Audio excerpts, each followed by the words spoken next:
to mislead. This is all you need.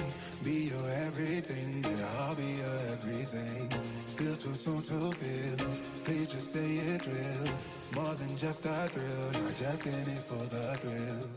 I'm in it for the love, cause love it needs to touch it. You're pressing on my body, babe, let me tell you something. I'm in it for the love, cause love it needs to touch it. You're pressing on my body, babe, let me tell you something. I'm in it for the love. I'm in it for the love. I'm in it for the love. I'm in it for the love.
to my small bed. You started out to face it. My heart went off like crazy.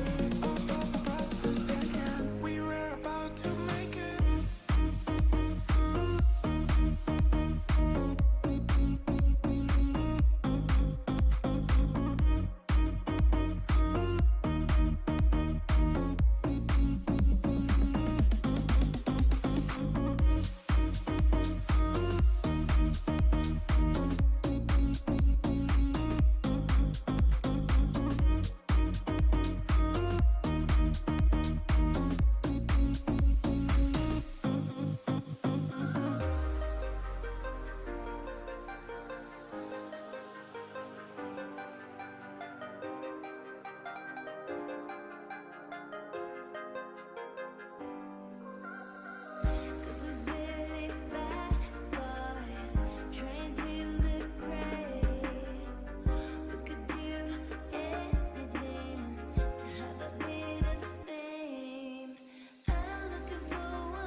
of generations that are yet to be born, the birth before the storm, before the wild wind breathes into a life that believes in her warrior soul. We are leaders, leaders of love and compassion, of freedom and self-expression. We are the women that stand firmly against oppression, seeking justice and equality in all that we do, raising our voices so that all women's voices are heard too, shattering that silence, that deathly silence. With every breath that we breathe and every echo we scream, we will not allow women to suffer at the hands of violence, at the hands of any abuse, or to be used and seen as the weaker sex. We are not objects, we are life. We hold the divine universal power. We are waves, waves that ripple in every ocean, and every ripple that rings expands into the sea, creating this universal energy that's beyond any human being. It's a sisterhood, it's a connection that can only ever be understood by she, by her, by me, by understanding that once one woman stands her ground, raising the volume and speaking loud, her voice travels through the whispers of the fine-bladed grass, through the thick fog that sweeps across mountain tops and crashes against the raging sea. Her voice is the very heartbeat that bonds hearts of unity. We are the faces of the women that stand proudly together, to be the change we want to see, for every woman to be heard. So I choose to challenge you to share your poem, write your piece of spoken word, raise your voice as I've done mine, so no woman's voice goes ever unheard.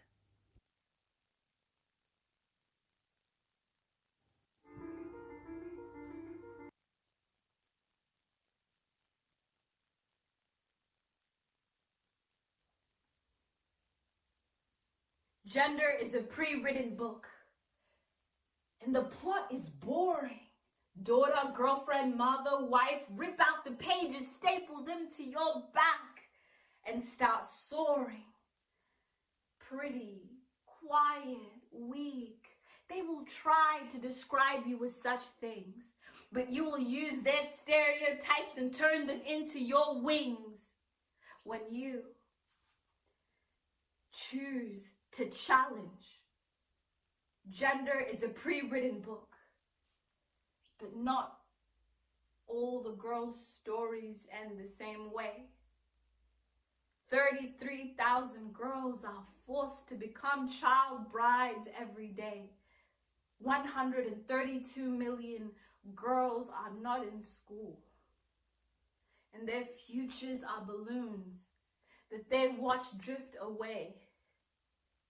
But you are the full stop to the story. You are the new sentence that takes it on a different road. When you speak up, you open your palms and you share the load. When you choose to challenge, gender is a pre-written book, but not all of the characters are included, like the First Nations women who stand as still as statues, always walked past but never acknowledged or seen, or migrant women whose culture stands like a skyscraper, and they're forced to burn down the parts of themselves society doesn't deem convenient, or refugee women who are treated with brutality when we should have been lenient.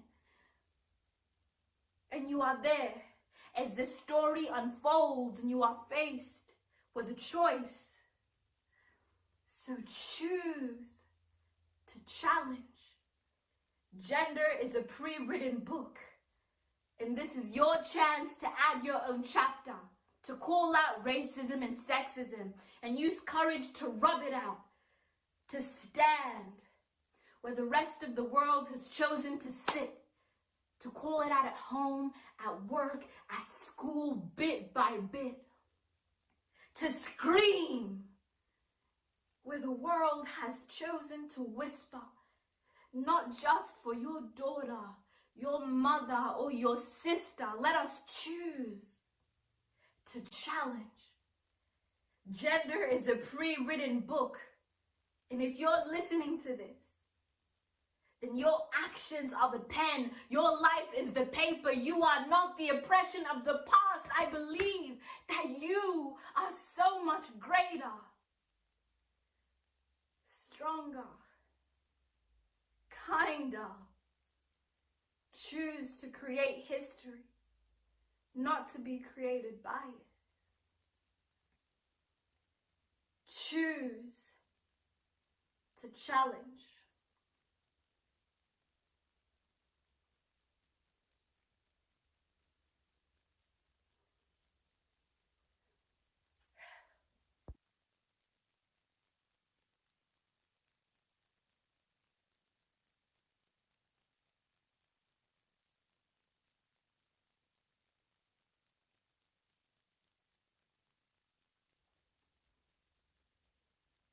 Gender is a pre-written book, and the plot is boring.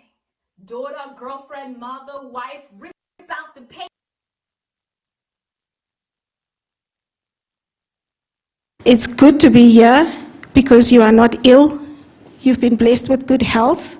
Your lungs are functioning. Your heart is pumping. You are still alive. So you have the opportunity to go out and make a change because we all choose to challenge. So before I continue, I would like to invite Cheryl up just to open up the event for us in prayer.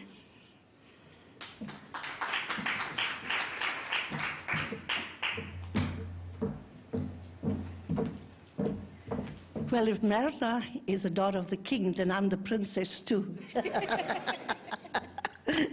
I'm just so glad to be here. Father, we just want to tell you how much we love you and appreciate you, and that you're so kind and gentle and so sweet to our hearts.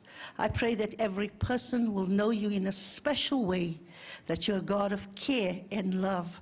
And I believe that as humans raise up, that you raise us up for purpose and destiny. And I pray that each lady around the world, especially even in South Africa, that you will begin to reveal to them their gifts, their talents, and as you do it, that they will have faith to push out to be who you want them to be.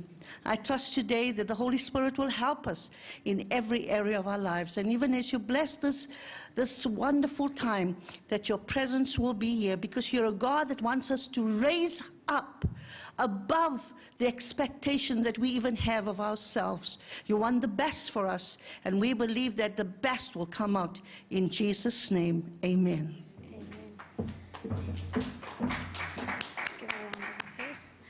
Thank you, Cheryl. So, to everybody online, do we have anybody online yet? They're here.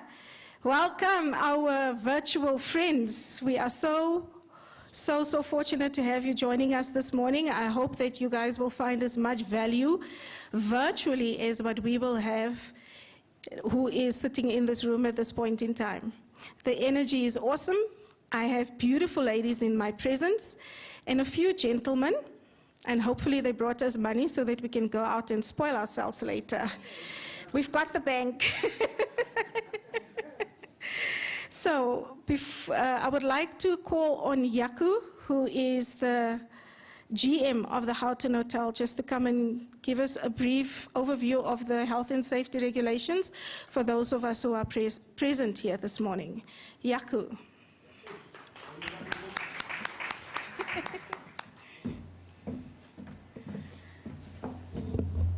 Thank you, Marina. Morning to each and every one of you. Just from our side as well, certainly a great privilege to have all of you here as well. For those who've traveled internationally across the continent, for those who join us online, warm welcome. For us, it is such a pleasure. You know, we're one of the industries that's the most heavily affected by this ongoing restrictions caused by the pandemic. So just to have a few people in the room and also then in support of your good work, it really is a pleasure to host you this morning. Just from a health and safety point, obviously, you know, COVID is still very real. So please, adhere to your social distancing. There is sanitation stations throughout the whole hotel. If you need any help with anything, whether it be a mask, your own personal sanitizer, let us know. We don't foresee any issues. You've got multiple exits to the venue. You've got 2 on my left and your right, and a further 2 on the right hand, which leads out into a foyer, alternately into the kitchen. From there is directional signage to the staircases in the basement. We'll find a muster point. Alternately, should you use the doors on my right-hand side, that goes through to reception, and the muster point is in front. You'll hear the alarm if there's any issues. Again, we don't foresee any problems. So fairly simple. You'll also see our staff in Chevron body bibs, basically, will give you direction as well. Then I think there's nothing much left for me to say, but then to leave you to your good work and to wish you every success with your meeting here. And please, if there's, in your downtime, coffee breaks, etc., if you need any of the hotel staff, myself, please feel free. You're very welcome to engage us. Thank you.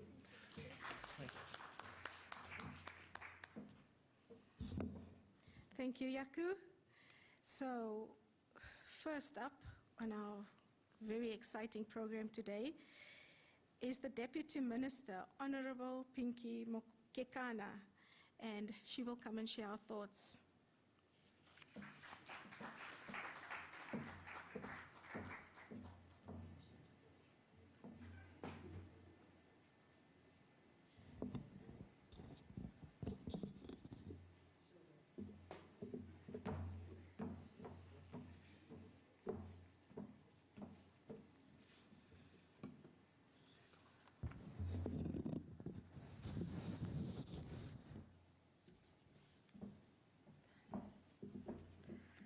Thank you very much, Program Director.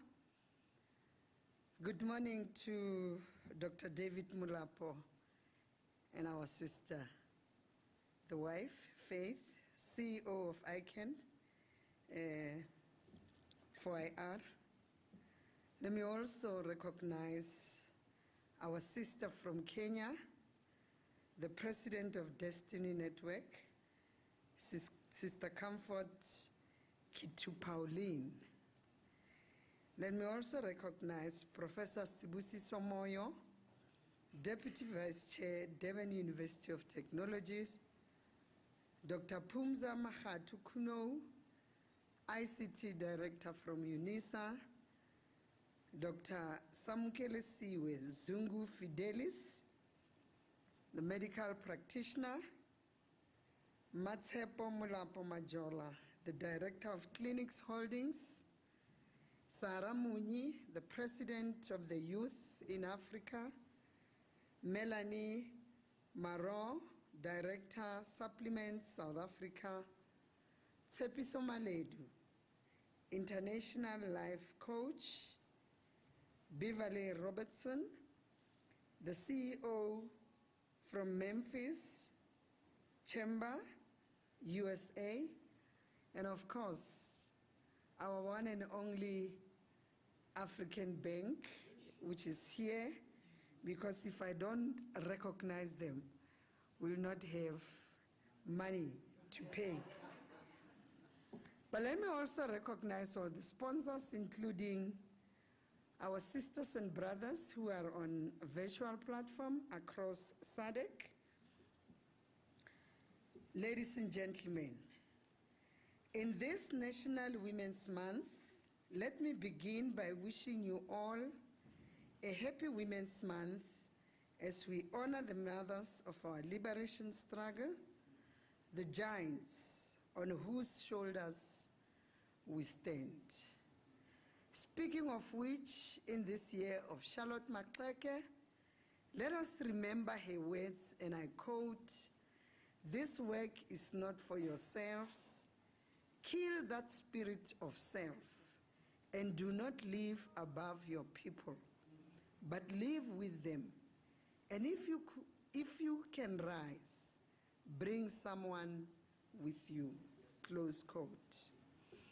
Today, Dr. David Mulapo and ICANN 4IR starts a two-day dialogue under the theme of 2021's International Women's Day of Choose to Challenge. So it is under this theme that I wish to give you my message today as we look to an Africa that has to redefine its Africa Rising narrative. Africa Rising is a term that was coined to explain the rapid economic growth in sub-Saharan Africa after 2000 and the inevitability of its continuation. The Financial Times at the time defined Africa Rising as a narrative that can improve governance, means the continent is almost predestined to enjoy a long period of mid to high single-digit economic growth, rising incomes, and an emerging middle class, close quote. In the lead up to Y2K, as it was called, Africa Rising was particularly associated with the democratization of African states, comparative peace, greater availability of mobile phones and the internet, and an increase in African consumer spending, as well as a large growth in entrepreneurship on the continent. In the decade between 2005 and 2015, the economy of Africa as a whole increased by a massive 50%, in contrast with a world average of just 23%. Fast forward to today in 2021, we have had COVID destroy our economic growth trajectory. So, is the narrative of Africa Rising still relevant? Absolutely. Actually, it is now relevant more than ever. However, it will come down to how we choose to challenge ourselves as Africans, as South Africans, and as women of this continent. In a few years, since that 2015 statistics of 50% growth was made known to the world, much has changed, and the continent's performance can largely be described as one step forward, two steps back. This is most evident in a decade of democratic and political regression on various matters and technological bottlenecks which threaten to leave Africa behind as the fourth industrial revolution was propelled into full effect by COVID-19. The mobile phone, in all its glory, has been our continent's greatest expediter of connectedness. African modernization is the iconic symbol of global progress made since 2010 and is a revolution in itself, with the most rapid adoption and pervasive spread of smartphones found anywhere in the world. This, in turn, enabled internet penetration and transactional connectivity to furthest parts of the continent.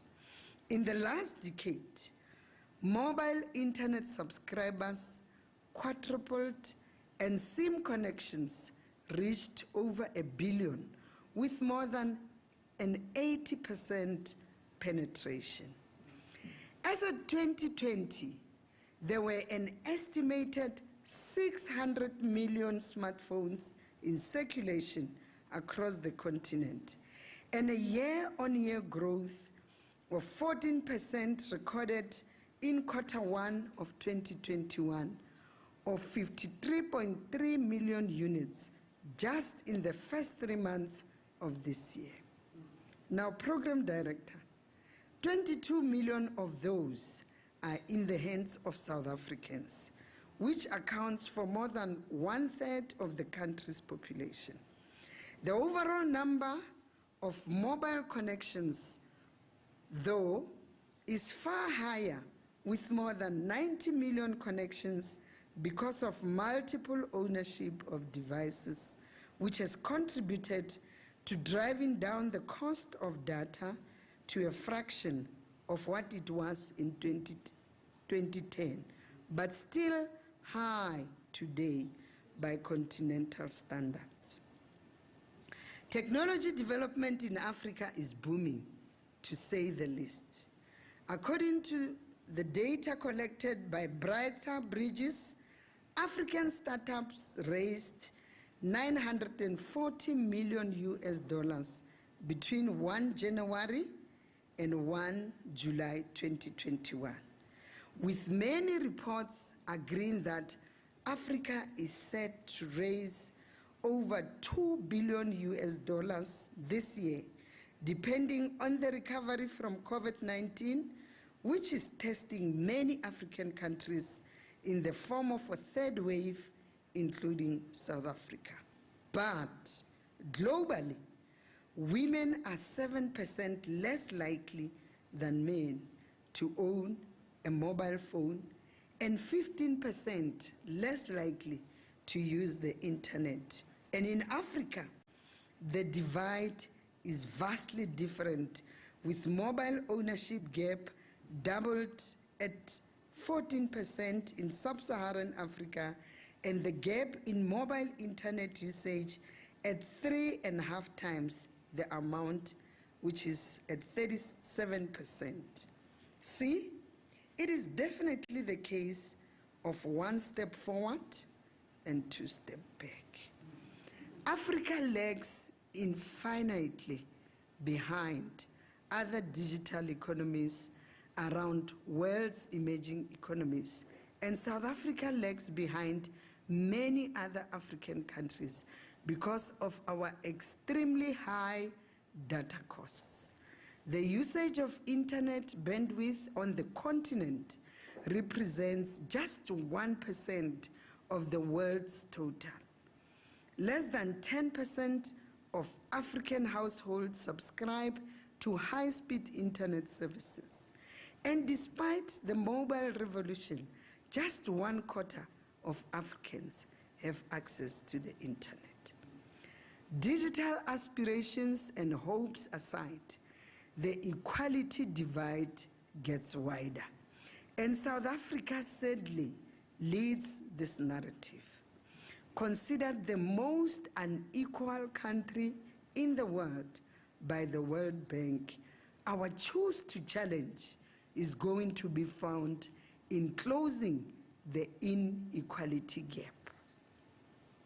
I stand before you today, a room of leaders wanting to make a difference. And I ask you, as I have asked myself in the last few days since being deployed to the presidency, what is it that I need to do, that I need to challenge myself on as a leader to contribute to in closing this divide? COVID has ravaged what progress we have made, but with challenges comes opportunities. And it is these opportunities that we need to look to challenge ourselves for the progress and development of our country. We must use the devastation of our economy to build back better. In the words of our former Deputy President, Dr. Phumzile Mlambo Ngcuka, we need to challenge ourselves in looking at investment in the digital economy for our country and our continent to keep pace and avoid falling further behind in the rest of the world yet again. So, Program Director, I have hope standing before you that this room of leaders are going to give us the answers we need. In you we trust, because you are sons and daughters of the Most High. I thank you.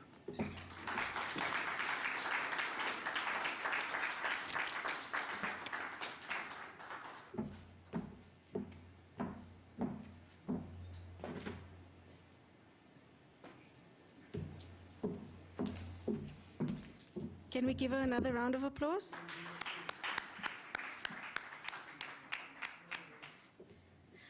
I'd like to invite Ms. Faith Molapo up just to come and give thanks to our sister Pinky.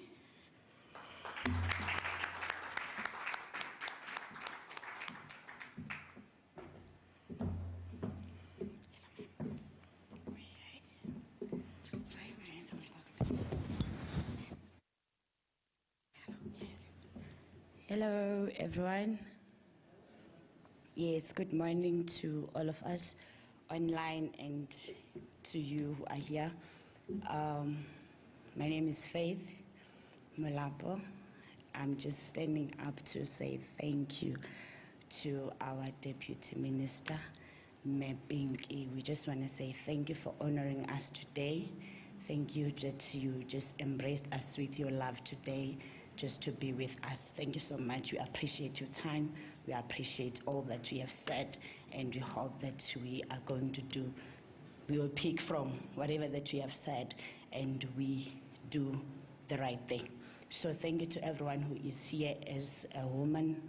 We trust God that as women, we are going to learn today, and I believe that as women, we need one another. As much as we are the most people who crush each other, but I believe, Gutana, if we still have such conferences, we're supposed to learn how to embrace one another.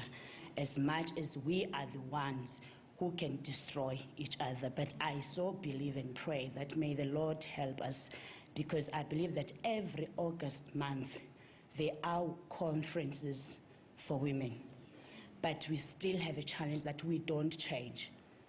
We speak powerful things, powerful speeches, but at the end of the day, we don't change. We see no results. So I'm not sure whether we should continue or we can just put a pause and do a self-introspection that in these years, you were busy having your diary, taking notes in all these conferences. What is it that we have done as a person, as a woman? What is it that we have done to bring a change to somebody's life, to impact somebody's life? You just check as a person, as an individual.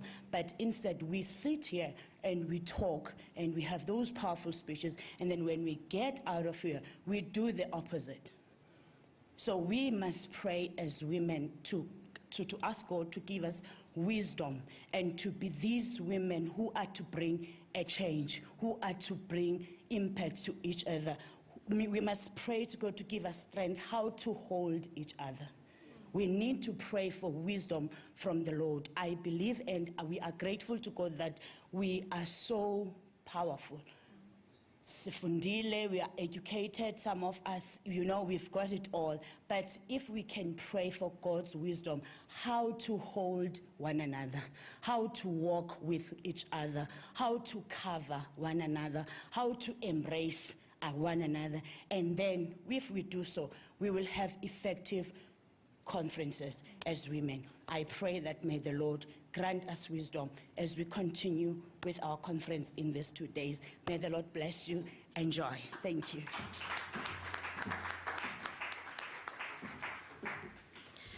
Thank you, Mrs. Molapo. That was a beautiful closure to what Ms. Pinky has shared with us.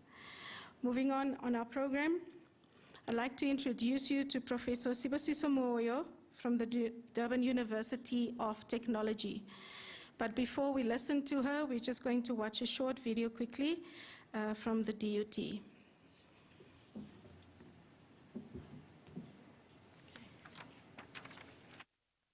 Will I change how we see this world? Will I change how we care for each other? Will I change how we live in this world? Take change to the next level. I am DUT. I am DUT. I am DUT. We are DUT.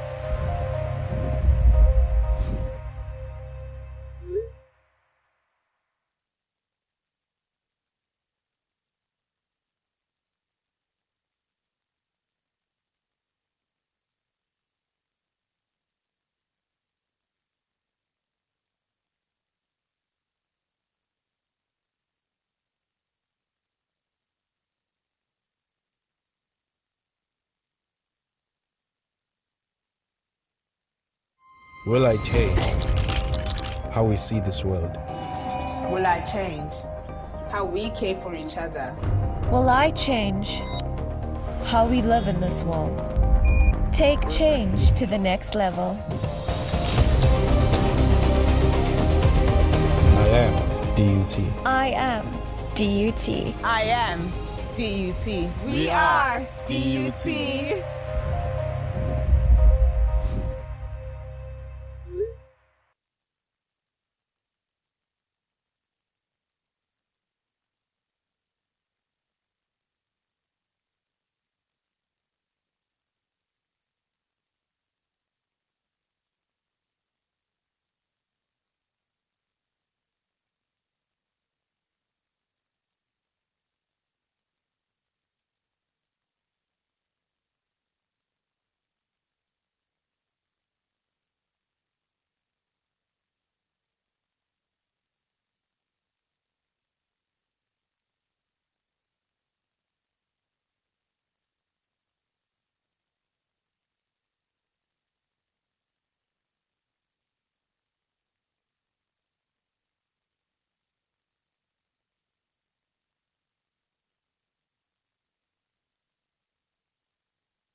Practical learning spaces, which we call them hubs in the universities. These practical learning spaces, you'll remember that when students come, they'll come and say, I want to do engineering, but when you go to the engineering faculty, they say it's full. Then what do we do with the student? And these practical learning spaces, you can do whatever you are doing, whether you're doing health sciences, you're doing PR, management sciences, but the Entrepreneurship Center still provided that space. This is for free now to our students. Provide them with this information that you can go to the Entrepreneurship Center and do a short course of something that you wanted to do initially. Right now, we have hubs like the technology hubs. You're doing your PR or you're doing your health science, but you have access to the technology hub for the university. You have access to the agri hub. You wanted to be a farmer, but you didn't have that chance. So I'm just going to share with you how much university has gone, but I'm going to zoom into, since this is a Women's Month, and with the approach that we are using that could be adaptable by anyone in this room. The university has invested over 20 million to these students. And how do we do that now? We've merged both the theoretical and practical approach, mainly on entrepreneurial learning support and activities to our students. Now zooming into our women. I want to zoom into our women. I like what the ladies, when they were opening, calling themselves, they're saying they're the daughters and the princesses of the Lord. I just want to go back, since we're in this setup, this environment. I'm sure the ladies in this house will remember this prophet that asked a woman, how can I help you? What do you have in your house? And this woman said nothing at all. She started by saying nothing at all, except for a flask of olive oil. But she starts with this thing, because women tend to downplay what they have, the power of what they have. I'm going to link this passage of scripture with the approach that we are using to our students. Hence, we are able now to produce businesses that I can say they stand a chance to be thriving and sustainable in the next couple of years because of this model that I'm going to check with you. But women tend to downplay what they have because of so many things around us. There's clutter around us. We are cluttered with challenges of inequality. We are cluttered with challenges of inequality as women as a result of laws, cultures, religions, and politics. We are cluttered with inadequate support system in our communities where we come from. We are cluttered with fear to failure. We end up boxing ourselves because we're scared to come out as women, because other people will say, what if you fail? And you're scared to say, you know what, it's okay if I fail. So we still box ourselves. Sometimes we see our women as if are coming out, but we're not coming out fully because this fear that I'm going to fail is still there. Balancing our responsibilities as mothers, as spouses, and as daughters of our parents, and juggling it with work.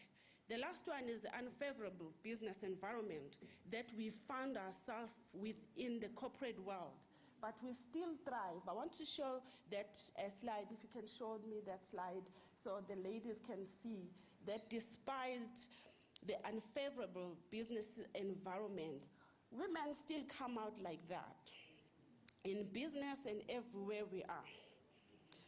We still blossom, we still show color, we still look beautiful, despite we can stand in our high heels so painfully, but we smile.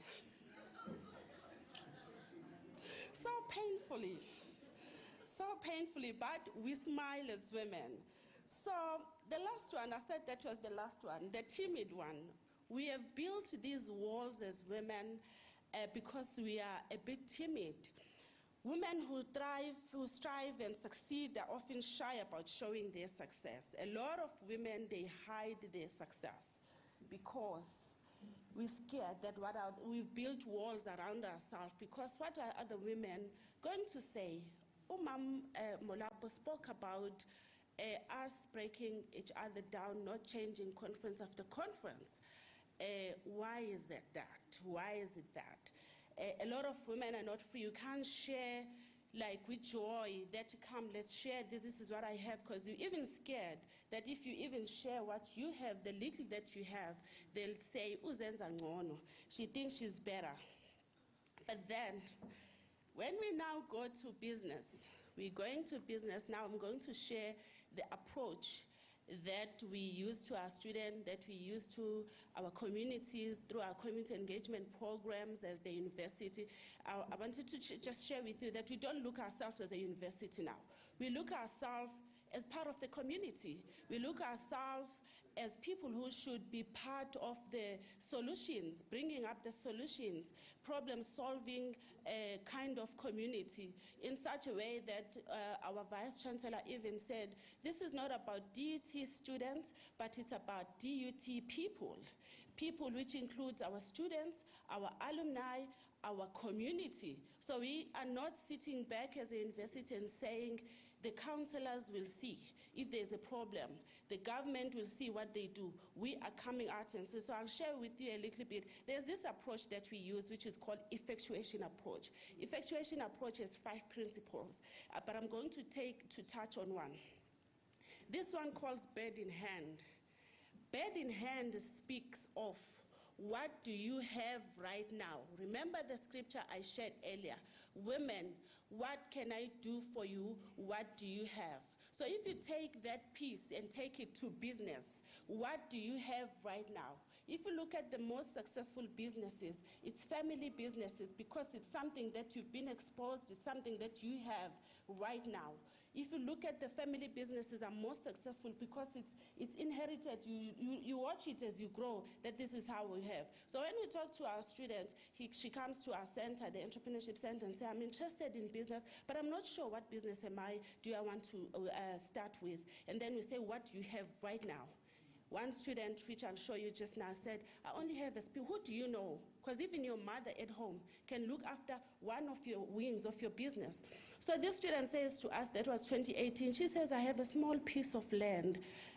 So can you farm? You've been exposed to farming. Yes, I've been exposed to. So let's start from there, because starting from something foreign to you is going to cause trouble in your business because you're dependent to someone who knows about that industry. Instead of you're dependent on external support. So let's start with what you have right now. And then she said, you know what, I can do something. My mom is at home. She's old, but she can assist with my business. She started, currently that lady is supplying Spar, is supplying all the local mainstream supermarkets because it's easier to assist someone from an approach, from a perspective of what's available right now.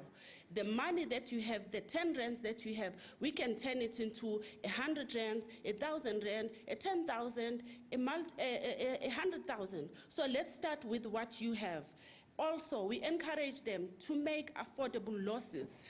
Don't make losses that will cost your life. Make losses that you can afford. So, yeah.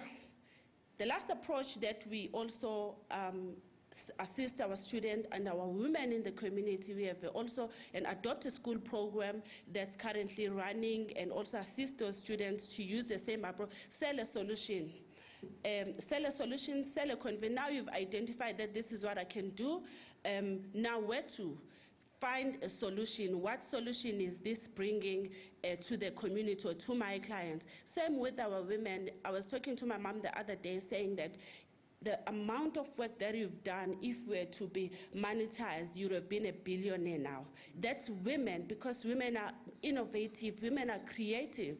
But because that was just done for the sake of being done, not for money, women are problem solvers. They can entangle anything, like how you see that picture. They can just entangle anything. So women are just problem solvers. And I strongly believe that if most companies were led by women, maybe we wouldn't be.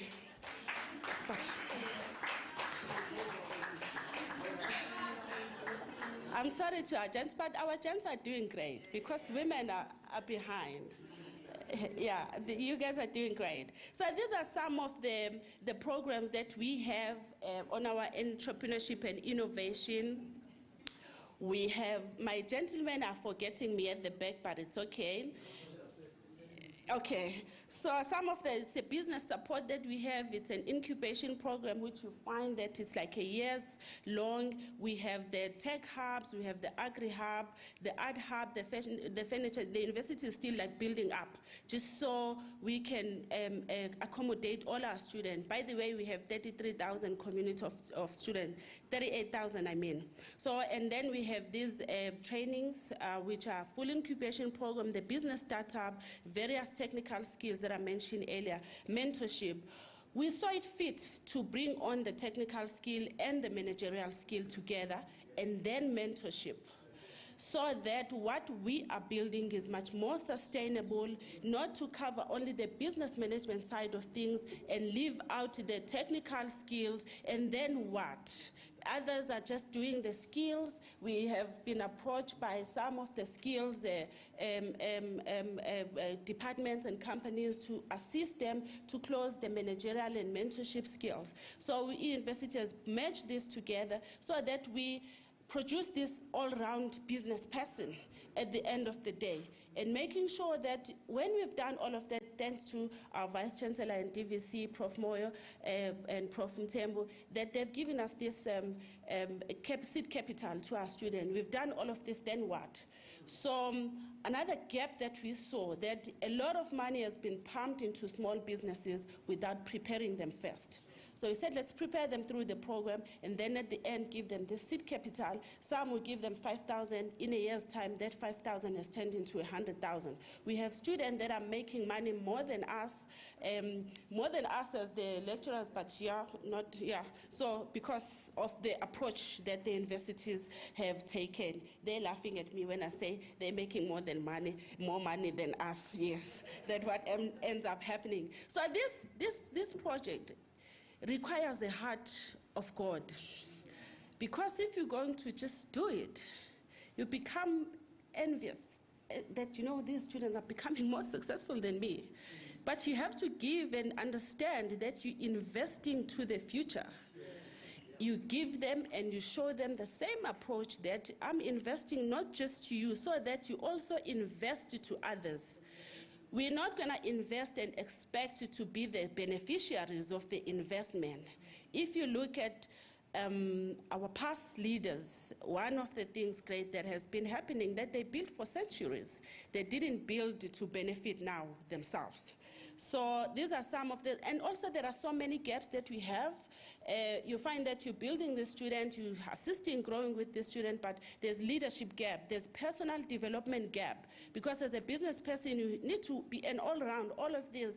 The target audience of our universities are students from the previously disadvantaged communities, and mostly from those communities, they are the parents, they are everything, and there's no one leading them. The parents died years ago, so the child headed homes, and you have to close. So you become a mother, you become a social worker, you become a psychologist, you become an everything.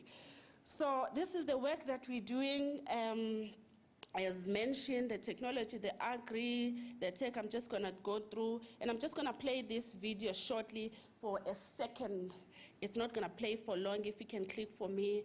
This is our agri hub when we launched it earlier this year. We have phase 2 coming up.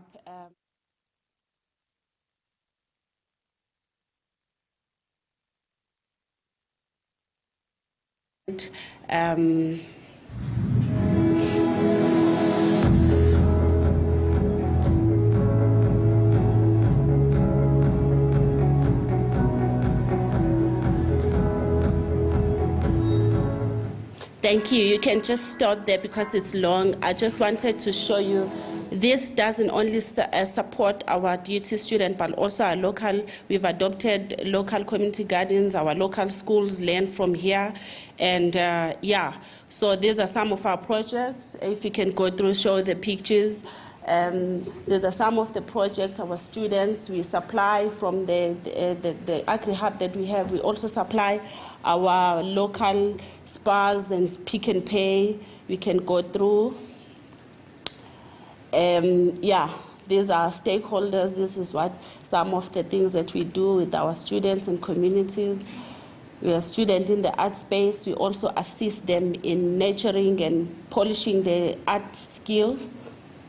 and then turn it into business. These are some of our students. These students are the same student that I was telling you about earlier, that now they're making money, they're supplying all sorts of markets that they never thought they will supply. You can go to the next one. Yeah, yes, this is our student products from nothing to that. Using tires, waste car tires into beautiful furniture. All that is made up of those wasted tires.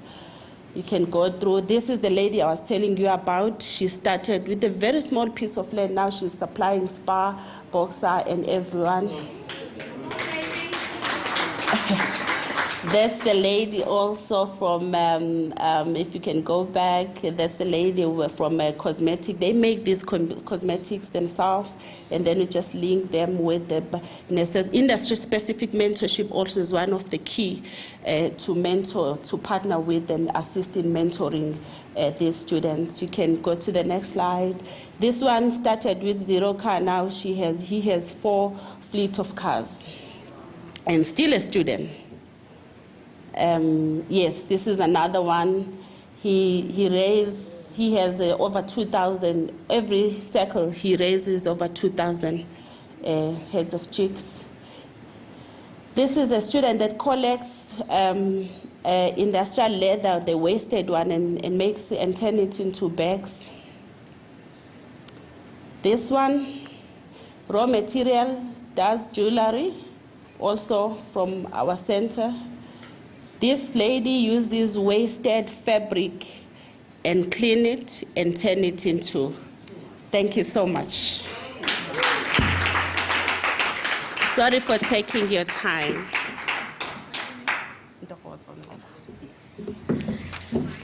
Let's give Ntokozo a round of applause.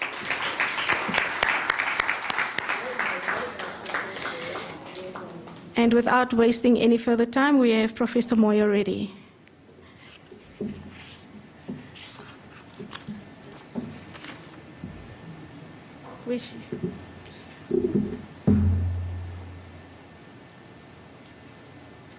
Program Director, can you hear me clearly on your side? Are you able to hear me? I'm just checking. Prof, we can hear you, but we can't see you. All right, okay, let's try to switch on the video as well. Yes. Okay, so you can see me now? Sorry. Yes. Are you able to? Hello, nice to meet you. Hello, hi, how's everybody doing? Hi. We're good. Okay, good, yeah. Okay, Thank you for. I wish I was there physically. Yes.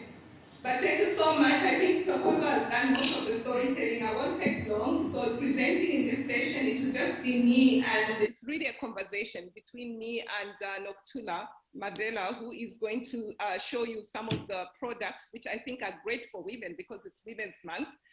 She's just going to tell you a bit of what she's doing on the homeopathy side. So I just wanted to talk to you a bit about women in leadership. And I want to thank Ms. Ngobo, who has just done a great job, showing you some of the things that we are doing at DUT.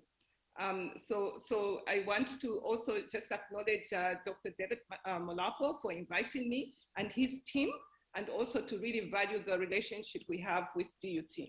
I think my slides are frozen, so what I'll do is, let me just reshare them again, because maybe sometimes the data is so heavy, so they kind of, yeah, so I'll just share that again. So what I wanted to do really was to talk about, yes, the partnership which I've acknowledged between DUT and ICANN Foundation, and to remind us that when we signed the agreement in 2019, we said that we would want to collaborate and make a difference within our continent in terms of making sure that around 4IR, that we take the digital transformation to all those people in terms of training our youth and our women, including organizations at grassroots level. So I think this conference is one of the ways in which we are doing that, reaching our communities. And I wanted to just start off by, because this is a conversation and I don't want to do a theoretical presentation. So what I want to do is, I had Nompumulelo Chili is the one of the students who's doing mechanical engineering. And she sent me something this week, which I thought might be very useful in terms of looking at the impact, the role of universities, what is it that we do? So this might explain quite a bit, because she says here that sharing her experience, there's a leadership course we are running, which is called Keys to Excellence. So she attended this course, and she says that it has been an eye-opener, and I was able to find myself. I now know the kind of a leader that I am, and I know where to improve, mostly in building relationships. I'm also aware that I build a brand, my reputation every day. I now need to build one with purpose. I learned a better way of presenting. The way you presented this training taught me presentation skills. I'm looking forward to my next presentation to showcase my skill. She realized that she also learned that she needed to continue to train her brain and learn new things every day. And I like the last quotation because of the theme of this conference, which talks about, she says, I must adapt to new technology as I'm a digital native and be like a Swiss knife. And I don't know how many of you know what a Swiss knife looks like. I think most women, you cook, you know what a knife looks like.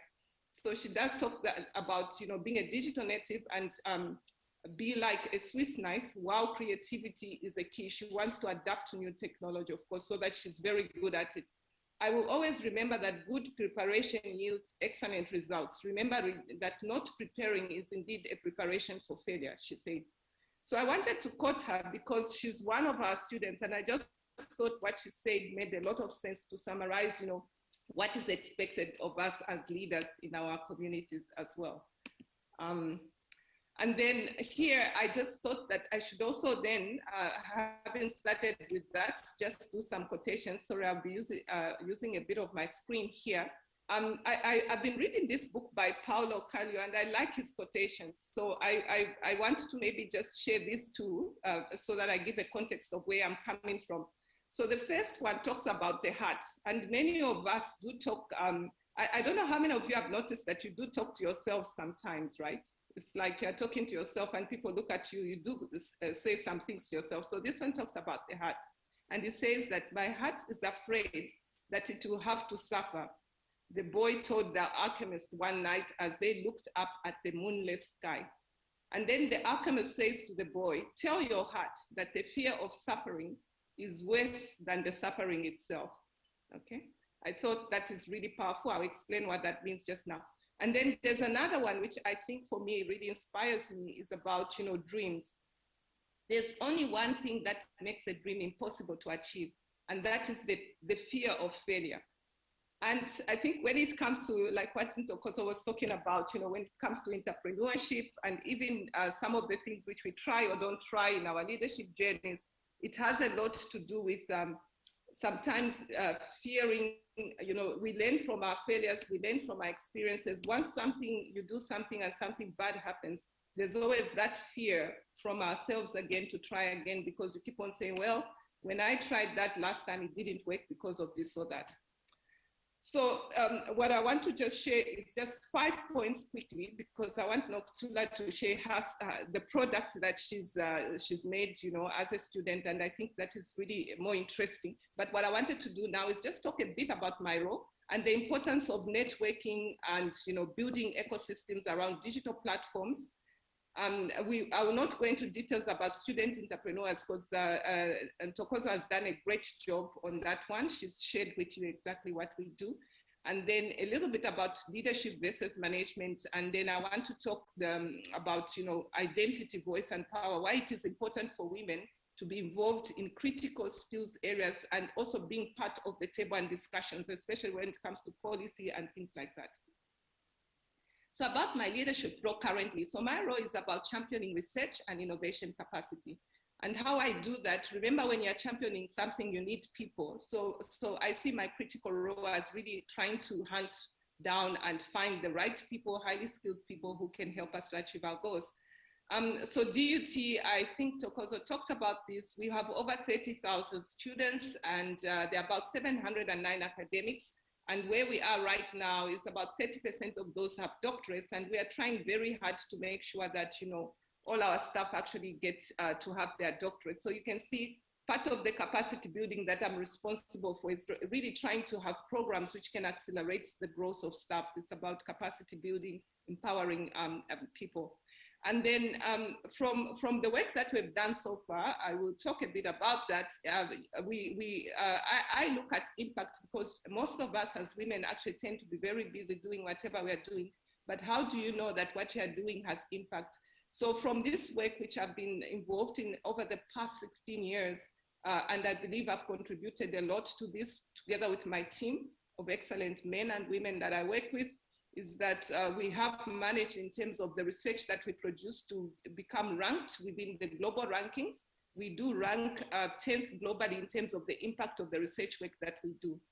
I don't want to spend a lot of time on that because for me, what's important about the rankings is that, you know, where we are located as a university, when we meet someone in the street and I say to someone that, you know, that DUT is ranked on the global rankings, the first question they might ask is, what does that mean anyway, for them especially? So what is more important is for us to embed ourselves into our communities, to make sure that we're also making a difference for those that we are within our direct communities as well.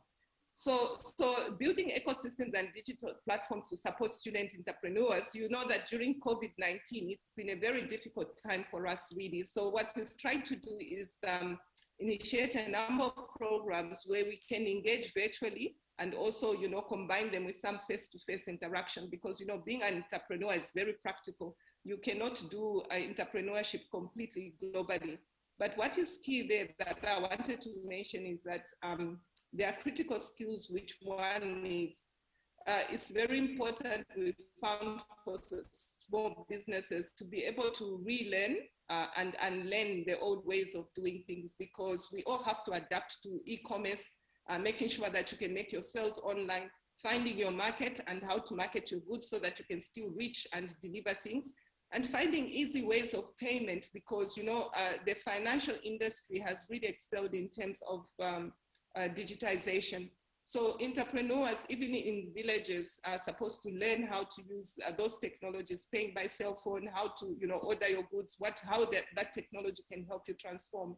We have seen from the Chinese context that this is possible even in rural areas. So it's an area where we've been working, we really highlight this, that we also, as a university, this is also a resource for our students, our community members, and staff, and it's open to everybody. The resources on this platform, which is called the UNESCO UNIVOC Center platform, they are free for entrepreneurs. So it's something which we also open up the training offerings to people. At our university itself, as part of 4IR, what we've done is we've launched what we call the Luban Workshop. It's a 3D printing facility. And for those who know, 3D printing can be used to increase your productivity in terms of the produce that you make, whether it is in manufacturing of designs, whether you're doing fashion or, you know, making parts of a car. That has a big a workshop at the university. And in my role as the DVC, I've tried to involve women. You can see here there are mainly lots of men, but at least we have the two women, the one new one who has joined us, Professor Mutaong, and then we've got our Chinese professor, there's myself, and we would like to see more women in this area. There's also Dr. Mchali, one of our colleagues from DUT. So one of the things I look at as well is these opportunities. To what extent are we involving women? So if you're a woman leader, one of the things to just make sure is that when you're sharing resources, the budget that I deal with is quite significant. So we have to make sure that when we allocate these resources, that there is a balance and equality given to different race groups. Right now, between 2018 and 2021, you can see that as a university, we have managed to balance the percentage of women and men in terms of representation. But obviously, this does not translate in terms of when we look at women in engineering, we have a lot of gaps there. And in fact, we need more people to go into engineering, more women to be involved in those areas, and also information technology. Building entrepreneurial mindsets, I think this one Ms. Nova has gone in, so I should only highlight one which she didn't talk about, is we are launching InnoBiz, which is the DUT Center for Entrepreneurship and Innovation this year. And this will be a gateway to entrepreneurship at DUT, which we invite staff, students, and partners who want to help us to help, you know, create jobs for our youth, help our youth create jobs for themselves within KZN and South Africa as well. And I think what I'll do now is just talk about leadership versus management, a few remarks there. Then I want Nokuthula to just show her part. Here, I want to say that, you know, being a leader, there's a difference between leadership and management, because as a leader, one of the ways you really want to lead your organization is about inspiring and motivating others. Managers tend to focus only on, you know, the controls, you know, making sure that the project is done, managing people and so forth. But as a leader, you obviously need both skills, balancing leadership and management, but really leading from the front and leading by example. The value system there is very important. And I should touch on identity, voice, and power. The reason I put it like that is that I just think that for most of us women, we are probably our worst enemies, because when opportunities come up, again, we are afraid. When I started off, I did put a quote about fear. We are afraid because of the extent. There are very few women within the continent, for example, involved in, who are presidents, for instance. And most people will tell you when you talk to women that, well, you know, that job is very corrupt, you don't want to be there and so forth. But how things change if we don't have a voice at the table.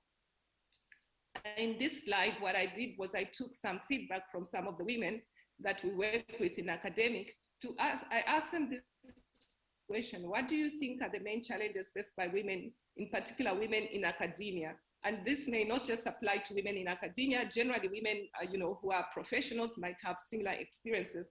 And the most prominent things that came up there in the center, you see, was sexual harassment, promotion, harassment. And promotion is also another thing.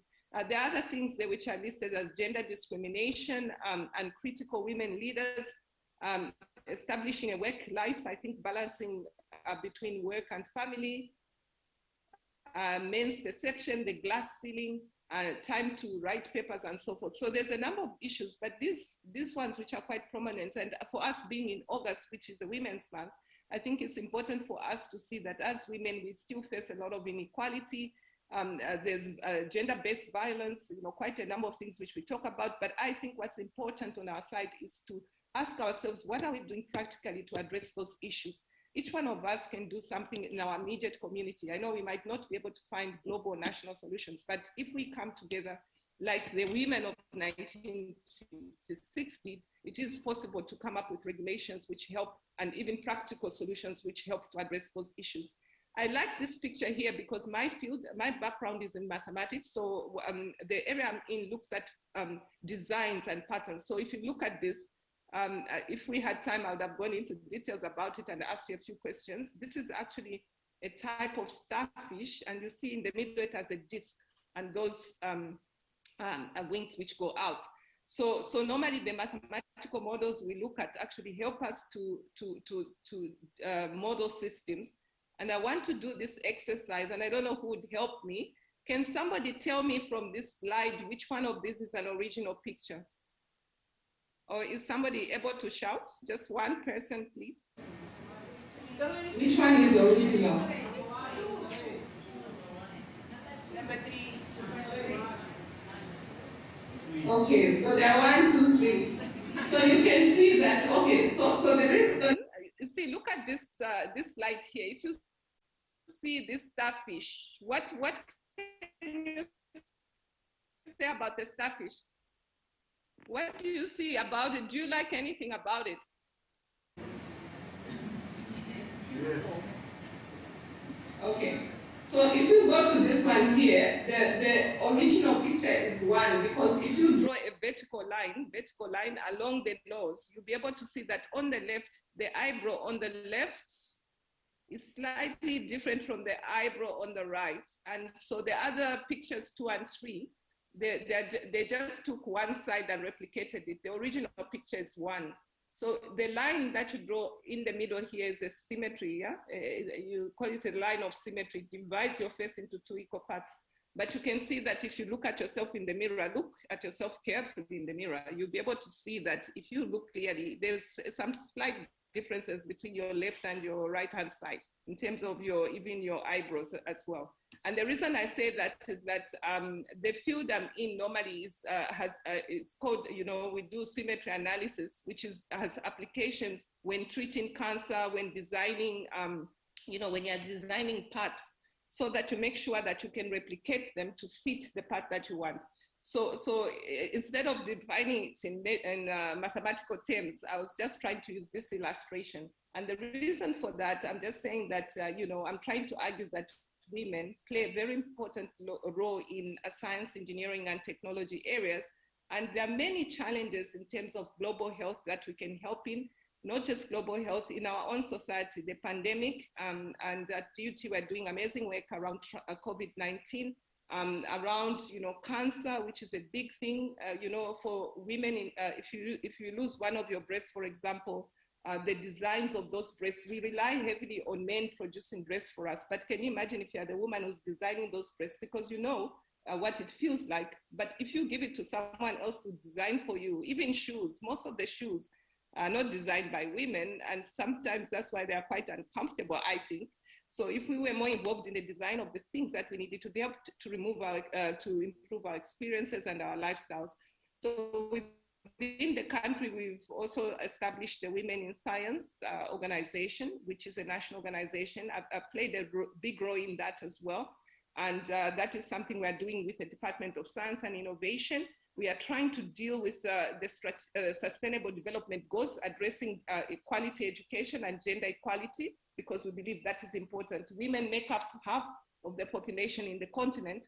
And so if you leave them out of the economy as active players, then we cannot progress as a continent. And if we did that, and making sure that women are involved in politics, in key areas, medicine, designing, the products that we need for cancer treatment, prosthesis and prosthetics, that would help.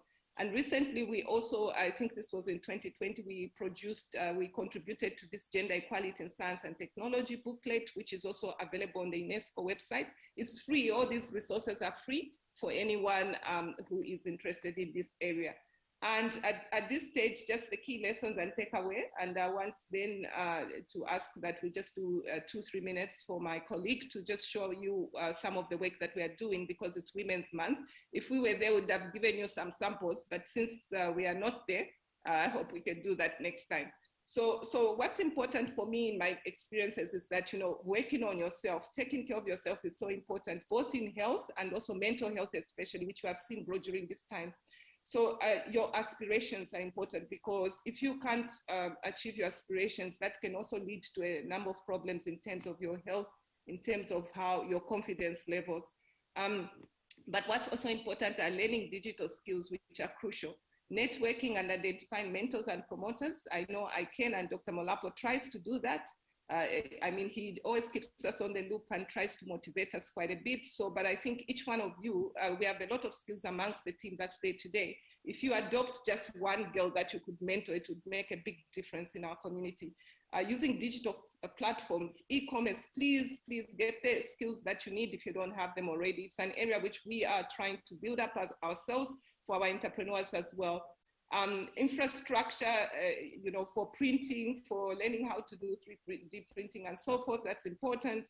And we have to just find where we can collaborate to, because some of this equipment is quite expensive as well. Just this afternoon, we have an engagement with the CEO of the Motsepe Foundation. And one of the things we are looking at as well is 4IR and women, and how we can, help women in that area. They are doing a lot of work within the continent themselves. And profiling opportunities, for those of you, most of you who are mothers and parents, girls look up to other women, girls become women, and they look up to other women in certain areas. So if you want to, raise many engineers, many doctors, we need to see more of ourselves in those areas. So I want to really encourage you, if you are a mother and a grandmother, an aunt or something, encourage your daughters to enter engineering. We are really short of engineers. I can tell you at DUT, I cannot count one single Black South African female that I can say is a PhD in engineering, and we're looking for them. We want to mentor students. We are prepared to take them from wherever they are to mentor them. So if you find students who are really interested in that area, I would like to work with you. Joint initiatives to support women in technology and entrepreneurship through higher education institutions. I do see that as a great area where we can continue collaborating with the ICANN Foundation.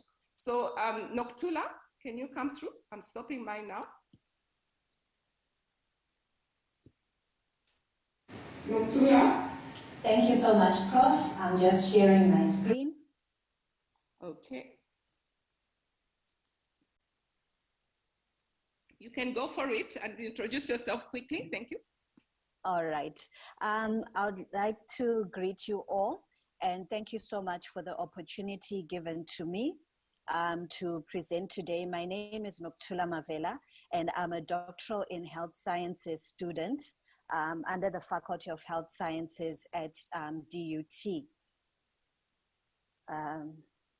So I am the founder of Ewa Cosmeceuticals, which is a zero waste, environmentally friendly company that manufactures therapeutic personal care products that are intended for common skin, nail, and hair conditions such as eczema, psoriasis, traction alopecia, as well as mild fungal and bacterial infections.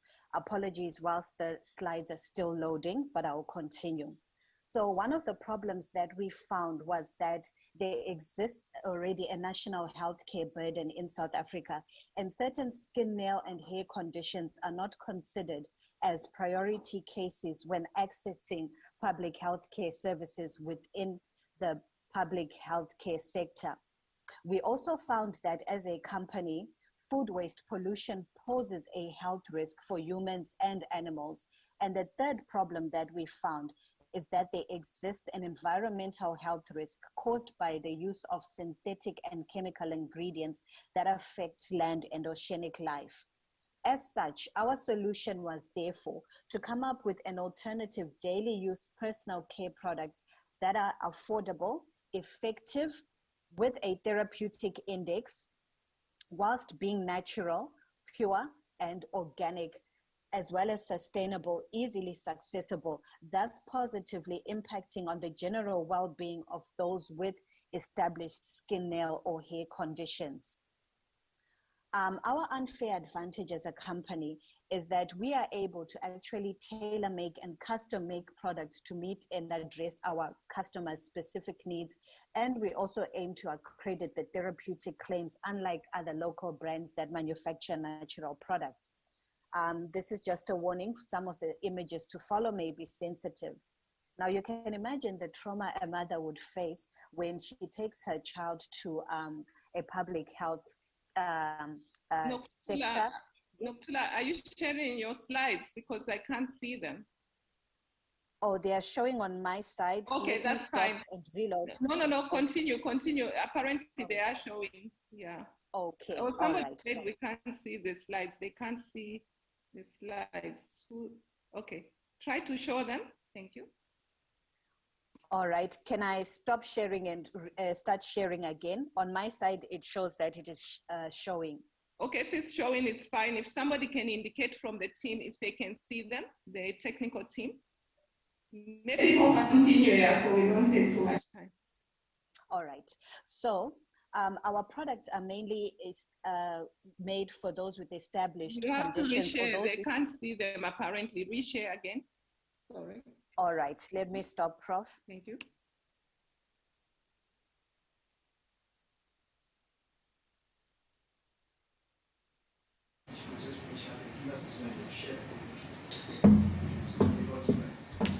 Noktula?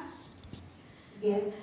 It's okay. Please continue with the presentation and kindly share the slides. We will share with the rest of the delegates afterwards. All right. Thank you. Okay. So as I was saying, we offer our products which are intended for those with established skin, nail, or hair conditions, or those who simply want to achieve healthier skin, nails, and hair. Our products are suitable for both males and females from the ages of 3 months of age onwards, as well as for all ethnicities. Thus far, we have managed to successfully treat burn victims, people with bacterial and fungal infections, clearing them, as well as psoriasis. Where we are presently as a company, we have managed to pass our phase 1 microbiological testing, and we had phase 2 laboratory stability testing. From there, we will move on to our phase 3, which is our dermatological testing. As part of our novel work as a company, we are currently involved in producing a natural calcium oral care product that is made from a treated food waste, which is eggshell powder.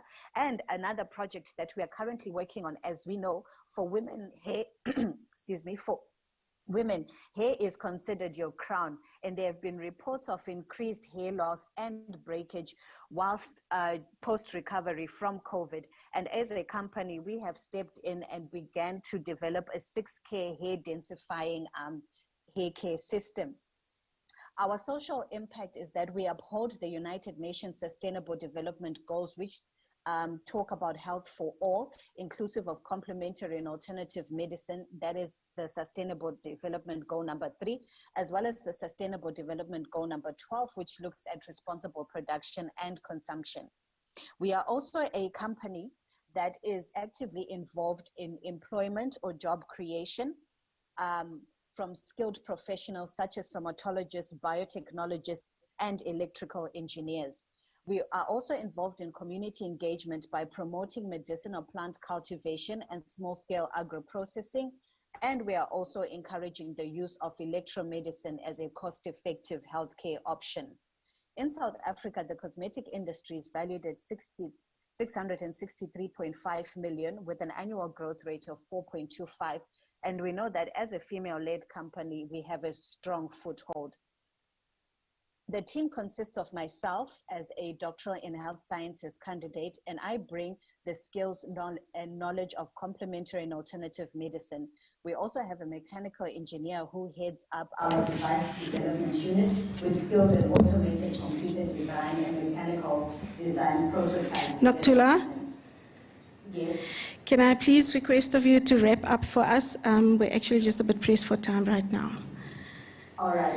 And in closing up, I would like to take this opportunity to thank DUT for the assistance with business mentorship, financial support, as well as the personal and professional development growth skills I have been taught as a young woman. And I have gained confidence as a female in business, and I am proud to say our operations have moved from being limited and informal to a fully formalized, successful, growing female-founded and female-led business. Thank you.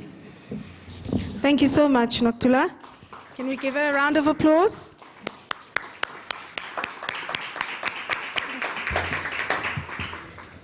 So to my lady friend there from DUT, I just want to share with you, I'm involved in skills development, and over the past 6 years, I have done 6 intakes of interns in the KZN region to one of the Bidvest companies. And I have to say, those were the interns that were the most retainable. Some of them are now managers in their jobs, and they are just the ones that we love because of what you guys are doing. So a sterling job to DUT.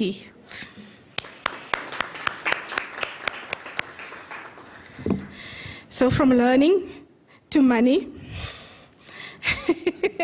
You need money to study, people. You cannot just study. Some things are free, but some things we have to pay for.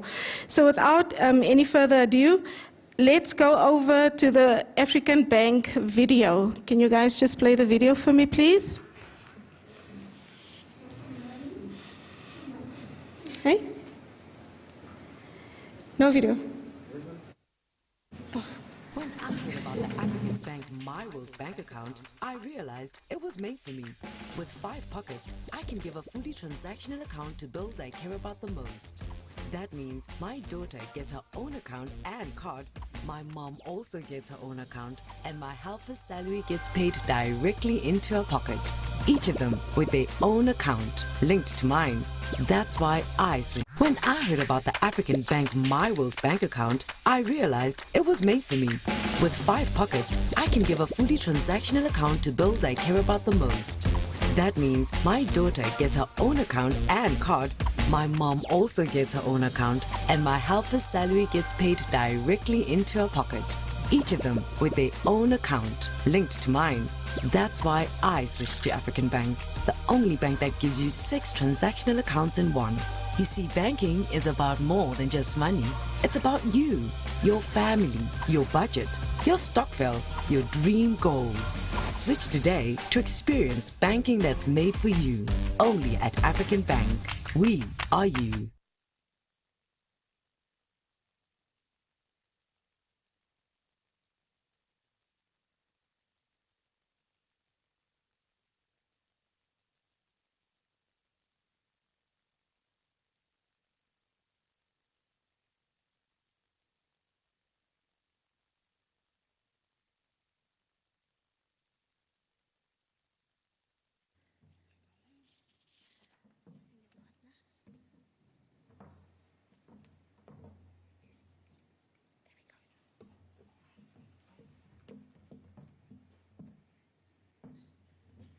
Good morning, everybody.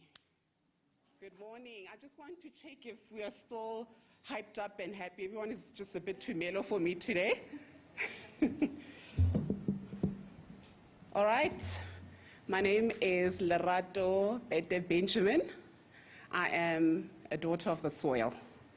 So I'm born and raised in Zambia, Lusaka, and my parents were activists. So, you know, I could sojourn with them throughout Africa. So I'm very passionate about Africa, and I'm very passionate about women. So today I have been given this great opportunity and platform to just give you a brief overview about African Bank. But before I do that, I'd like to observe protocol. I'd like to say thank you very much to Dr. David and Faith Molapo for this great opportunity to stand here before you and to be part of this wonderful campaign and project. Thank you so much. In absentia, I'd like to recognize Pinky, or Honorable Pinky Kekane. Unfortunately, she had to go. But thank you for that beautiful presentation that she gave us this morning. Then we also have Sister Faith Comfort, who I had an honor to spend 3 or 5 minutes with. She's very dynamic. I love you. I love you. And obviously to all the women who are in here today, who are present, and all the males, thank you so much for being here today. And those online, hello. All right, guys. You know what, African Bank has been in the headlines for years from both a negative and positive perspective. So as you know, in 2014, we were under curatorship. This is no secret. However, like a phoenix, we have risen above the ashes. We have since been able to build a network of over 400 branches.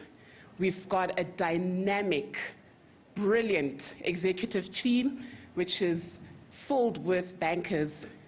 And today I can proudly say that African Bank is very competitive, a major competitor in the retail banking sector.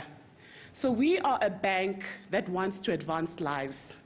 And like our forefathers, right, our banking forefathers, we have Dr. Richard Maponya, Sam Motsinyane, Joe Shongwane, as well as Archie Nkwanyane. Basically what they wanted to do, their vision was to build a bank for South Africans. That was their vision. And I believe that today this is definitely coming into fruition. So African Bank is predominantly known as a loans bank, right? Although that is still our core business, today we have diversified our portfolio. You can see from our digital banking platform, we have our investment platform as well as insurance. So from an operational perspective, that is just a very brief overview about what African Bank is about. But at the core of African Bank, because we are you, we have our CSI division that focuses predominantly on education, development, and learning. We go out to our communities. We help organizations, particularly NGOs, and we want to partner with all government institutions as well as private sectors in order to do better together. Like Ashley Peters always says, always possible. So we are a bank that believes that anything and everything is possible. So ladies and gentlemen, where are we heading to today?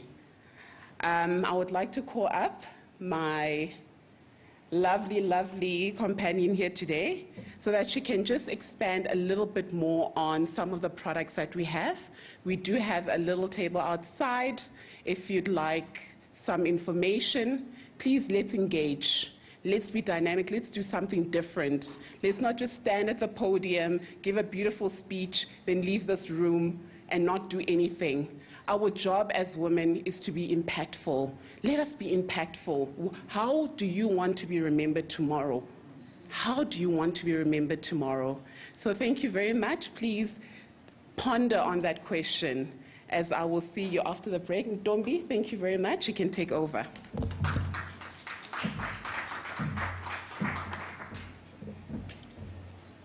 Good morning, everyone, and thank you for the opportunity for inviting African Bank to this wonderful event. My name is Ntombi Gayize, born and bred in the Eastern Cape, Gqeberha. I'm managing Sandton area. So what I'm going to take you through today is basically it's investment and MyWorld accounts. The video said it all when we were watching the video. African Bank account, the MyWorld account, it's a banking account, right, for your own use. For your own, it's like a, what do you call it? It's a primary banking account, right?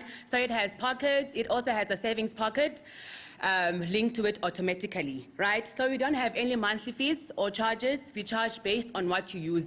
So if you don't transact on the account, we don't charge at all, right? And I might say that the charges are a bit less as compared to other banks. Not that I'm working for African Bank, but they are less. We also rewards people, in fact, customers from banking with African Bank, right? What we normally do that if you bank with African Bank, I'm not saying that, guys, because already I'm sure most of us here, we're banking with other banks as well. I'm not saying that change to African Bank, but we also rewards for opening up a MyWorld with us, right? So for every swipe that you do, maybe 10 times swipe in a month, we reward you guys with 1 gig, worth 1 gig or 150 grocery vouchers. Yes. So yeah, and also with MyWorld as well, we recently introduced an overdraft facility that comes with the MyWorld.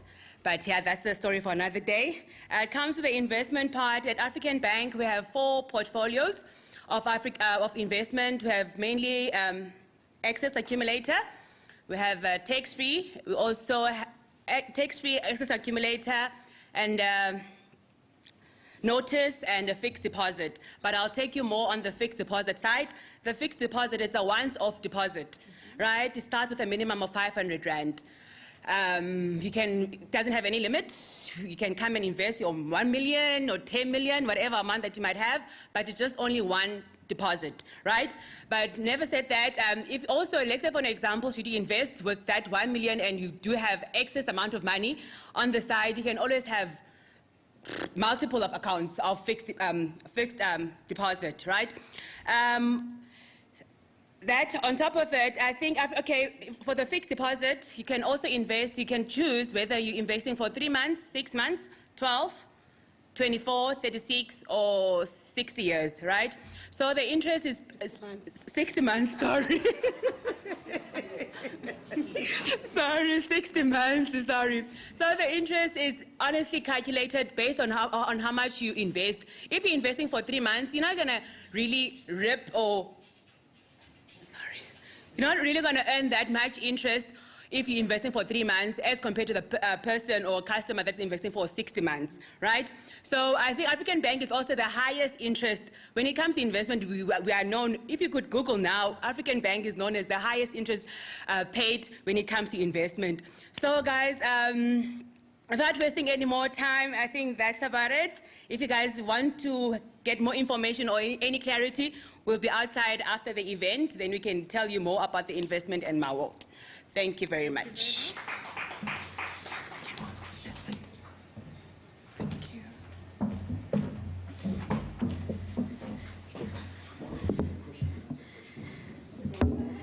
Ladies, let's be nice. Give him a proper round of applause.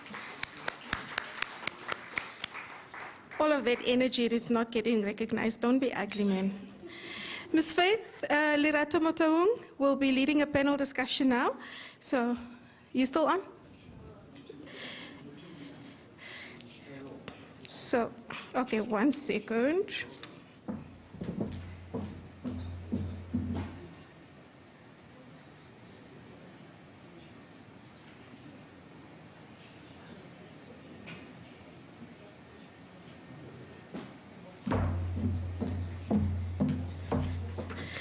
I like surprises. I don't know about you.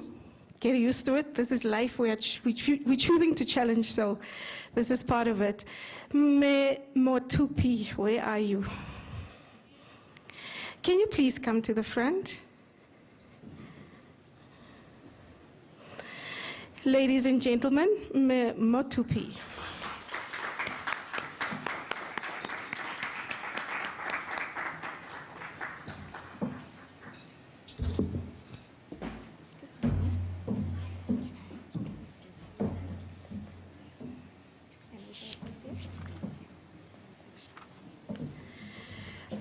Ladies, a round of applause for Mayor Motupi and Matsiriso. Stage is yours. Thank you. Just waiting for Arnold. Hi, everyone. We're just going to wait for a few seconds. Arnold is going to connect us.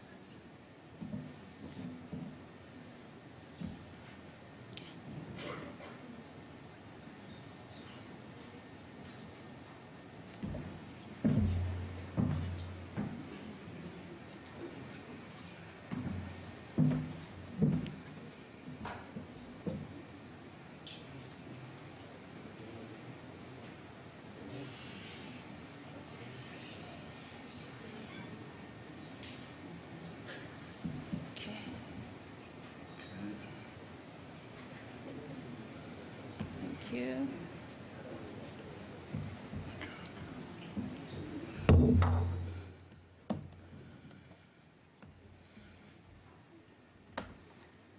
Okay, thank you, Arnold. Close the door. Okay. Hi, everyone. My name is Motupi Vilagazi. I'm from Vilama Business and Tax Consulting. Can you hear me properly? Okay, thank you. I don't know if this thing is working now. No, it's not. It's not moving.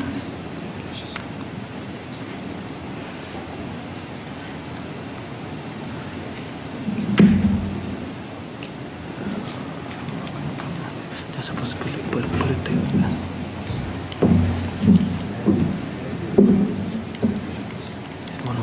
Not conducted here, maybe. Just let Sorry. Okay. Wait. Oh, yeah. Okay. It's not showing on screen. It's showing. Okay, it's fine even if it's not showing. Okay.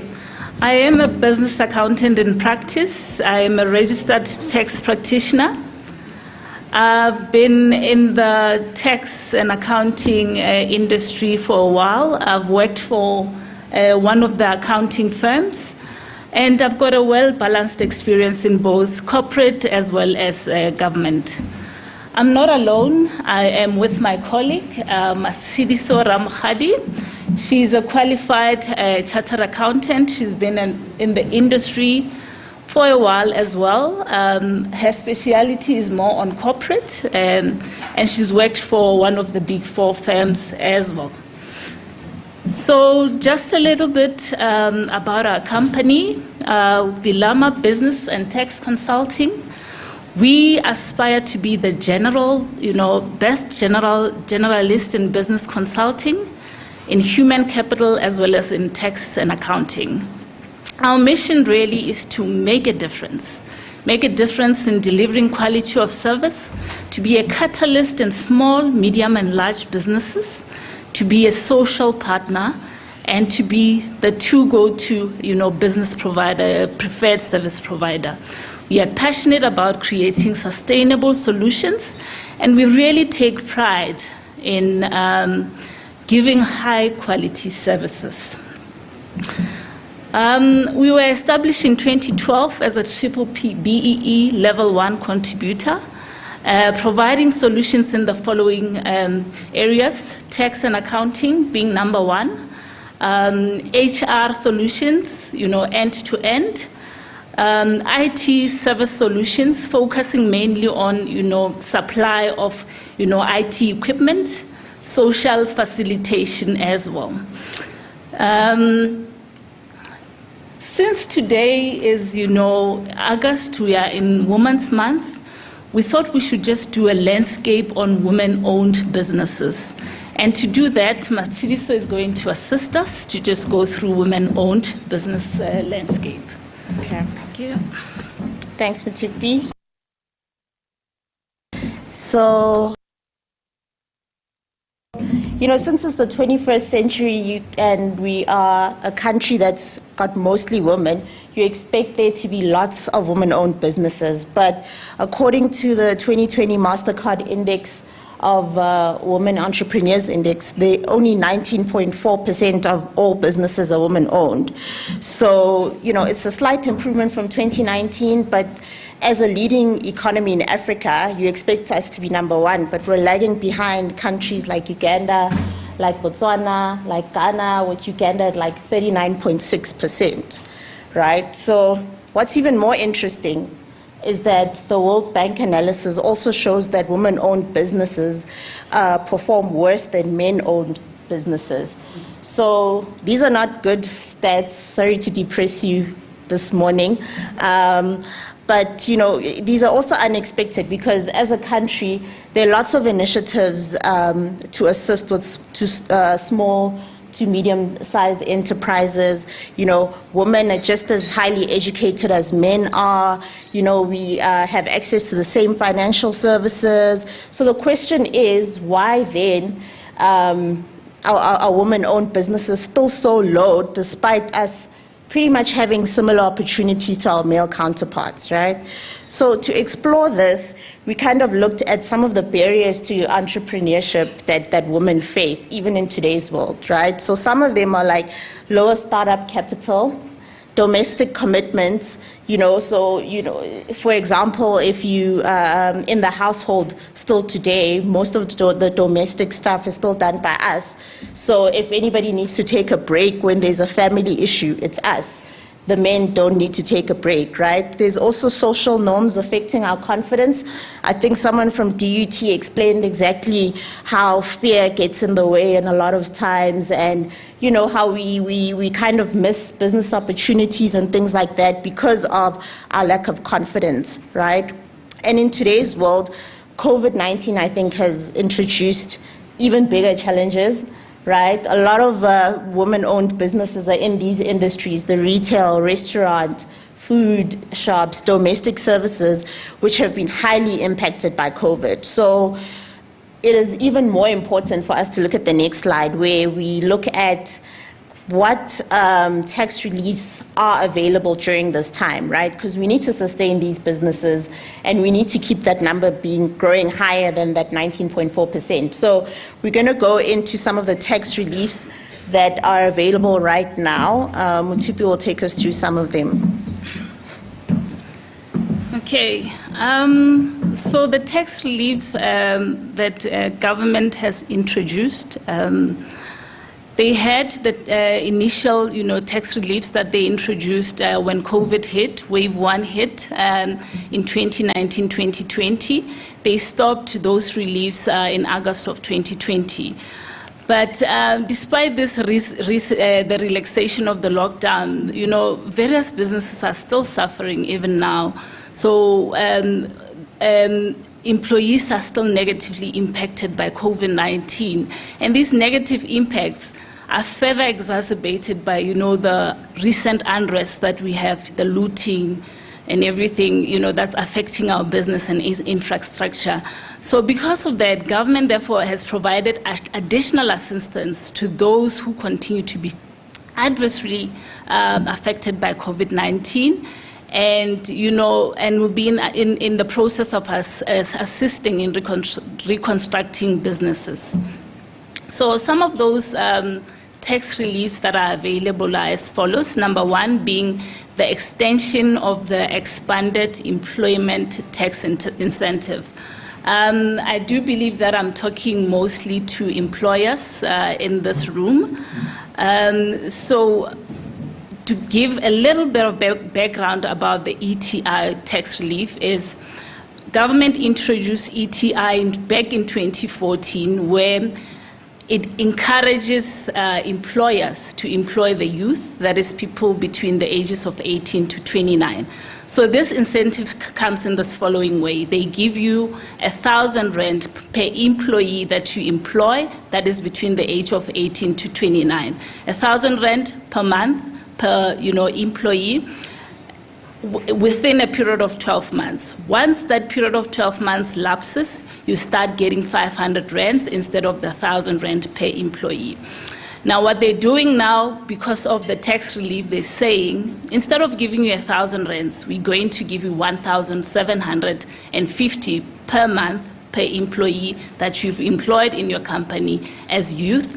And if the employee has been there more than 12 months, 13 to 24 months, we're giving you a relief of 1.2 instead of the 500 that you've been, getting, since the introduction of the incentive.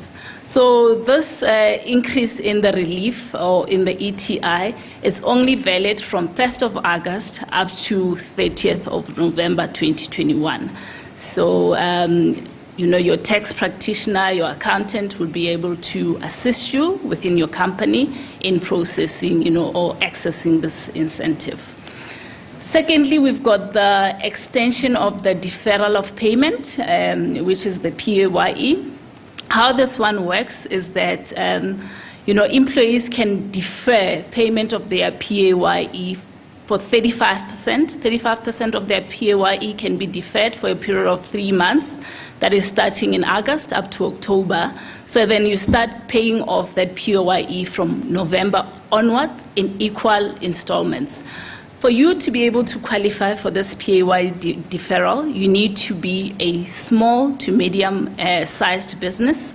You need to be earning gross income not exceeding 100 million to qualify as a small business. And you should not be earning more than 20% of income derived from interest, from dividends, and foreign dividends.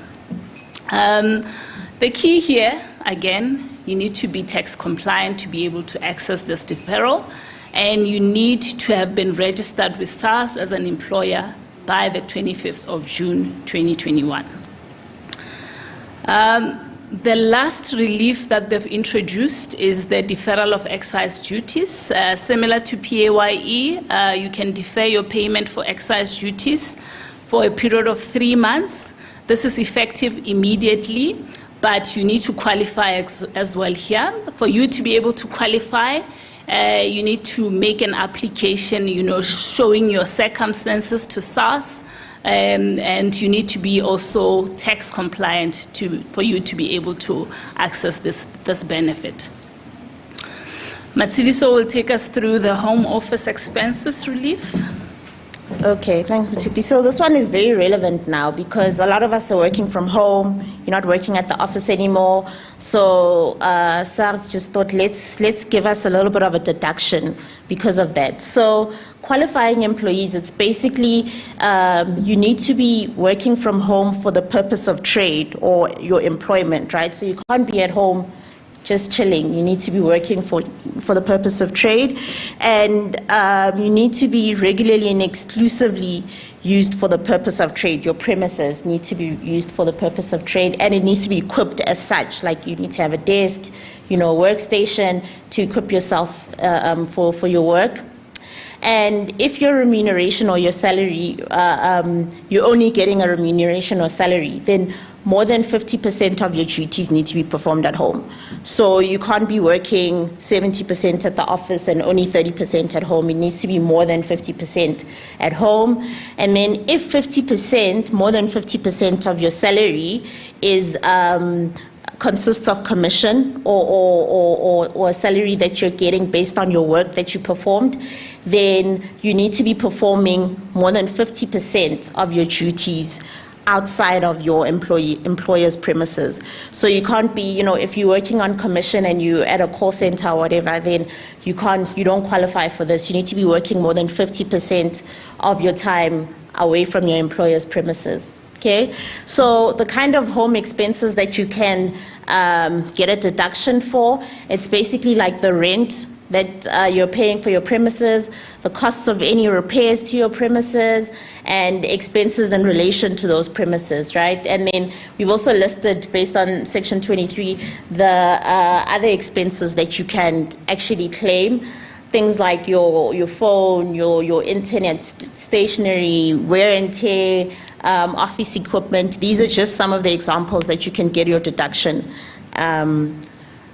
Okay, and then how is it calculated? So it's basically based on the area of your home that you use for your work, right? So if you've got one little room that you use as an office, you have to take the square meter of that room and divide it by your total home square meters, and then that's the percentage that you can claim as a deduction for tax purposes. Okay, so that's a very useful one. Okay, so in order to qualify for all of these benefits that we've listed, you obviously need to be tax compliant, right? Which is really important. So we've listed some of the other benefits of being tax compliant right now. So I'll just mention some of them. Like if you're tax compliant, you'll avoid possibility of paying penalties. You'll avoid falling foul and eventually you'll also avoid possibly getting any fines or any imprisonment if you fall foul and it's an offensive of any of the offensive provisions. Okay, and then also, if you're compliant, it also allows you to be able to engage in business within the public sector. And you can also tender for government work. You can remit monies offshore. You can formally emigrate from South Africa. So if you're planning on living overseas, it's important to be tax compliant so that you can get a good standing tax clearance certificate, right? And as mentioned, of course, you can get all those COVID-19 reliefs. Okay, so how do you know if you're tax compliant or not, right? Because a lot of us don't know. So there's a system called the tax compliance status that SARS has introduced, where you can actually view your compliance status and get your tax clearance certificates. You can also identify if there's any monies due to you or that you need to pay over to SARS. And it also allows any authorized third parties to view your tax compliance status on the e-filing system with an electronic access PIN. So if you have a tax practitioner working for you or anything like that, they can also access it with that PIN. Okay? And then the compliance criteria. So what do you need to do in order to be compliant, right? So firstly, you need to not owe SARS any money. That's the obvious one. Unless, of course, there's a settlement plan or suspension of debt that you've agreed with SARS, and unless you only owe SARS less than 100 Rand, right? Then they don't care about 100 Rand, okay? So you need to also have filed all of your tax returns, and you need to be registered with SARS for all of the taxes that you are possibly liable for. And obviously your particulars with SARS need to be registered and updated, and you need to have merged or declared all registered tax reference numbers with them. So that's what you need to be tax compliant. So, so the next session we're going to actually discuss how we as a company can assist you with your tax compliance. So how we come in as Vilama Business and Tax Consulting is we help you with compliance. We start from the basic, which is accounting services. We do cleanup of your books. What we can do is we can help you with monthly bookkeeping up to trial balance. So we start with capturing all your data, from cash book to trial balance. We can do your monthly balance sheet reconciliation, monthly reports, management accounts. We can deal with your debtors and your creditors. We can manage that for you. We can do your annual financial statements, your budgeting and forecasting, as well as just be on call for whatever accounting need that you have or tax need that you have. We do both individual and company taxes. On a personal tax, what we do is we can help you with a registration on SARS to be on the SARS e-filing. We can, gather all the required documentation, process your return, and submit it to SARS for you. We can handle any SARS queries that you have or any audits that you have. We can do tax planning for you. Any directives relating to lump sums, we can help you with that. We can check your assessments until completion. And if you've got objections, if SARS comes says you owe 50,000 rands and you don't agree with that, we are able to help you with objections to sort that out. From a business perspective, we are able to help you with income tax, capital gains tax, provisional tax, VAT, as well as the employee tax, which is the PAYE, UIF, as well as SDL.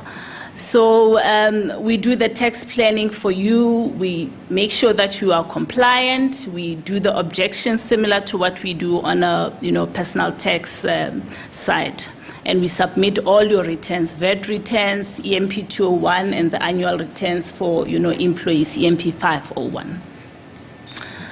So these are some of the clients that we've serviced previously: EmpowerWorks, SASA, Waste Partner, CCI. It's unfortunate that we are also unable to list the individual, people that we've managed to service. We can't list all of them, but yes, this is us. This is Vilama Business and Tax Consulting. You can contact us through Katie Ware, the Ops Manager at our office, or Cindy Swanobanda, our New Business Development Consultant. Or if you all about new business development, you can contact Mr. Samson Bilagazi directly on the listed cell phone number. Our website, www.vilama.co.za. You can go there to see all our service offerings. And we will also be outside just to take in any questions that you might have or assist where you require assistance. This is us, Vilama. Team, thank you so much for your time. Thank you for listening to us. And if there's any questions, we are happy to take those questions. Thank you.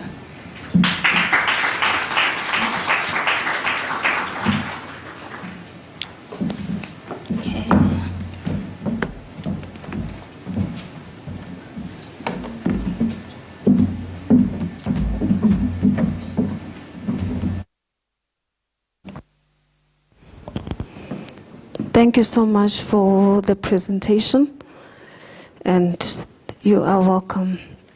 I just have a few questions from the presentation. You mentioned that women are not really presented in the black-owned businesses. How can we address that? How can we challenge that?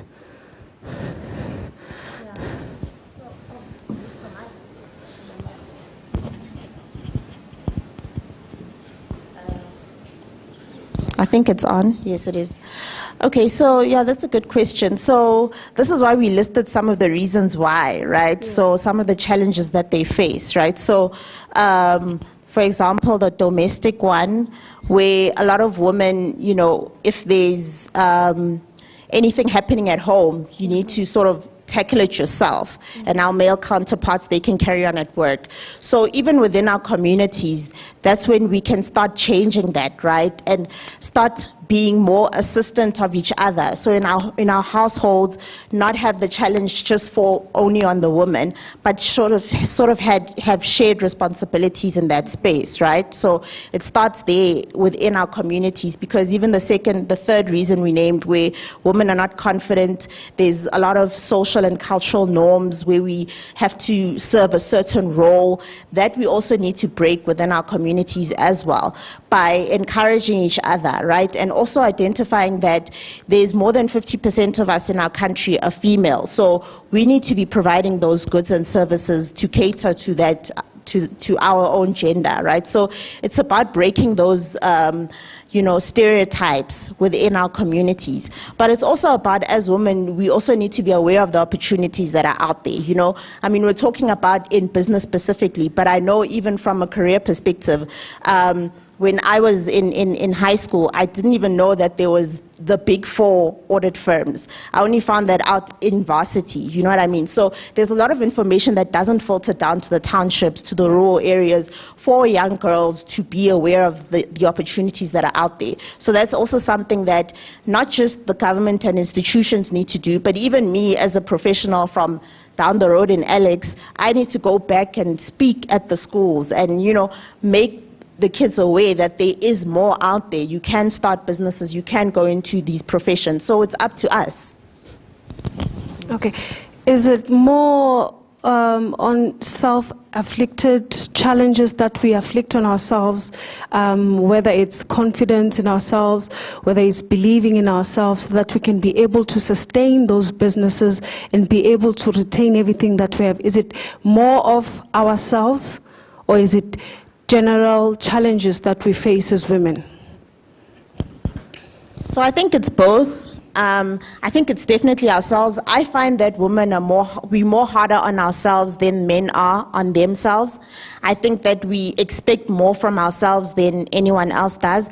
So I think that's driven by us, but I also think it's driven by the community as well, where a lot is expected of us. So we're in the 21st century where we are expected to go and thrive in our careers, but we're still expected to come home and cook, and come home and do all of, and make sure domestically everybody's taken care of. So you kind of need to be a boss everywhere now. Yeah. So, and you put pressure on yourselves to excel in that, you know. If I go home and I tell my mom, no, I order takeaways for a week, she's like, how omusadi ojwan? You know what I mean? So it's a lot. Our community is also impacting us being so hard on ourselves. And I think from a confidence perspective, that's also a thing that as women, we do struggle with, and it is community based, but it's also us as well that we inflict on ourselves. You know what I mean? So I think it's both.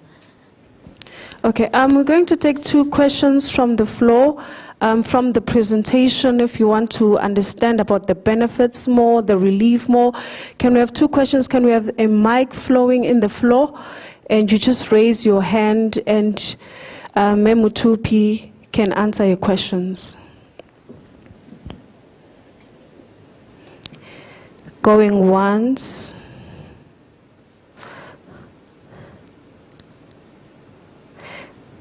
Do you have questions on the floor? Do you have questions online?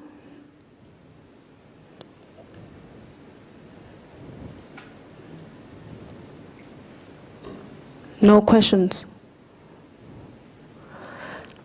I think everybody is set and the presentation was clear. Thank you so much for the presentation. And they will be outside if you need to ask them more questions. Thank you so much. Can we give them a round of applause?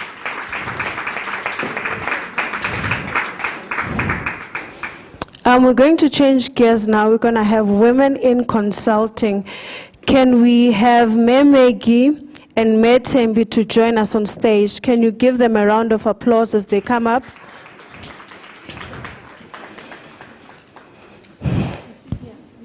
Yes, you can sit there for social distancing. I didn't introduce myself because I saw Bome Mutupi, they were ready to go. My name is Lerato Motawong. I'm going to be the facilitator for the panels today. Welcome Memegi and Metembi. They are from Teta Recruitment and HR Services. Can you introduce yourselves and tell us more about Teta Recruitment and the background?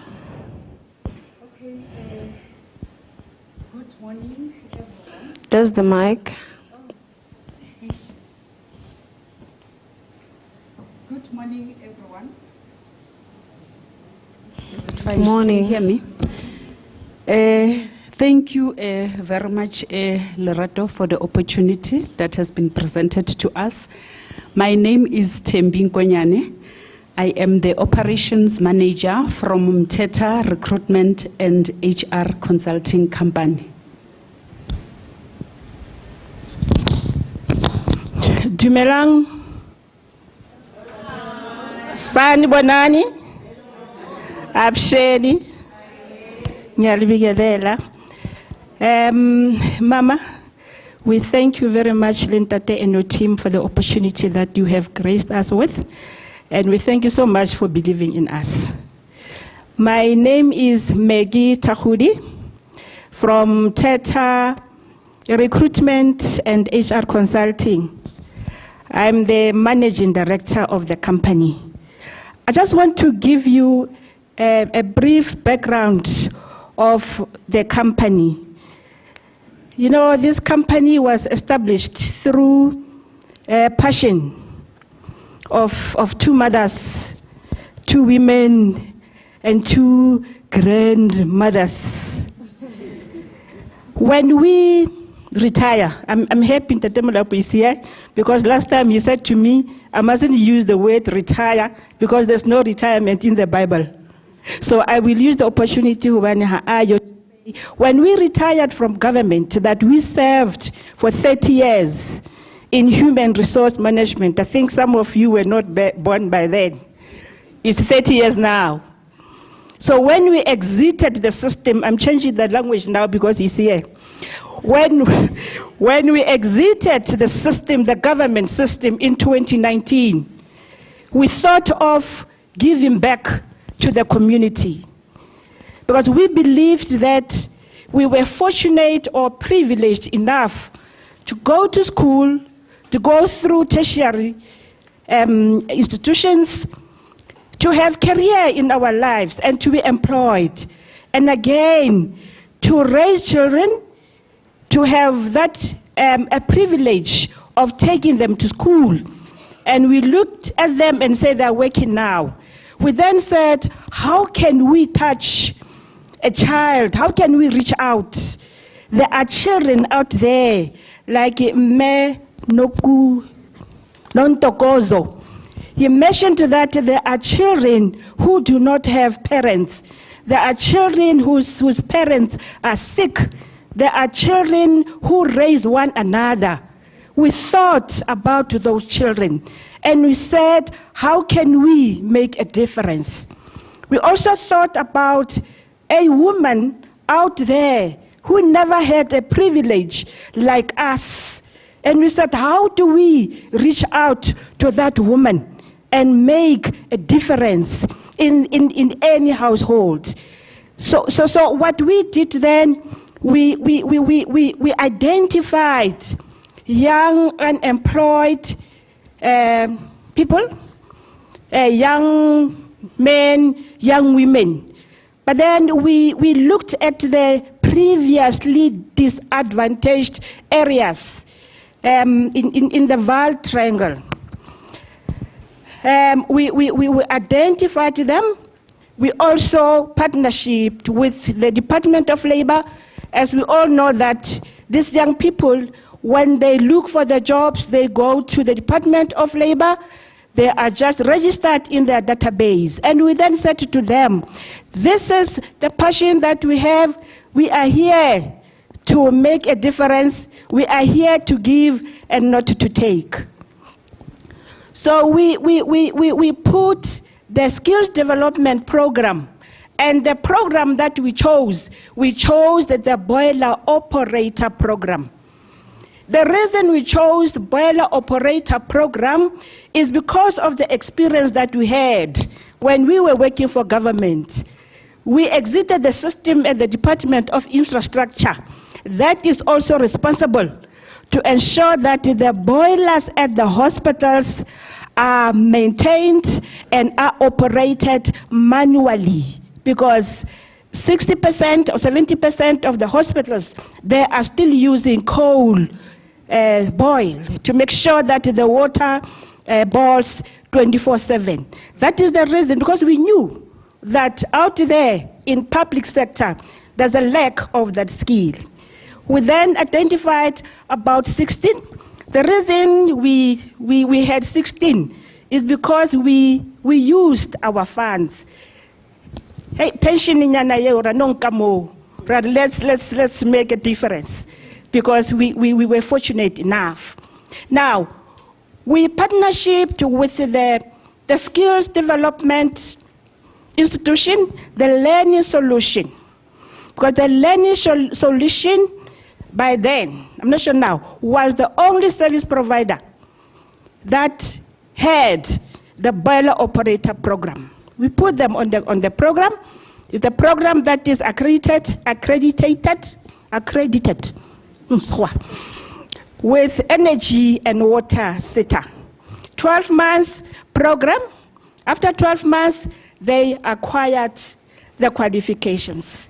So as we speak, we have about 16 young people who are qualified boiler operators who did practicals at the hospitals. It was not easy, I must say, but we got a breakthrough. I think I must mention this one, but to say that the challenges that we faced when we wanted these guys to get practicals at the hospitals, women gave us problems. Women, guys, not men, they blocked us left and right. We tried to say, it's about a child out there. But eventually, because God is God, God is faithful, we got a breakthrough. So also Rato, we are sitting with 16 qualified boiler operators that you had said now, here are they. They are not yet working. I'm glad I'm here. I'm told there are employers here. They are not working. Thanks God. They are currently not working. But then we said, how do we assist them to get employment? And then as we attend Mema Molapo conferences, we learn and we come out with something. And then we were advised to say, look at registering a recruitment company so that you have them on the database. You form partnership with other stakeholders and assist them to get employment. Thank you so much for the background, Memeki. From what you are saying, you're saying you have 16 qualified boiler operators. Many a times we have people that only train and give qualification. My question is that, what happened to them after? The aftercare, what happened to them after? Where are they now? They are qualified, they are boiler operators. Where are they now? What is the aftercare? Like I have indicated that currently, they are not yet employed. So we are engaging with different employers. Hence I'm saying I'm glad we are here. There are employers here who can consider employing them because they are qualified and they are good. They can operate a coal boiler 24/7. Was it a once-off opportunity? Are you looking at it to making it a full qualification for them or other opportunities for those young people? It's not a once-off opportunity. The reason we are saying that is that it's our pride, it's our identity to continuously developing young people so that at the end of the day, we also assist in addressing the unemployment amongst the youth. So we want to continue with it, and we know it is a fact that the hospitals still requires the boiler operators. But another challenge that we have is that in terms of the government sector, they require a 6 months experience to employ them.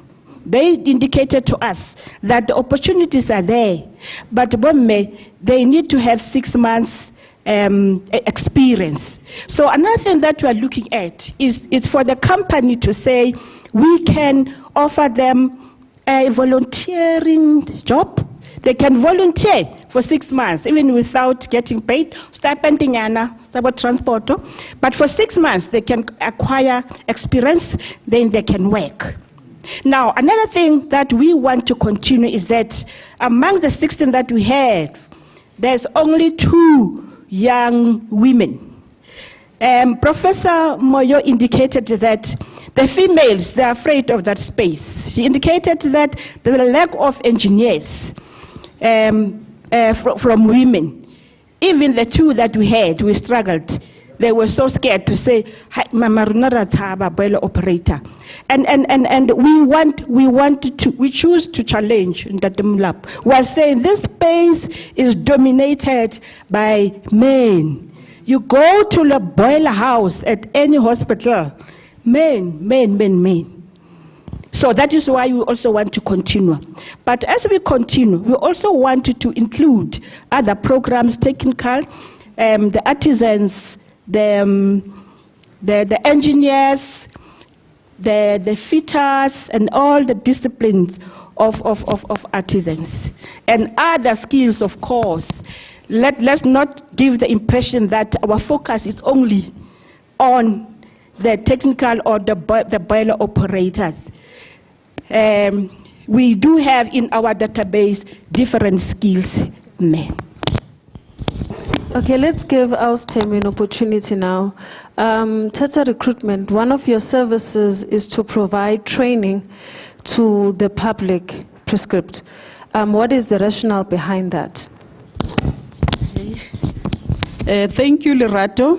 The rationale behind providing public service prescripts is the fact that we have been working for various government departments, and I think everyone knows very well that government departments is the environment that is highly regulated. And for the HR practitioners to be able to perform their jobs effectively and efficiently, they have to be familiar with the public service prescripts or legislation. This is why then, as one of our HR consulting services, we have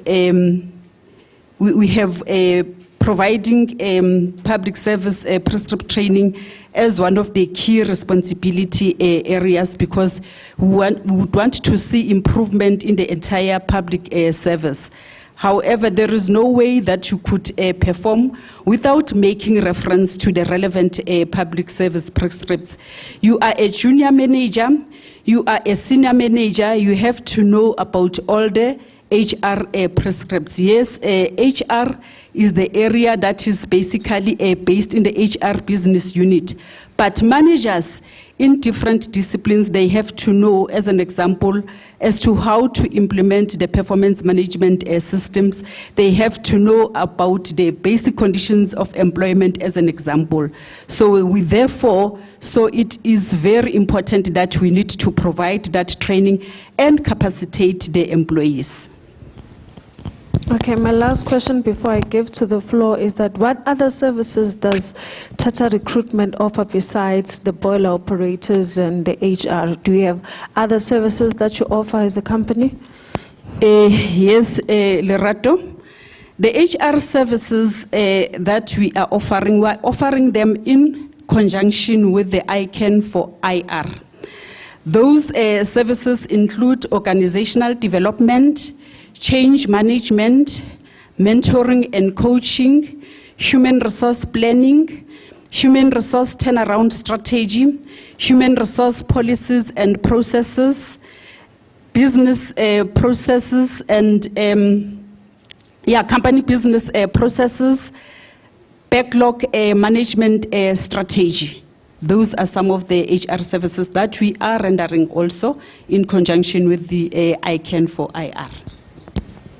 Do you want to add something? Yeah, just to add aspect, Lerato.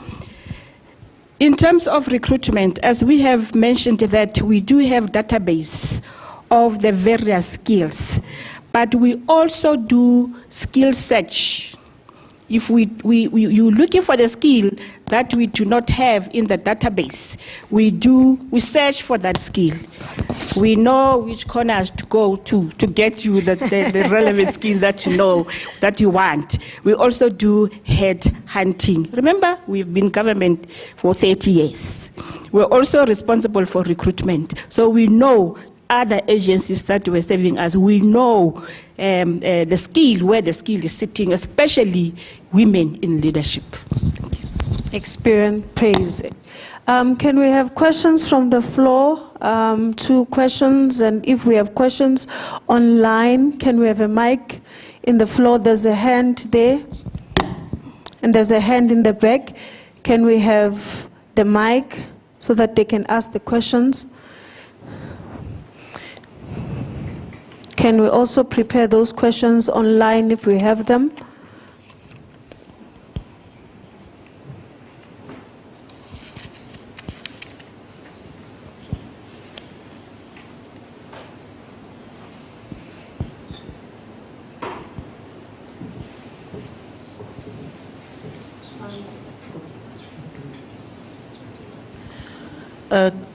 Good morning. Thank you to the two ladies. They started with passion. I don't have a question per se, but more on a comment. Okay, the boiler making operators. I know with the energy and water SETA, most of the qualifications there, they've got an entrepreneurial element to it, because I used to have. I was the first female-owned accredited service provider, but for renewable energy. So we then developed a whole lot of stuff there. So I think with your operators, part of the unit standards would have been their new venture creation and so forth. Instead of looking for them in terms of employment, rather push them to being a small business, because yes, it's still male-dominated and it's still white-dominated industry. So as you push it, don't push them to be employees, rather push them for being employers themselves, so that then they become service providers. I think it will be more acceptable in the industry, because a lot of people seem to be leaning towards being employed, but there's more opportunity being an entrepreneur and for you to be in that space. Of course, a lot of things are changing and we are developing a whole lot of stuff, but at least if they're in that space, they can grow themselves without just being sitting there and saying, we're relying on coal and we can operate this. But I think just push them. They already have, I'm sure they would have done them as part of their unit standard, but just push them to open those businesses themselves and then look for opportunities, not only from the hospital perspective, but hospitality, and there's so many. So then they can also now go into manufacturing, where there'll be boiler makers. You know what I mean? So don't push all the training towards being employees, but more on SME development. Thank you. Thank you so much for that comment. Do we have another question on the floor? There's a hand and another hand that side.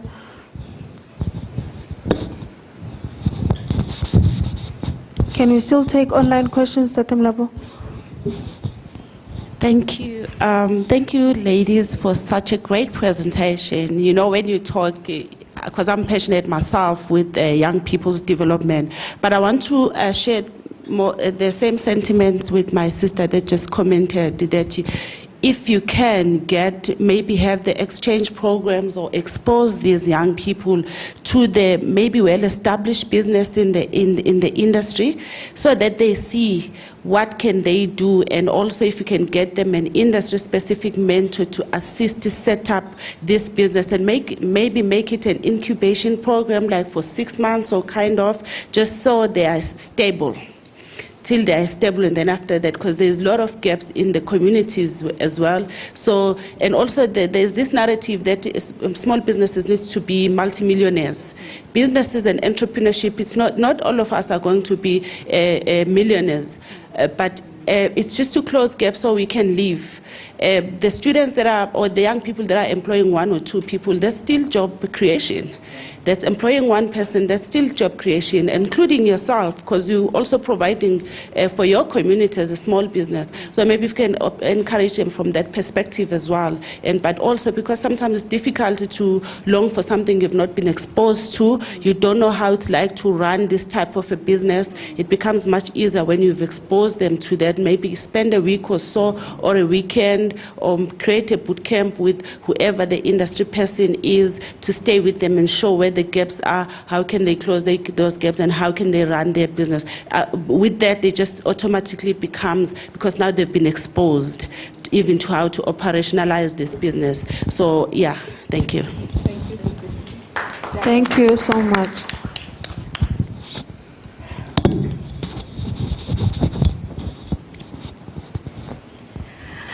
I think mine is more of a question. I'm quite young, and I know this is a leadership conference. So I've been inspired all morning. It's such a wonderful opportunity. And to the two ladies on the stage, I think today I would like to take the opportunity to ask. I am a organizational psychology graduate, and I think one challenge that I do face right now in the job market looking for a job is that I am equipped with the theoretical knowledge, but to break into the industry is so difficult. And so I would maybe like to ask, what advice would you have for a young woman like me who's looking to get into the HR space and industry? Thank you. Yeah, Tembi will add, but I wanted to respond in a certain way. Our vision is to be a leading agency that provides an integrated capacity solution. Now, we are saying in terms of our HR consulting services, what we want to see, of which is our pride, our identity, to hold a young person with hand as we go along. So we are saying, as we provide HR services, we will also impart the knowledge and experience to the young graduates in the HR field. That is our intention, to say, give us a tender for lack of better word. Give us a job. You give us a job, we do whatever HR development of HR strategies, organizational development, HR policies. We will include young people and impart the knowledge and experience. Because you see, the problem is with theory without experience is a challenge. So as part of our company vision and mission, we want to move with the young graduates. So in HR, now we are saying whatever job that we get, we'll ensure that we have the young people who are graduates in HR. Okay, thank you, MD. In addition to what Mr. Khudi has indicated, we have had also a discussion with our youth that we have already capacitated in terms of the boiler operator to say, yes, there are internship programs out there, but then they shouldn't be looking only at the internships. They should also look at volunteering, so that then they are able to acquire the necessary experience. We know that it is difficult currently for graduates to get employed there, but volunteering also would assist a lot in terms of ensuring that the person acquire the necessary skills and the experience. Thank you. Thank you so much for the questions and the answers. Do we have another question? Yes, thank you for the opportunity. My name is Opumzile Xulu, and I am from the Durban University of Technology with my colleague here, Nontokozo. My question, to first thank the wonderful ladies for the presentations and answering the questions so well. And just to share quickly that I worked in the recruitment industry for about 7 years. So I know that industry very well. And my question is, just now that I'm with the academic sector, and I work a lot with students, and one thing that I'm learning about students is, as we prepare them, we teach them, they pass their programs, they get their diplomas, they get their degrees, and we add programs like entrepreneurships and many others. But I find that many of them are still not prepared for workplace. They lack, that soft skills that, you need to be better prepared to be either a good worker or a good employee, a good business person. And as DUT, we've identified this, but we need more support as a university even to help students. So I'm asking if TETA has programs that are working with university graduates. You've mentioned some, but are you also in your programs including workplace readiness programs that are really targeting university graduates just to prepare them? You'll be surprised how in a skill like emailing, it's so important and need to be learned by our university graduates. And then, of course, you've got other skills like critical thinking, for an example, as very critical in terms of acquiring that skill in preparation for the future or post-life after university. So, and if you do, and certainly as the University of Technology, Durban, we would love to just take that conversation further and see how we can collaborate. Thank you. Wow.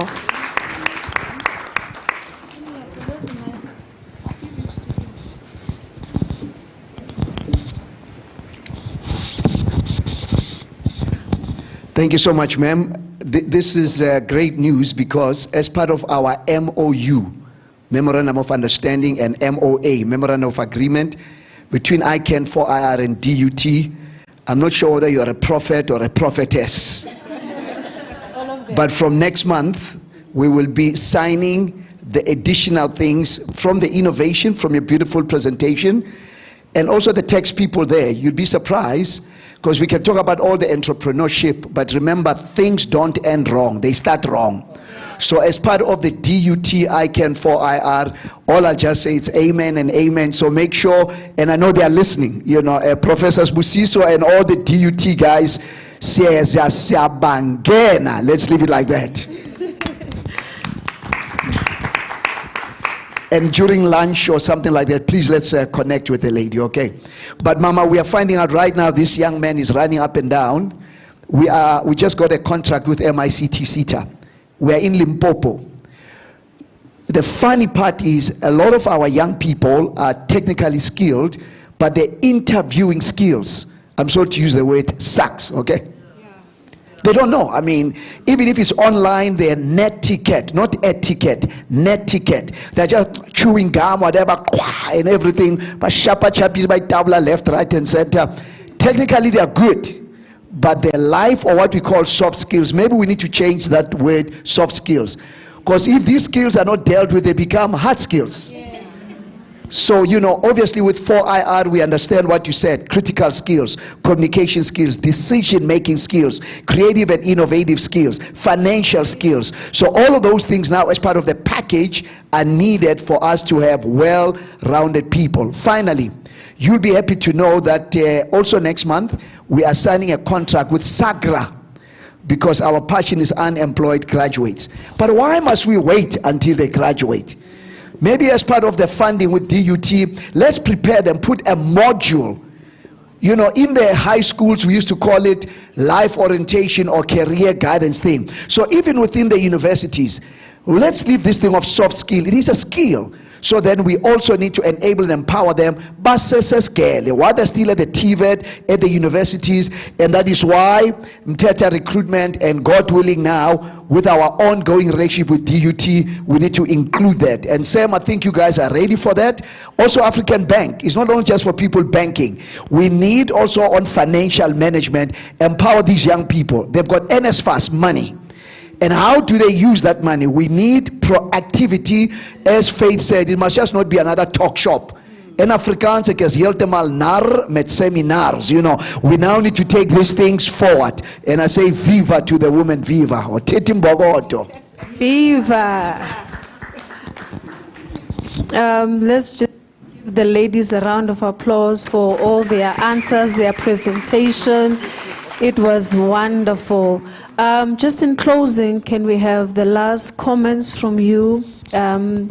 What are the opportunities that you have for young people in the future? How is it to be a woman in consulting? Are you growing in that space? Any last comments to the women leaders here and online? As Mteta Recruitment and Consulting Company, there are things or skills that we want to professionalize.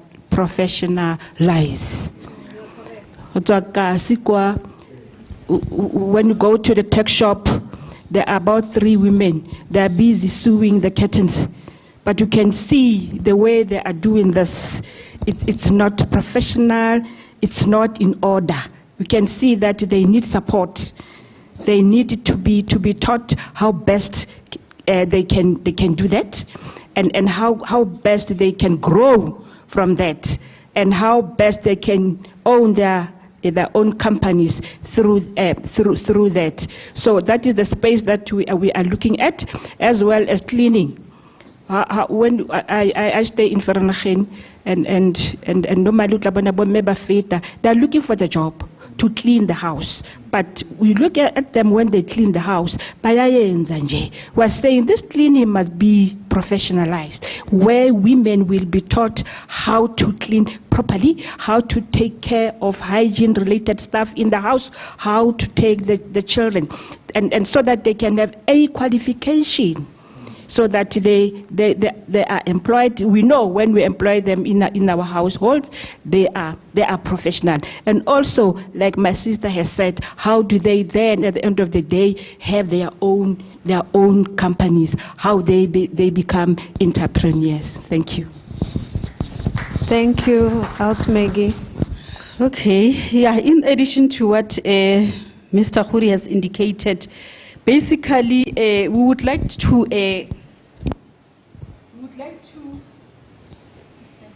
Can I talk without? Oh, it's fine. It's on. Yeah, we would like to capacitate and empower young women. We wouldn't want them to face the challenges that we as women have been facing all the years through. So our main focus now would be to empower young women. Thank you.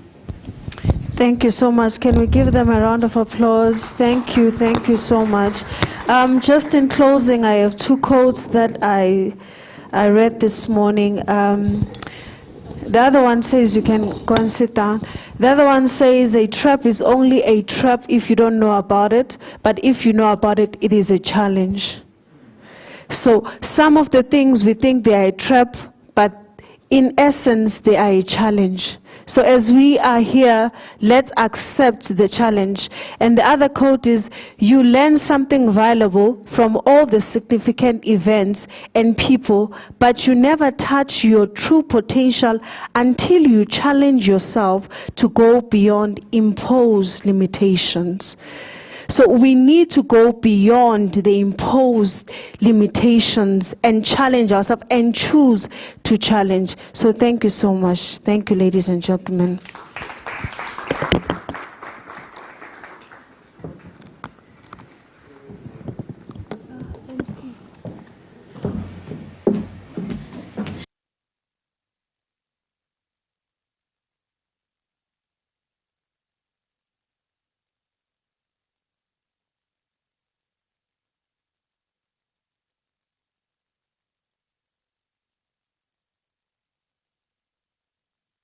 Because that's where my heart beats. So, Doctor said, just inspire the girls. Go as the Spirit leads you. So when we started this morning, we watched some videos of ladies who's challenging us to be a change. And with that, it inspired me to write a little poem to introduce myself to you so that you can know who is Myrna. Okay, I'm not just a pretty face.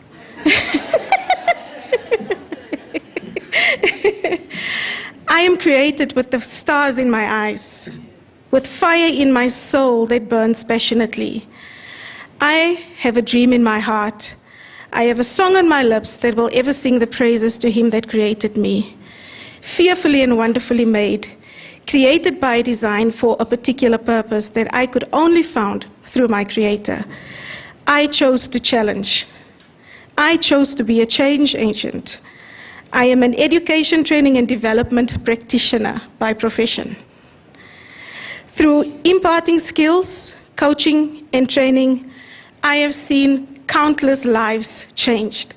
I have seen countless entrepreneurs being raised who is successful.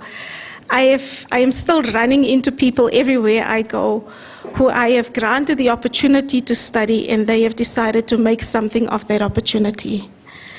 I cannot be boxed, because greater is he that is in me that is in the world. I challenged the system by starting my own training company. And through this, I opened myself up to do facilitation, design and development, outcome-based assessments, skills development facilitation, coaching and mentoring, putting skills plans together, doing BBBE scorecards, and actually getting that company to a level 1 in skills development. I make jewelry and clothing on the side because I am a creative by nature. I am created by the Creator. I have so much creativity that skills development is not enough. I need other outlets. I am created with a purpose. I am created to reflect the glory of my Lord Jesus. My name is Myrna, and in creation that means peace. So where I go, my feet is directed in peace. So that's who I am. So to the lady there who has just recently graduated and still looking for the opportunity, don't give up. I want to spend some time with you quickly if you don't mind. Okay. Ready for the videos? Okay, technical team, can we please have the video by Oprah Winfrey? Just one. Oh, okay. Before, sorry, Doc. This is Miss Comfort, and she will be interviewed by Dr. Molapo. Can we give them a round of applause, please?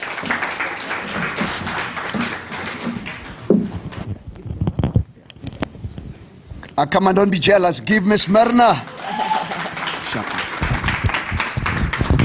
a round of applause. I believe that men need to support women events, because we cannot deal with things like gender-based violence and then the brothers are not in the house. The truth of the matter is, and I'll be talking about that tomorrow, that we as men have oppressed, suppressed, depressed, and all the S, you can just mention it. And we have created the ceiling, the glass ceiling. Now some of the women are going through that ceiling. Now we've got what we call the labyrinth. And then unfortunately for women, you find women oppressing other women. It is amazing in our travel as ICANN for IR, most of our team members are women, but they will tell you that they're still not comfortable having a woman as a leader. This bring her down mentality. I'm not sure whether it's comparison, competition, and things like that.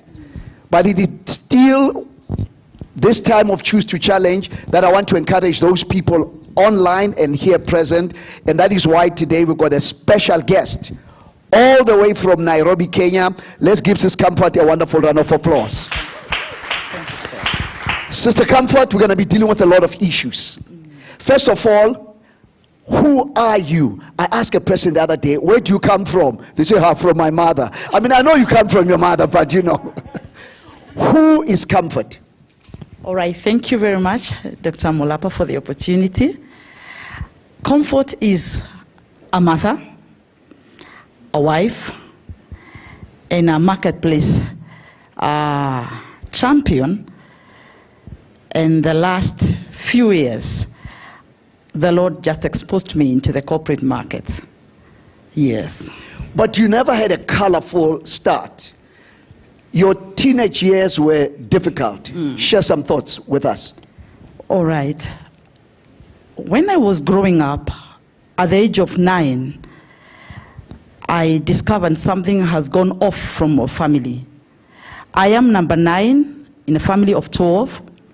And my father... Just rewind a little bit. You are number 9. Yes. Out of a family of 12. Yes. Is it one father, one mother? One father, one mother. Okay. So multiplying and replenishing the earth, as the Bible says. And number 9, what did it put for you to be number 9? What are some of the challenges being the 9th child in a big family like that? All right. When I was 9 years old, I discovered something has gone off, because I found a very rich father. I found a compound that had 5 vehicles. I could hear people talk about the entrepreneurial father. But when I was 9 years old, I sensed danger when my father called me one day and he told me, "Mommy," that is in my mother tongue, "Mommy, we will not be now going with you to get your sisters and your brothers from school, because even the vehicle you see now, somebody will come for it." I didn't know my father had fallen from had suffered a very major setback in the market, being an entrepreneur. And so he lost a lot of money. And what was left now was like saving whatever he could have done to rescue something for the family. So he was not only just technically insolvent, he was bankrupt. You guys lost everything. We lost everything, and I saw it going, and I saw from the top to bottom, and everything went off. Then I was in class 7. Allow me to say this, Dr. Molapo. I was in class 7, I went to class 8. I was a very bright girl, and I passed very well.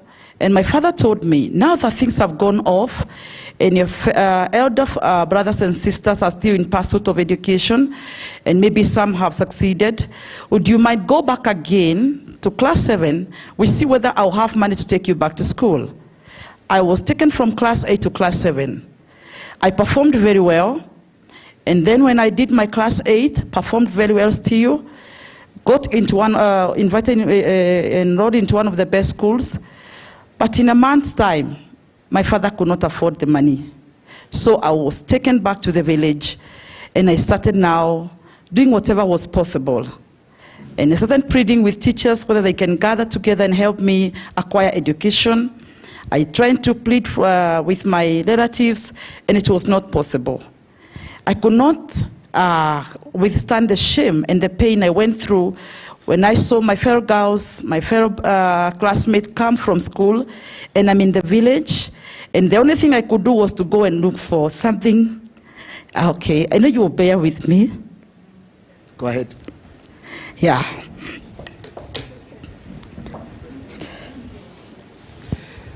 Remember, your pain is a purpose. Somebody is watching, somebody even in this auditorium. They can sense. Yes. Because remember, you can never heal the wounds you do not feel. Yes. So we are sorry we had to take you back a little bit. Yes. Because I need for the people, majority women, but there are a lot of men here and a lot of men watching, to find lessons learned. Because people look at the glory, they don't understand the story. Yes. So please, we will bear with you. Okay. This is important. Go ahead. Thank you. So I now started going across the villages, asking ladies to help me, allow me wash their clothes, or just be with them and maybe sweep their compounds. And it was so heartbreaking. It was the most terrible time of my life. So my brothers and my sisters, some could feel it, but they never helped me. And so I decided to just go to church. I became a very good worshiper and praise and worship leader. And I was very effective in church because I was free every time I was in church. So I started pleading with God and telling him, I understand our family lost everything, but I know you still, you the Lord who restores. And the Lord just started speaking to me that he wants to make me the love of sacrifice on behalf of our family. And instead of bitterness and anger and maybe blaming myself and accusing my parents, I step into the office of intercessory. I just go out and start interceding for our family wealth to come back. And it's not easy to pray for your brothers and sisters, and of course telling the family it's gonna be well. When you're hustling, they could not even start understanding that God you're talking about. But I was so consistent in church. I was very consistent in the ministry. I became a crusader, and of course, happy of everybody was succeeding, which I have discovered over time. It's good to rejoice and to celebrate those who have succeeded. And I started developing a culture of celebrating success. And of course, celebrating those people who are ahead of me, and especially the girls we were with in school. I could see them come. I could go visit them. Of course, I will never forget an experience I went through when I went to visit one of my best friends. And the mother told her in front of my face, watch out walking with her because she has not gone to school. She will mislead you. So they use your illiteracy and begin to speak gloom over that. Yes. That thing never made me bitter though, but it started breaking my heart and asking now, where will I fit in life? Who will accommodate me in life? All the others, the 8 brothers and sisters above me, they have all gone to school. The pain and the loss of my father beat me hard, affected me as a part. I am the only one who was beaten hard because the 3 down me, those who are after me are all educated and engineers. And I thank God because some have got those positions in my house. So I used to tell God, the pain I've gone through, let my brothers and sisters, the 3 of them, let them not go through that pain. So church became my place of refuge. And I started giving my life to the service. I keep talking about the value of serving others. And so I started serving my pastor, going there to see whether the church is clean, going to see whether the office is done, whether the worship team has come. And I was available for service, which I believe is a strength if you want to become a blessing to people. And now at 17 in the church, a brother walked in our church. And he saw a young girl who was leading praise and worship. By then, Dr. Molapo, I had left the village, and I had gone to stay with my sister who was in town doing dressmaking. And so she could tell me, just come, I train you to do dressmaking. And I trained, but I was training in tears because my passion was to become one of the most prominent lawyers in the nation. I love law. I love when things are done right. So my dream of becoming a lawyer just was like, oh, it can't happen. Now telling me to do dressmaking or maybe to have a skill like that one was very far away from me, since we all know we were taught to become something in our former age. You remember the question, what would you like to be when you grow up? You remember that? We saying teachers, we saying doctors, we saying professors, but we never said a dressmaker. We never said, I have really celebrated the 2 ladies who were here. Those small things that we need to equip our people with. We never said that. We thought when you become a teacher is when you are the best.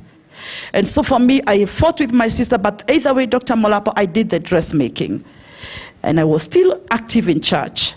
I tell ladies, I never got time to have any boyfriend because I was looking tattered and beaten.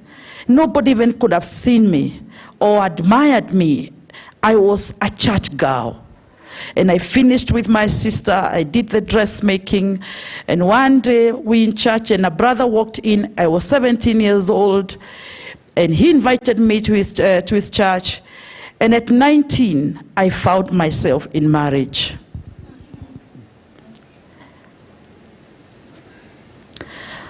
I know sometimes people don't understand the pain of getting into marriage unprepared.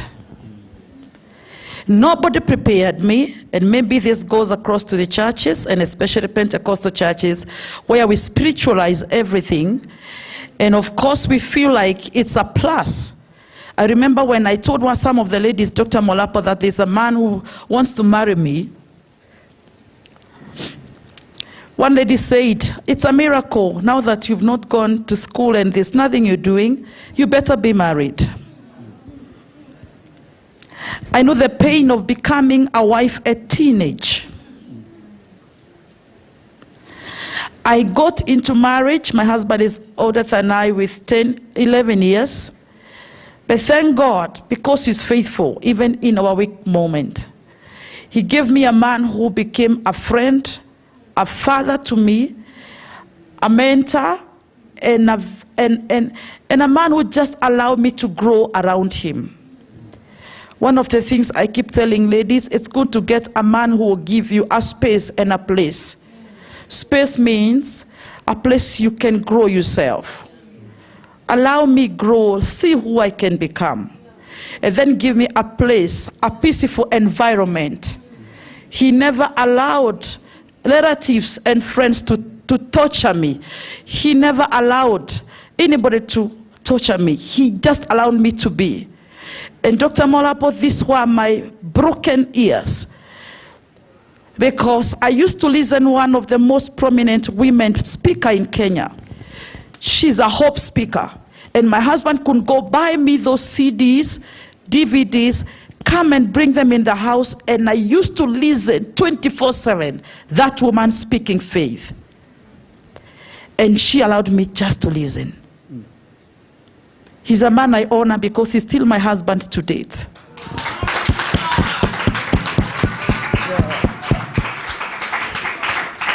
And my brother, come on, just your husband and my brother. Oh yeah? Yeah, just make sure that it's balanced. Sure. Yeah. So he allowed me to become. He allowed me to go for those crusades. He allowed me. And he protected me so much. I was very little and tiny. The villagers could still feel for him because he had money. He was asked every time, why did you get such a small girl? Why did you get a church girl? This is embarrassing for you. But he kept quiet. Now I'm in marriage, Daktari. I don't know how to wash clothes for a man. I don't know to cook for a man. I don't know to brush shoes. I don't know to wash socks. I don't know those things. There are so many things I didn't know. And I'm here stranded. Here comes a man who taught me how to brush the shoes. Here comes a man who taught me how to fold the shirts, to hang them on the wardrobe. And I was also not very good in cooking. He started now cooking for me. Were you giving him burnt offerings like a god? I wanted her to laugh, yeah. I got you on that one. Thank you. Of course, you can tell he taught me so many things. And I remember one of the days, the mother visited, and the mother asked, has she now known how to cook? And he protected me. But just say there, why is that important for women to protect the shame of their husband and vice versa? Why was that important to you? Number one, marriage is an institution ordained from heaven. And I believe marriage is work. It's the only office you get in with a certificate. That means you must make it happen, because you are holding a paper that you signed before your parents, your friends, and then God was also there. So whatever it will take to grow it, go ahead and grow it. So it is communal work. It's something we need to do, both of us. We must participate to grow marriage. It's work. Growing a marriage from 19 years, I am celebrating 24 years in marriage, 30th of August. Yes.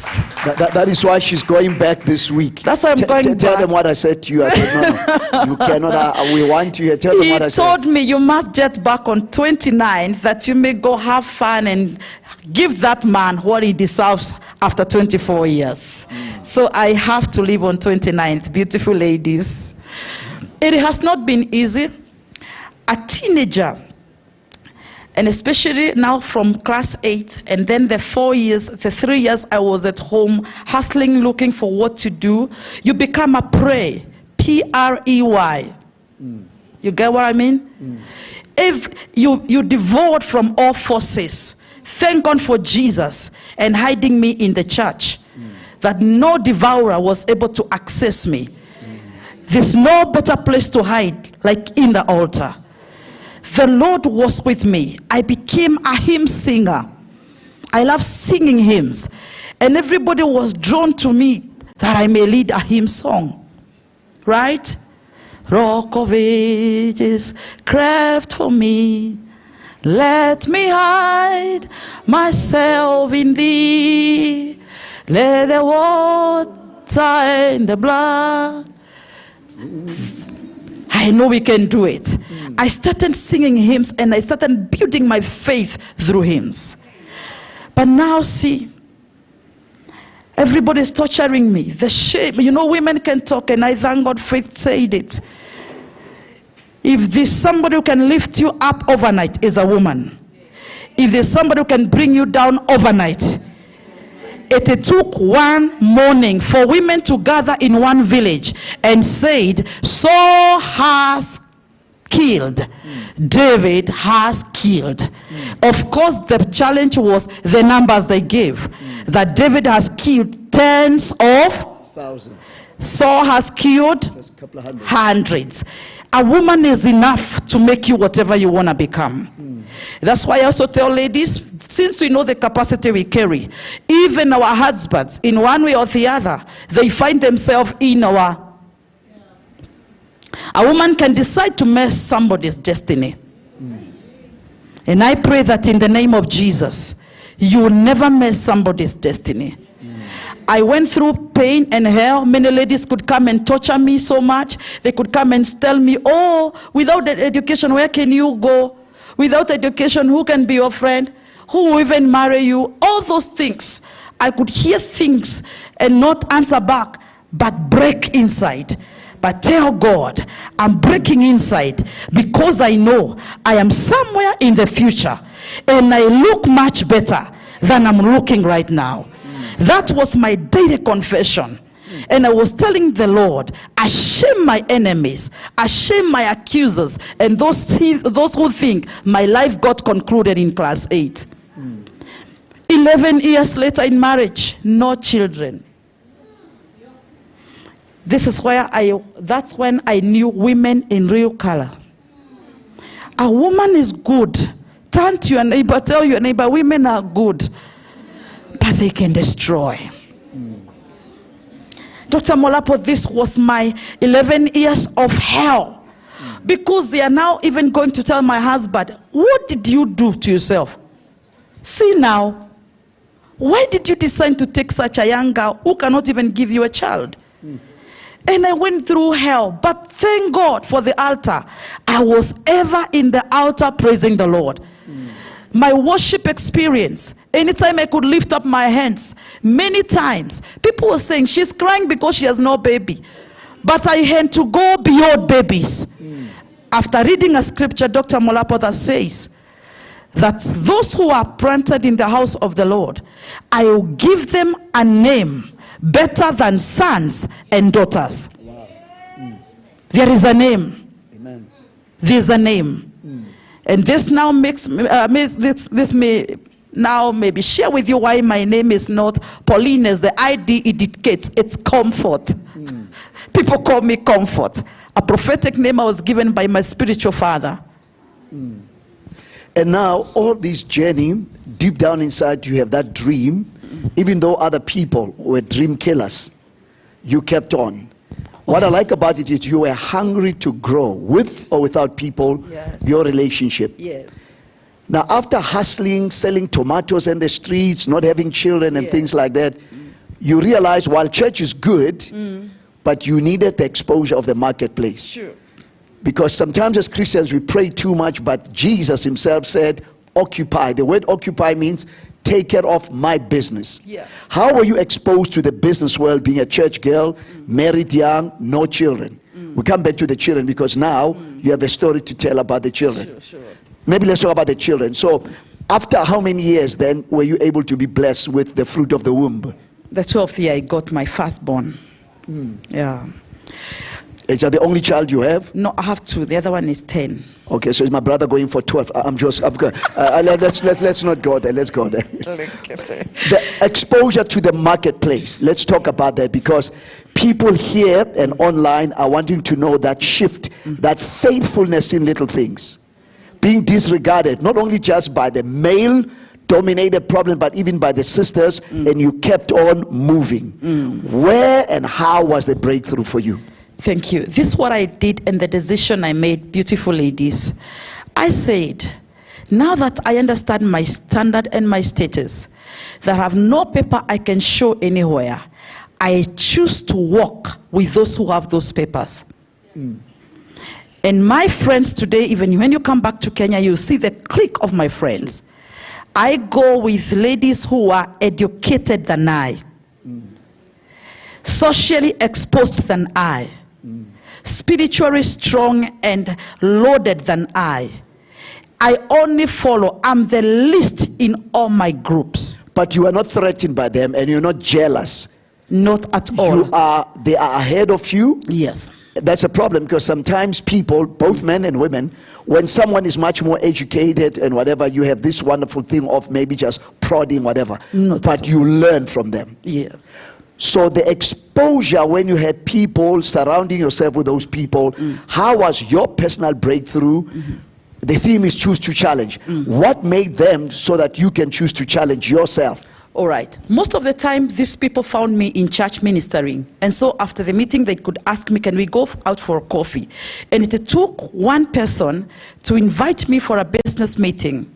I tell people my 16 years successful journey, no, 12 years successful journey is out of a phone call I got from a friend who told me, Comfort, there's a meeting taking place somewhere.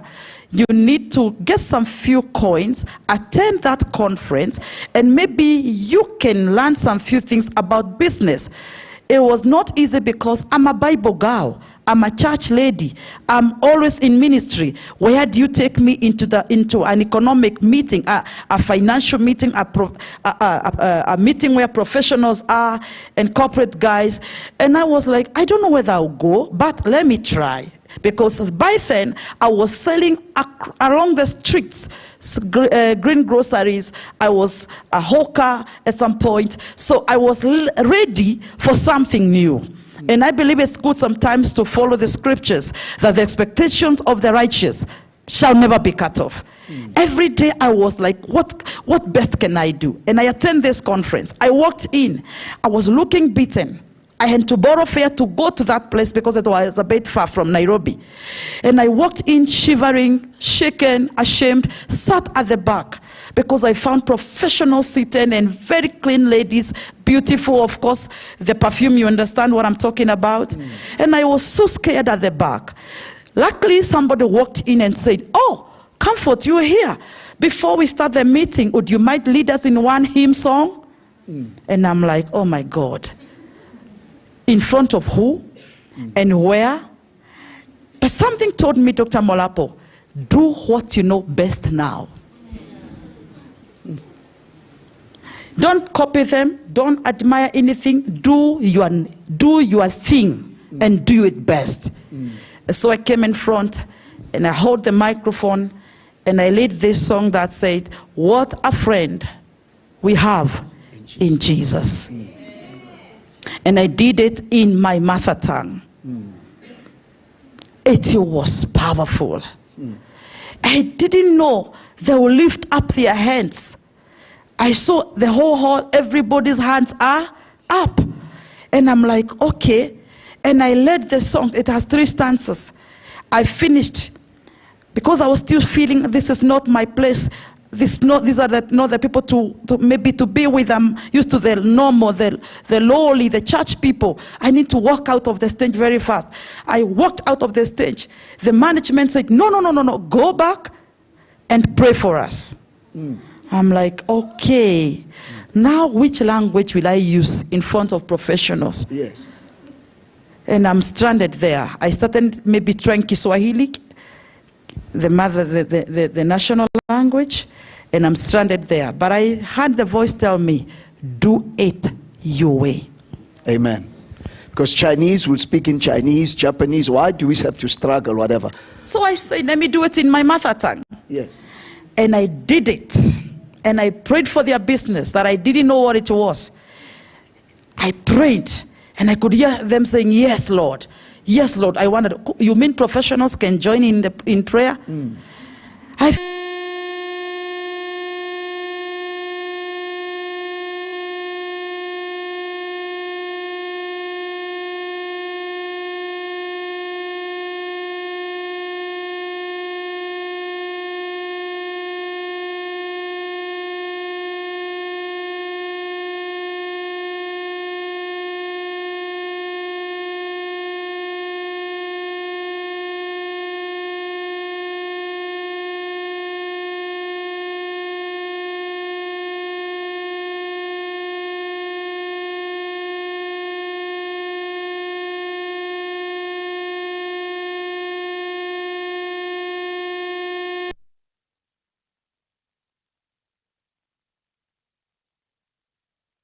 Because again, it's easy sometimes to belittle people and degrade people. Why was that important? I think it was important because they saw something deeper than singing, and they saw a woman who was ready for change. Most of the times, we need to keep always ready for a transformation. They saw somebody fearing the faces that I met. They saw a woman who was feeling uncomfortable and maybe not fitting the platform. And they felt like we would love to build your strength a bit. And especially the dress part was very humiliating. They felt for the way I was dressed. You imagine when you walk into such a corporate forum and you see ladies dressed up well and you look funny. I think that's what they bought from me, that I am just feeling I don't belong. So they wanted, first of all, to make me feel I belong in the meeting. Well, I know you more than a lot of people know you here. Is that maybe why you are generous yourself? Is it because of instances like that? Because people have sown into your life and you are very sensitive to sow into other people's life. Is that maybe one of the things that is one of your attributes? Oh yes, I don't think like I have anything. I find myself going extra mile because I saw a life where people can sustain you and give you and dress you. Especially for me, a dress and a shoe was like, oh, I wish I can be able to, especially even today, Dr. Molapo, my car boot always has different shoes. I carry sandals, I carry dresses just in case I walk in a meeting and I find a lady with a funny shoe or with a funny dress. I think it became my lifestyle. Yes. Unfortunately, we have to stand here. This is part one. Can we say part one? So tomorrow you've got to come back for part two because we've got Really Dwaba in the house. We've got Matsepo Majola in the house. So tomorrow we're going to start on that marketplace thing. Did you get something, ladies? So what we're going to do is we're going to watch now a video from our friend Oprah Winfrey. And then afterwards, I'll also be sharing on the video about the attributes of women who choose to challenge. So let's just watch this video.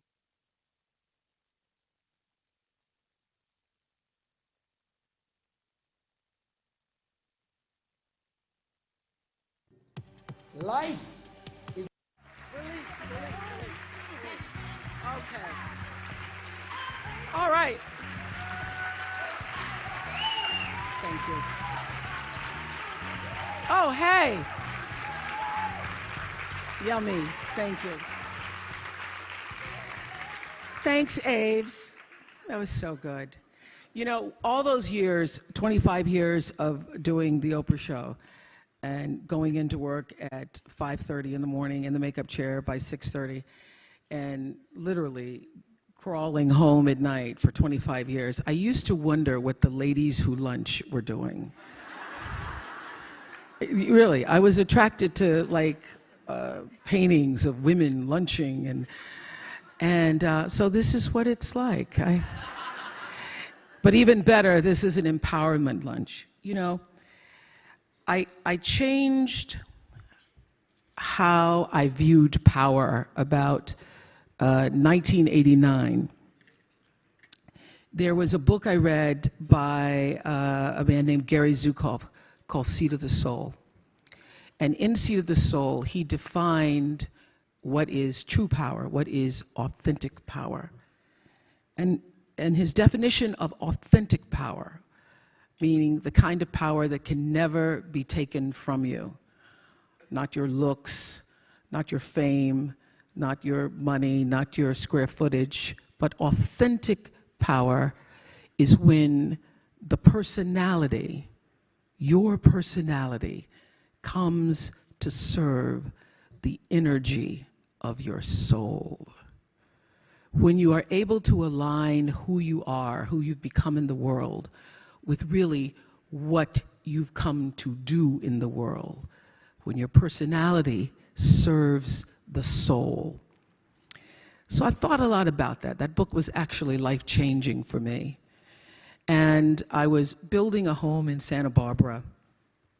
And as anybody who's ever built a bathroom or a home or anything, nothing ever happens on time. And it was 2002, and we're supposed to be finished, and it wasn't finished. And I was like, I can't wait to get in my house, and I'm finally going to have a great Christmas, and I'm going to do the kind of Christmas that I dreamed of from the Courier and Ives, cards. So I'm going to have the wreaths on the door, but I didn't have a floor, so it's a little difficult to do that. So I started to think, if I can't do that Christmas, well, what am I going to do for Christmas? My house isn't even ready, and what can I do? So I started, as I was walking around through the trees, sitting under that tree, because my favorite time is to be alone with my thoughts.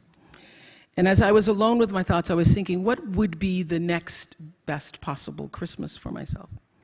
And I thought of the best Christmas I ever had. The best Christmas I ever had was when I was 12 years old. My mother was on welfare. I was living with my mother and a half-brother and sister in Milwaukee. And my mother called me, the oldest, to say, into a room to say, we won't be having Christmas this year. I said, we won't be having Christmas. What about Santa Claus? There is no Santa Claus. I had already figured that out, but okay. I was embarrassed and I was ashamed because for the first time, I had to face the reality that, yeah, what I've been suspecting, that we're not like the other kids, that we really are poor, is true. So we're not going to have Christmas, and there is no Santa Claus. My first thought, after being embarrassed and ashamed, was what will my story be? What am I going to tell everybody when we go back to school and they're showing their toys and I don't have anything to talk about? What am I going to do? I'm not going to go outside tomorrow when everybody's out in the yards, in their yards, showing the toys they got for Christmas. I'm going to stay inside. Am I going to pretend I'm sick? What is my story going to be? Well, late that night, some nuns showed up at our house, and they brought a basket of food, and they brought toys for my brother and my sister. And I was overwhelmed with joy that those nuns showed up. Not because they brought me a Tammy doll when I really wanted a Barbie doll. I was overwhelmed because somebody remembered that we existed and somebody cared enough in the middle of the night to come to our house with food and toys. And also, I would now have a story. So as I was contemplating, that was the best Christmas I ever had, I thought, how could I make that possible for somebody else? What could I do to create the same kind of experience for other children? So I took 50 members of my team at Harpo, Harriet, one of them, Sherry, the table, and hired another 50 people in South Africa. And we went to South Africa with the idea of creating something that we ended up doing a documentary about called Christmas Kindness. Christmas Kindness, using my personality to serve the energy of my soul. So we went from village to village, offering toys and clothes, food, soccer balls to children who'd never experienced Christmas before. And early in the morning, you could see them lining up by the thousands to come. And we actually went to 10 or 12 villages to do this. And people said to me at the time, oh, that's so frivolous, and the kids won't remember it, and why don't you use your money to do something else more substantial, Oprah? And I said, they may not remember the toy. They may not remember the clothes, although they were most excited, the children, to open boxes containing clothes because, as their caretaker said to us, having new clothes made them not feel poor. And for so many of these kids, it was the first time they'd ever experienced having something that was new for them.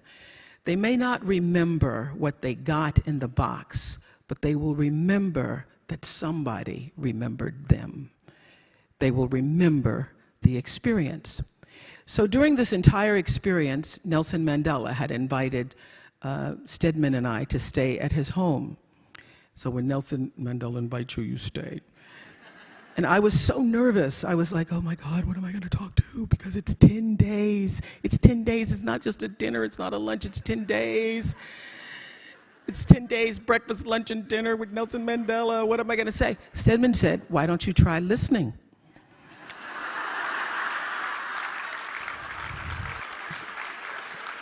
So I did.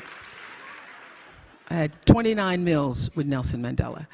At first, really, I was very, like, oh my God, it's Nelson Mandela. And by the third or fourth day, he and I would sit together in his living room, sharing the paper at the end of the day, talking about events in the world. And one of the things we came to talk about the most was the power of education to overcome poverty.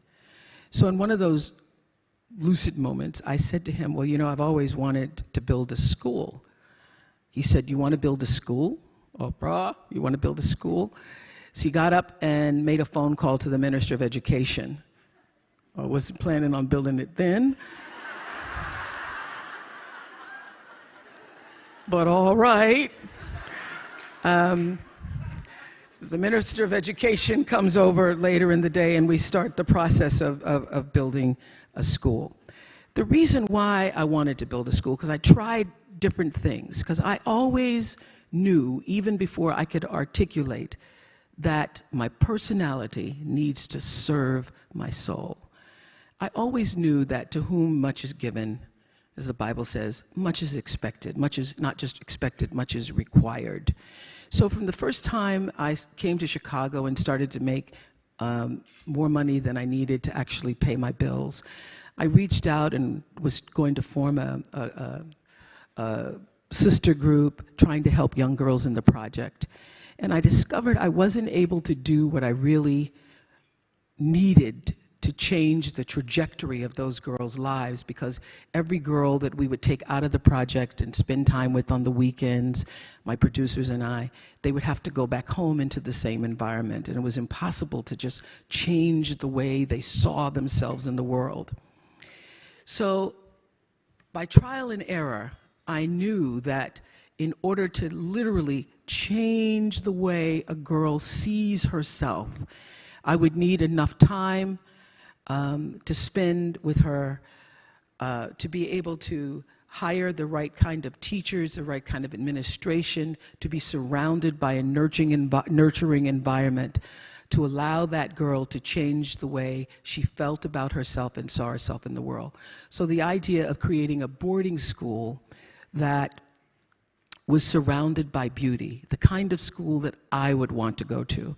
And I tell you, when I first sat down with the architects and said, I want to build a great school for leaders that will change the lives of women, and they will be able to break the cycle of poverty for themselves and their families forever and become a part of the real and true new and free South Africa. Well, the architect said to me, well, these are poor girls. These girls. I said, well, where are the closets? Where's the space? Where's the drama? Where's the theater? And they said, well, these are poor girls. These girls really don't come from families with clothes, and a lot of them have lost their families. And I said, but they will have clothes, and they will be able to do drama, and they will be able to excel beyond anybody's dreams. And that is exactly what has happened 5 years later.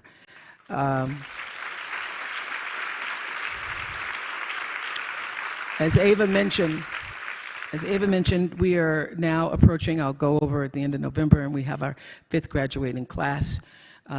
This coming June, I'll have 43 girls graduating in South Africa.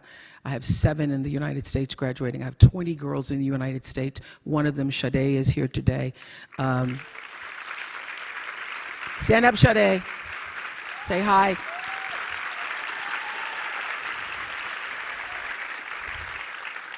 This young woman, who's now a junior at Stanford, I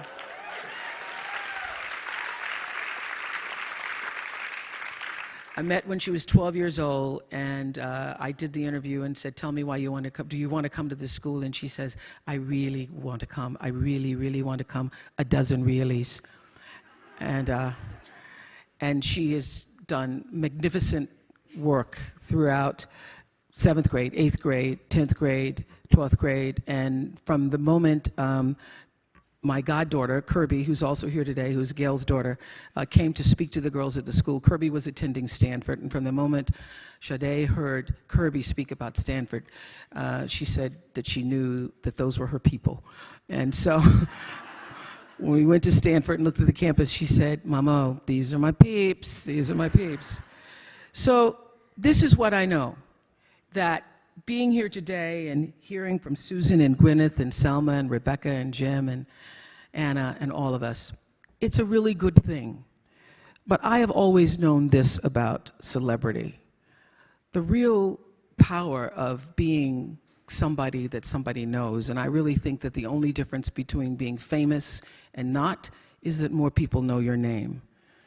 So the only difference between understanding that is understanding that what Selma has done, what Susan has done, what Anna has done, Rebecca has done, what Jim has done, what I've done, you too can do. Because true philanthropy comes from living from the heart of yourself and giving what you have been given. How will you do that? How will you use your personality, the energy of your personality, to serve that which is your soul's calling? I know this for sure. Any life, no matter how fantastic it is, how glorious it seems, how much attention you receive, how much square footage you have, any life and every life is enhanced by the sharing and the giving and the opening up of the heart space. Your life gets better when you can find a way to share it with someone else. So what we've done, you can do. The real empowerment comes when every person leaves this room and makes a decision. Maybe that decision is that you will write a check and support some of the wonderful organizations you've heard here today. But the true decision is, how will you use yourself?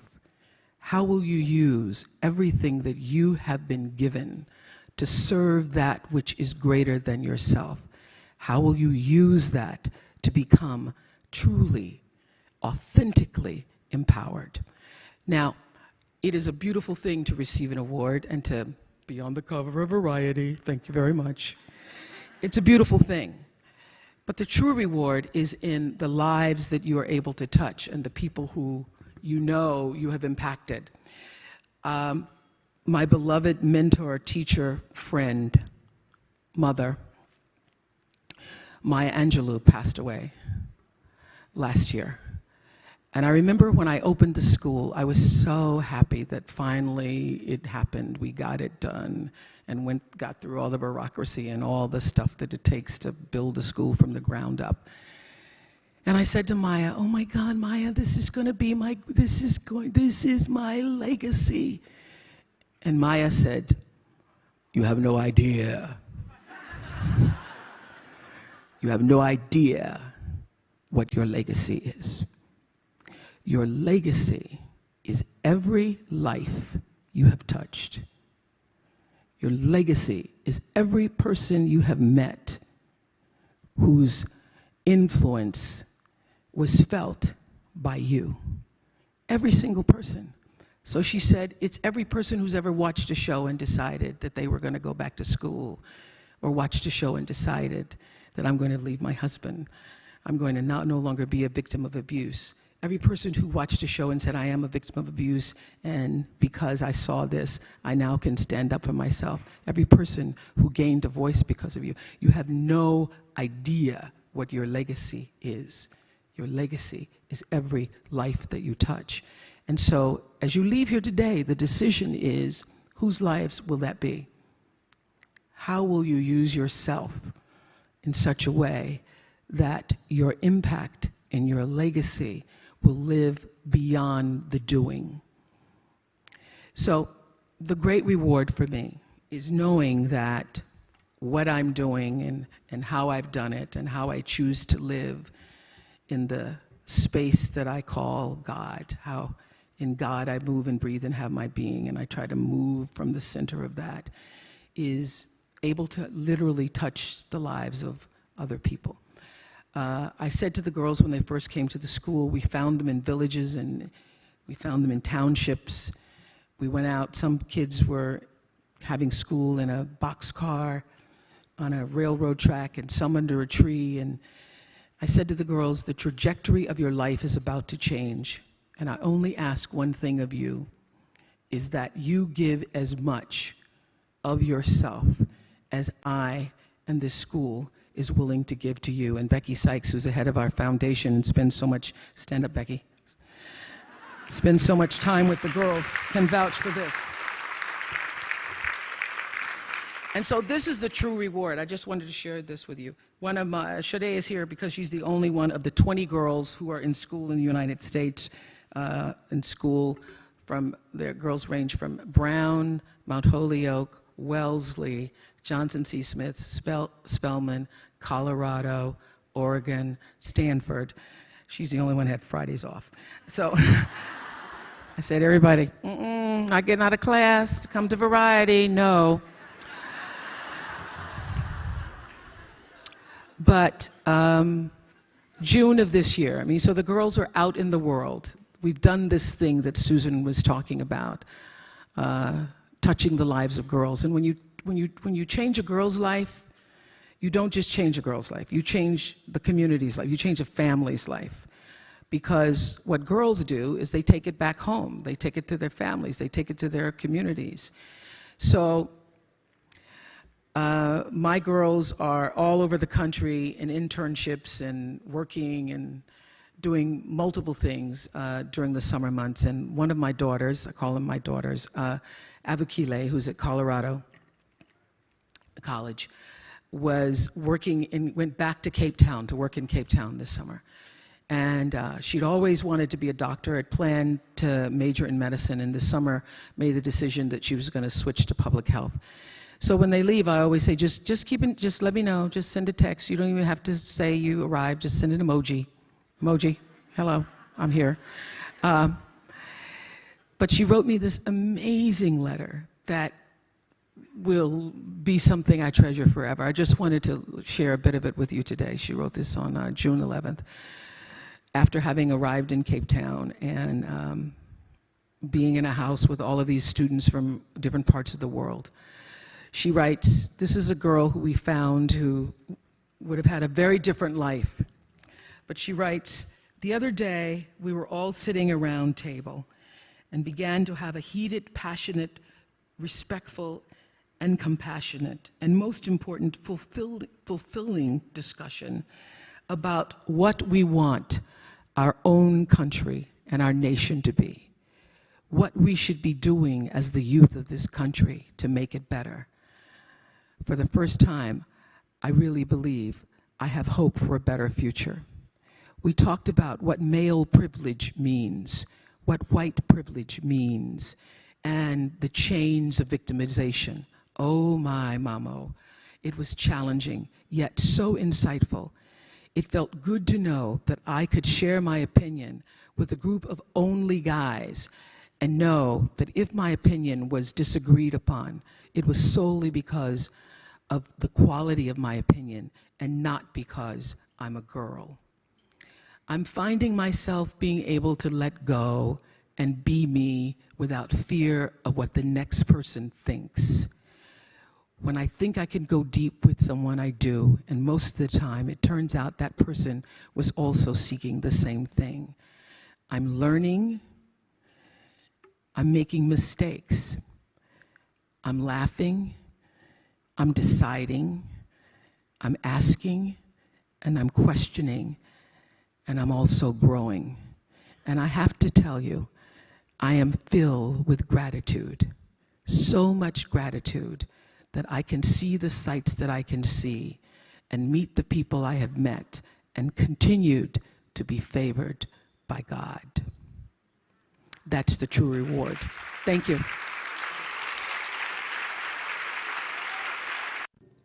Life is like a coin.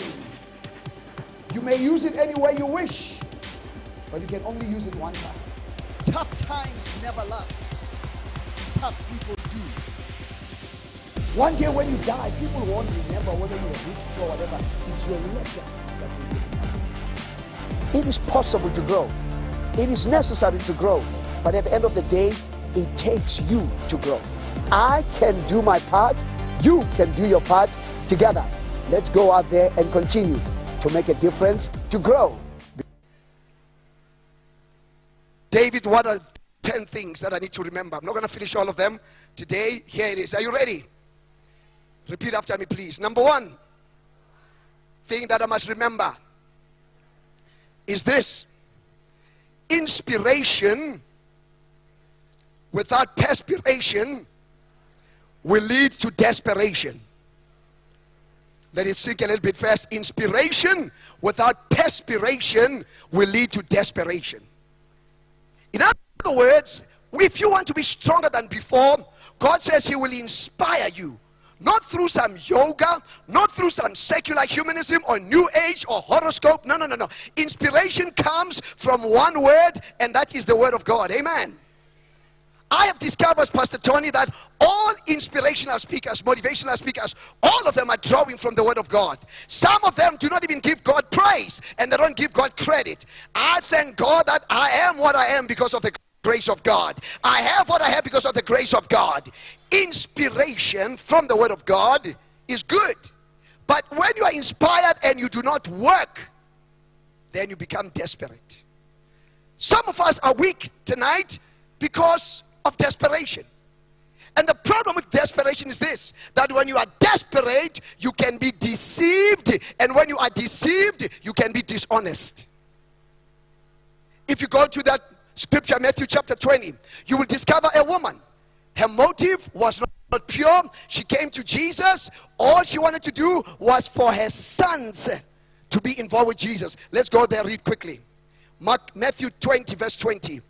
It was about that time that the mother of the Zebedee brothers came with the two sons and knelt before Jesus with a request. What do you want? Jesus asked. She said, give your word that these two sons of mine will be awarded the highest places of honor in your kingdom. One at your right hand, one at your left hand. Jesus responded, you have no idea what you are asking. And he said to James and John, are you capable of drinking the cup that I'm about to drink? Wonderful woman. She wanted to be stronger than before, but her motive was not pure. She goes to Jesus trying to fill in the tenders. You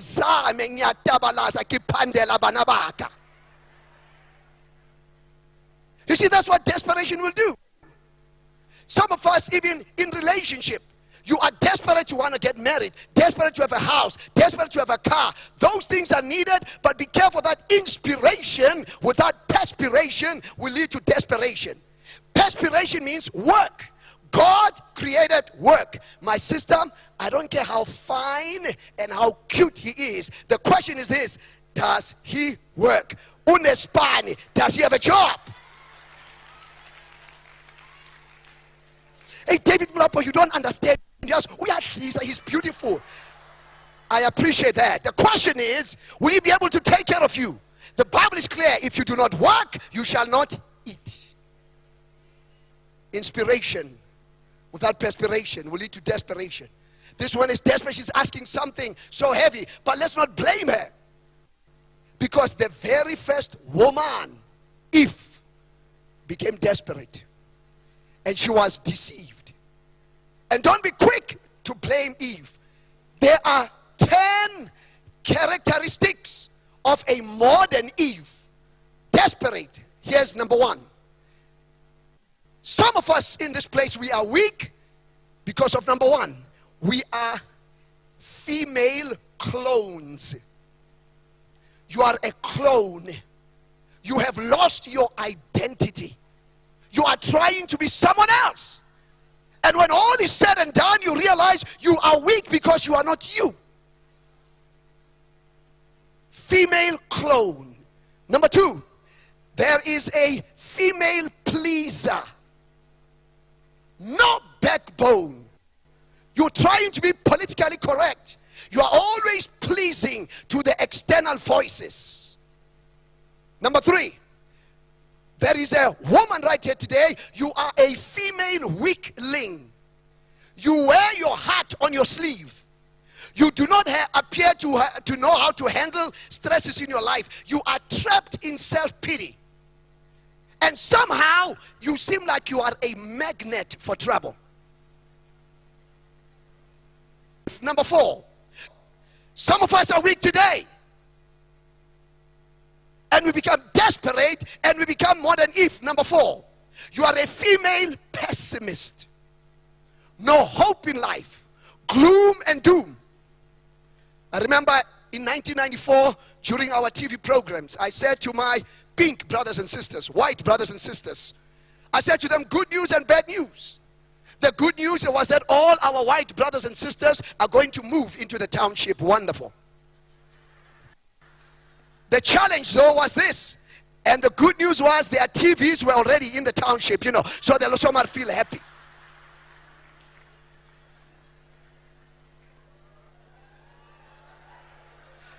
Female pessimists are people like that. They have a self-fulfilling prophecy. They don't think they're good enough, Pastor Laurel.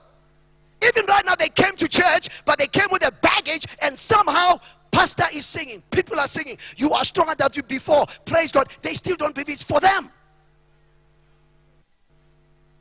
Female pessimist. Don't be quick to blame the first woman. Number 5, there is a female attention seeker. She tries to get affirmation, attention, and praises through her efforts. She works a lot. She is well driven, but for the wrong reason. The Bible is clear. The Holy Spirit will never drive you. The Holy Spirit will lead you. So the question today, woman of God, is this: are you driven or are you led? Female attention seeker. Number 6, there's a female hider in the room here today. You hide from love and relationships in general. You are isolated simply because you were betrayed and abandoned. Does not mean that all men are dogs. Before it's, come on guys, I need an amen from you. Thank you. Guys, you need to support me because I'm going to hit you hard afterwards, okay? Woman of God, never be a female hider. There are some good men. Well, Brother David, they are taken. Keep believing God for yours. Number 7, there is a female love seeker. This is a woman with a mission to find love. She is starved for love, and she will satisfy this craving at a high cost. Because she wants love. She wants love. Number 8, you are weak today. That's why this conference is for you.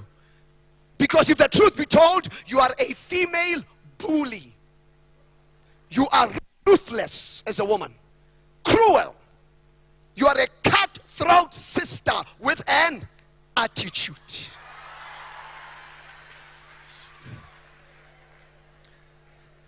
This sister, female bully, is a tough nut to crack. What you have done is you have created a wall, a gate in the township, a stop nonsense.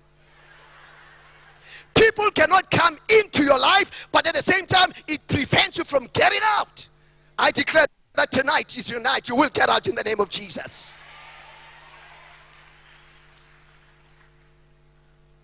Number 9. There's some women here today, if the truth be told, you are a female superhero. You are a strong dudette. I'm a dude, a woman is a dudette. You are a powerful wog. W-O-G. You know what it means? Repeat after me, please. Woman of God. You are a powerful wog. You are a strong dudette. You have a stable marriage. You are a great mom. And your career is exploding. But you don't have any boundaries. You don't have the guts to say, no, I cannot attend that conference. No, I cannot do this. You're always trying to please people, but if the truth be told, you are bent out. It's your night. Female superhero. Publicly but privately, you are bent out. Number 10. You are here today. Maybe you are a female clone. You're empty inside. You're a copy. God created you as an original. Now you are a copy. And the challenge with that, ladies and gentlemen, is this. That inspiration is great, but you need to work at it. The Bible says, work your own salvation. Dit ding is werk. I believe even during the session, Pastor Laurel, we are going to network. In Afrikaans, netwerk. Ons gaan netwerk. You know, we are going to network. And if you do not network, not only will desperation create deception in your life, it will also, desperation, create you to be a dishonest person. When you're desperate, you become dishonest. Let's get rid of this negative stuff so that we can spend time on the positive stuff. 10 repercussions of dishonesty. If you're a dishonest woman of God, 10 things you need to check, because these will be the results, these will be the repercussion. Number 1, dishonesty is a vicious cycle. If you have gained from it previously, the temptation to do it again is almost irresistible. If I succeeded, I can still be dishonest. Number 2, it can become a way of life. There are people, when they open their mouth, they believe that lie in themselves. It has become a way of life. Number 3, dishonesty, because of desperation, will turn you into a flake. Whether it's a cornflake or a snowflake, whatever flake it is. Number 4, if you are a dishonest person, you'll end up becoming a manipulator. Just like the mother of Zebediah, she manipulated people. When you're desperate, you want to manipulate. Number 5, it cannot be hidden. If you're a desperate person, it shows. Sooner or later, you'll be exposed. Number 6, dishonesty will damage your Christian reputation. Number 7, dishonesty will prevent you from ultimate fulfillment in the things of God. Number 8, here's a scary part. It will eventually catch up with you. The Bible says you cannot hide it from God.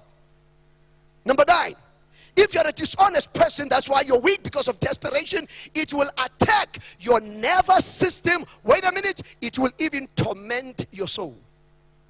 And number 10, dishonesty will damage your credibility and your reputation. So what am I saying? I'm saying this. That's why we need at this conference. Because champions understand this. I'm not going to be a modern Eve with all the characteristics. I'm not going to be dishonest. I'm going to be honest, even if it hurts. And for you to do that, you need godly wisdom. The Bible says in Proverbs chapter 4, verse 7, wisdom is the principal thing. Therefore, get wisdom. But in all thy getting, get what? Understanding. So 10 great things about godly wisdom. Godly wisdom is more powerful than weapons of war. Godly wisdom is better than jewels or money, ladies. Number 3, godly wisdom will make you a self-corrector. When you're a wise woman, you correct yourself. That is why women are easy to say the word, I am sorry. Guys are stingy with that word. Not only must you pray, you must pray in tongues, get an interpretation, and get another witness.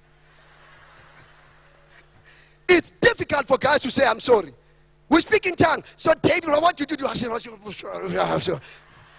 You hear there's an S somewhere. What do you say? Oh, there's another O. I say, oh, there's another. You struggle just to get the guy to say, I am.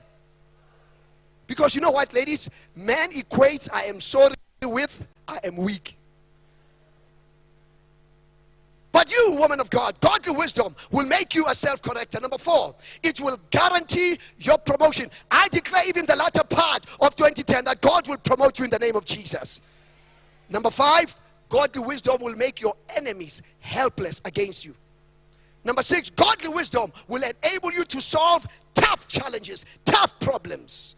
Number 7, godly wisdom will create an environment of humility so that you can understand that there is someone better than you. When you're wise, you know that somebody's better than you. There'll always be somebody thinner than you, somebody have more better teeth than you, somebody with a better nose, because yours maybe might be as if God was in a hurry, you hold that nose, but it's okay. Number 8, godly wisdom, woman of God, that's why you need to be stronger than before, will assist you to discern the people around you with wrong motives. Not everybody that is with you is for you. Some of them are agents of the devil to pull you down. But when you are stronger before, because it might be a difficult chapter, particularly when you are weak, you are vulnerable. Be careful who you surround yourself with. But when you've got godly wisdom, why? From God.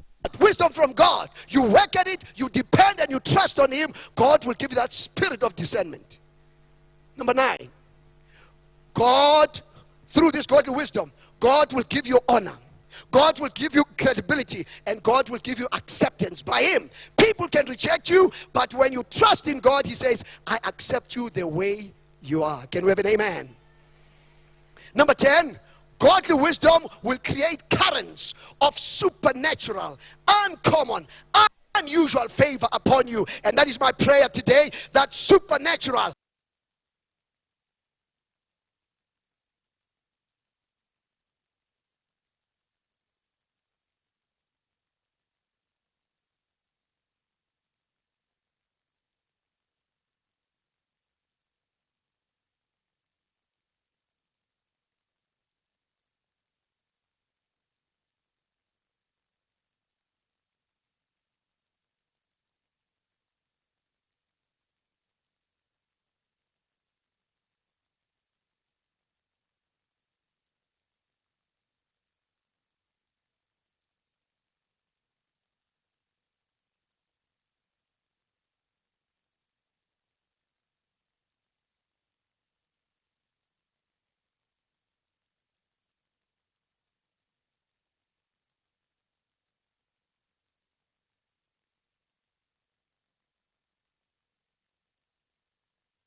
they do not increase age, they decrease, especially after joining BF Suma.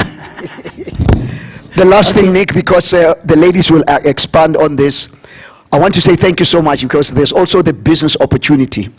Before you came in, we interviewed Madam Comfort from Kenya.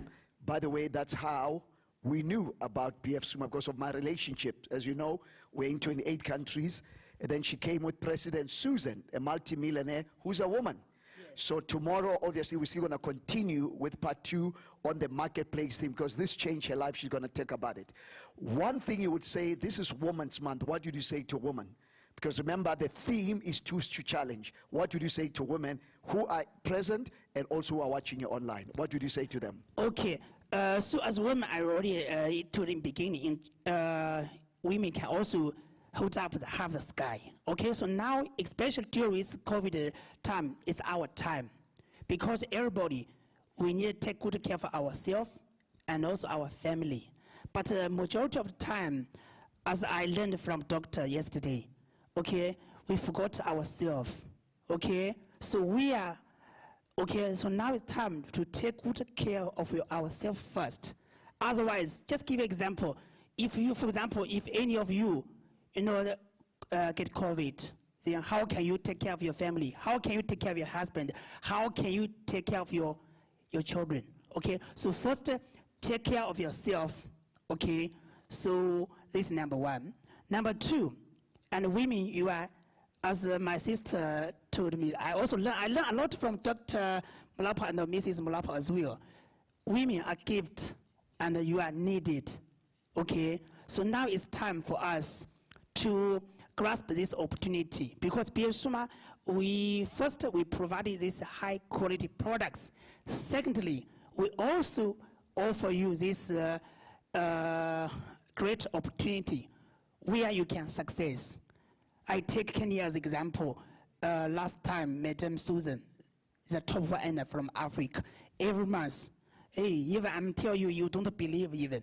Every month, she receives income more than 1.5 million rands every month. Is it rands or dollars? No, it's in rand. Rands, okay. 1.5 million in rands. In dollars, is around 100,000 US dollar. Okay, so in BF Suma, you can, if you can take, if you think it is a small business, yes, it's true, it's small business. You just consume our products, okay? But you can also regard it as a big business. You can take it seriously. They can change your life. So I want everybody, especially ladies, okay, take this opportunity to take care of yourself and also to contribute to your families. So after you achieve, good income, so you can also contribute a lot to your families. And then I think definitely your how to say, your status of living, will increase automatically. So I hope, I wish all the ladies health and wealth. And I hope we can look forward to some cooperation with you in the future with BF Suma. Thank you, Doctor. Ladies and gentlemen, that is Brother Nick TT Thabo Thembwa. Okay, thank you. Bless you. Okay, thank you, Doctor. Thank you, my friend. Thank you. I'm now going to call on stage Miss Melanie. Let's give her a wonderful round of applause. Miss Melanie, you're going to be using that other mic. It's already sanitized, that one, okay? Miss Melanie is going to give us a brief review about the company. Then Aus Gloria, we would like for you to take us through some of these wonderful products. And Brother Ben, when it comes to Majita, man, you also help us with that, okay?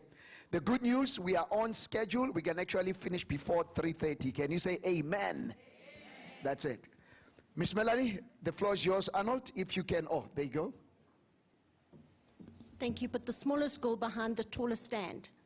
Is there any way I can No, take you this can off? just take it, Oh. take it up and move down there, that's fine. Take it off. Thank you very much. Yesterday I wore flat shoes to Dr. Malapo's event at Blue Valley, and everybody noticed how short I was, so you must know that if I'd don't wear heels that I'm even smaller than I am today. But anyway, that's besides the point. We always, like Dr. Malapa was saying, is that you always want to be taller, you always want to be skinnier, you also want to be fatter, you want to be funnier. As women, we're always a bit judgmental about ourselves. So hopefully this will inspire us not to be like that. Okay, so I'm ready for the presentation. Okay. What do you want to move? Oh, no, it's okay. I'm on it. Okay. Right, so first of all, thank you to Nick for introducing BF Suma to us. I'm fairly new to the company also, so I started on the 1st of June. So I'm really privileged to have this opportunity. I'm very excited about this product, and as well as the company itself. I come from a background where I was mentoring people in small businesses, and particularly in small, medium, and micro businesses. So I'm going to have a bit of a joke for you, because how do you know somebody has an MBA? Dr. Malapa, do you know? No. They tell you. All right, so I have an MBA. I came from a very poor background. Glad you guys got that. Right, so I actually came from a very poor background. There were nights when my family was struggling that much that we actually ate Weet-Bix for dinner without milk and without sugar. Okay, so these are things that I've been able to overcome in my own life. Sorry, so I hope that also inspires you ladies, that you can come from a very poor background and get yourself to the point where you can work and actually be appreciated and recognized for the type of thing that you can achieve.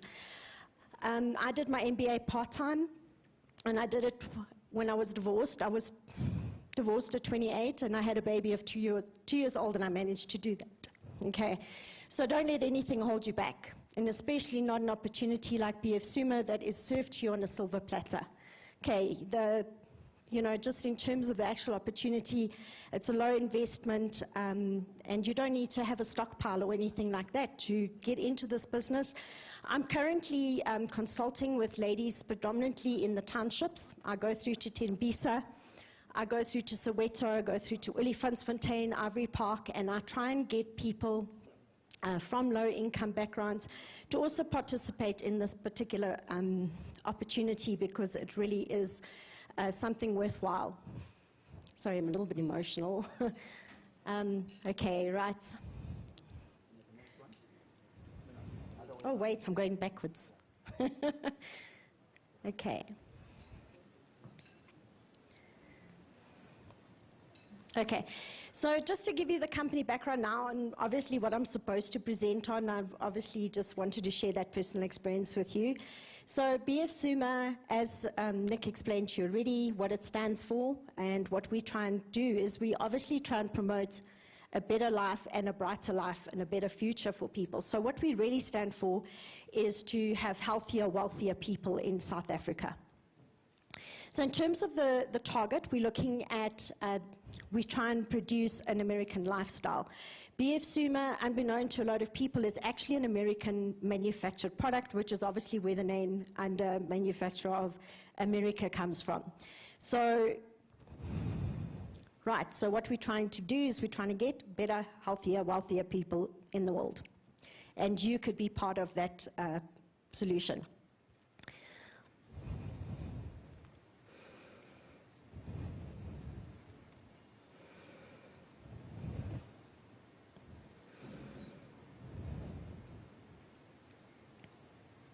I can't speak as fast as those are moving.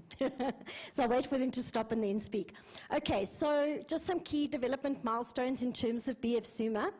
We started actually in 1993 was when the company was actually founded.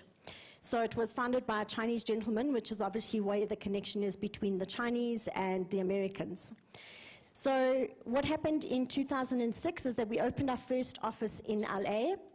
In 2007, they already obtained the FDA license of approval. Now, if you've got anything to do with consumer manufacturing goods and pharmaceuticals, you'll know that that is probably like getting a PhD in pharmaceutical licenses. So that means that we are really, really top quality.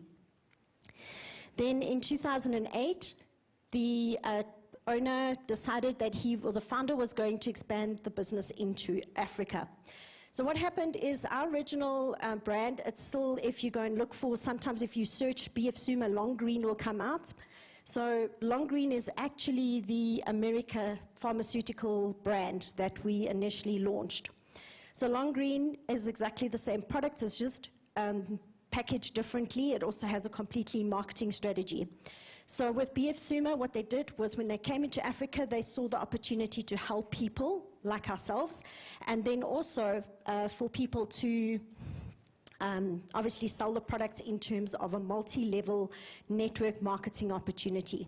Do you know that ladies are actually, you know, you've got cavemen, okay? Cavemen are the people that come and they bang you on the head and they drag you into the cave. There's no talking, there's no conversation. Have you seen how men communicate with each other? They don't. Okay? They will sit next to each other, they will play something, or they will, like they'll be in the golf course, they'll hardly talk, but they're side by side. There's no communication going on. You walk into a room of women, okay, you can't even hear yourself think because everybody's talking and everybody's saying, hey, have you seen this, have you done that? We are talkers. Okay, so that is why this works for women, because we talk to each other. We're not like men who just sit there. Okay, you can share your experience with this product or this business opportunity with your friends and family quite easily. Okay, so then in 2012, we set up the overseas factory in Hong Kong. Then we set up the second factory right across the road from our initial manufacturing plant in LA in 2014. 2016, we expanded the business into mainland China. It's also predominantly a pharmaceutical business there. And then in 2017, we started distributing the product through Alibaba as well as Amazon. 2018, they also set up a R&D plant in New York City. So we a little bit more expanded, not just only in LA as far as the Americas go. And very exciting, in 2019, we registered the South African business of BF Suma. However, we have Magloria in the house, and then also there was a gentleman, Mr. Maluluke. Both of them were actually distributing BF Suma products way before it even came into South Africa. So I heard some scary stories of how they were bribing and trying to pay extra fees and things, trying to get the products in through the Zambia border just to provide for their customers that were keen supporters since about 2008. So that just shows you how far back this has actually been going, and Magloria is actually one of our top leaders as well, so thank you to you, Magloria, for still sticking with us. In 2020, we saw the construction and the use of our online BF Suma shop, so you can actually order your products anywhere around the world and then get them delivered to you. Then this year we launched the Derma Evers skincare products. They're not yet available in South Africa, but those are products that are created in Germany. And it also means that these particular products have been developed for Africa skin. So it's not just people of color, it's also for people like me. We have a lot more sunshine in this country, right? So that's exactly where, so these products are designed for our particular needs. Okay, so this slide just basically, as I explained earlier on, we were founded in 1993. The business territories, Asia, America, Africa, and then Europe. And then this is, you can see here that obviously we have a very large footprint in Africa. So initially we started in Kenya. We also have Ma Comfort, who you guys saw earlier on the stage. Welcome from Kenya. So she was actually the lady who introduced Dr. Malapo in South Africa to this business. So there's the connection there. And then you can also see the support that people have for one another. You've got Dr. Malapo, we've got Magloria, we've got also Ma Comfort, who are all in the same room at the same time, supporting and appreciating each other's work. So we are in Nigeria, Ghana, Uganda, Kenya, and then Tanzania and Zambia, as well as South Africa. So we were the last people, which is quite funny because normally, you know, when it comes to people wanting to get into the African market, they normally start in South Africa. So it's interesting that it's gone the other way around.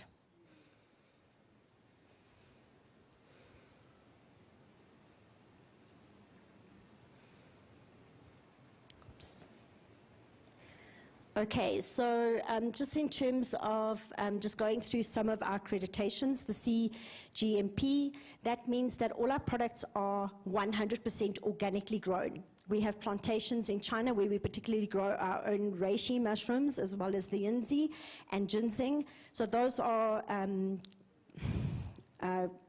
endorsed. This particular accreditation means that it is grown miles and miles away from any human. It is watered by natural spring water. It's up in the mountains, far away from any kind of development. And it also means that we don't genetically enhance our products to try and make them grow faster. So it's 100% organic, as I said earlier. HACCP approved, obviously, that means that it is good and safe for human consumption. Then halal, we are in Africa, and particularly in South Africa, we've got a rainbow nation. So we've got different beliefs, we've got different beliefs, different backgrounds. So I found out, as I've got older, that it's not just the Muslim people that don't eat pork. There are a lot of African people who also don't eat pork. So this is also very good for those people who don't want to have any kind of pork products in their diet.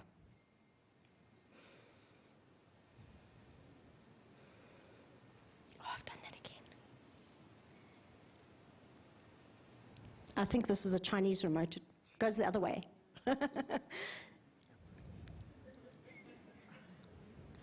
Right, backwards. Okay, right, so there again, just to end up on this slide, where we are halal certified, the FDA approval, the CGMP, good manufacturing practice approved, the HACCP approval, as well as the NSF, which is an independent certification. So that is what our products in our company is all about, and I'd like to invite Magloria to please come forward and just share with us about the products and give you a little bit more information. And then also, I was going to do a surprise at the end of the presentation, but is it okay if I ask Ben to do it? Okay, so we have one of the gentlemen that works with me, and I believe that he can do a much better job at presenting the male products because he's male. So he will end off the presentation after Magloria has spoken about some of the other female products and then just the generic products. So thank you very much. Maglo? Thank you, ladies and gentlemen. Let's give it up for Sister Melanie. Thank you. Just sanitize this one here. Sanitize this one here. No, I've sanitized that one. Okay. Yes. What must I do with this? No, just give it to Miss Gloria there. Yes. How's Gloria? How you doing? Rihona. Thobela mpedi wa borena. Ashe. And Kimuzulu will be in KZN. So the people online, tell them we're going to KZN Sunday. We'll be there at the AHA Hotel. Okay. Okay. Yes. Okay, I'll see. We have got the different products. Let's go for it.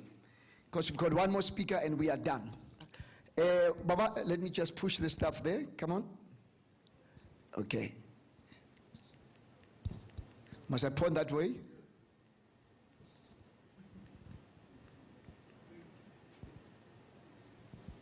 Boom. Yeah, I think maybe battery is the one. Can you do it on the... Just do it up there on there. Just use it manually so that we save time. No, the different products. Go the other side.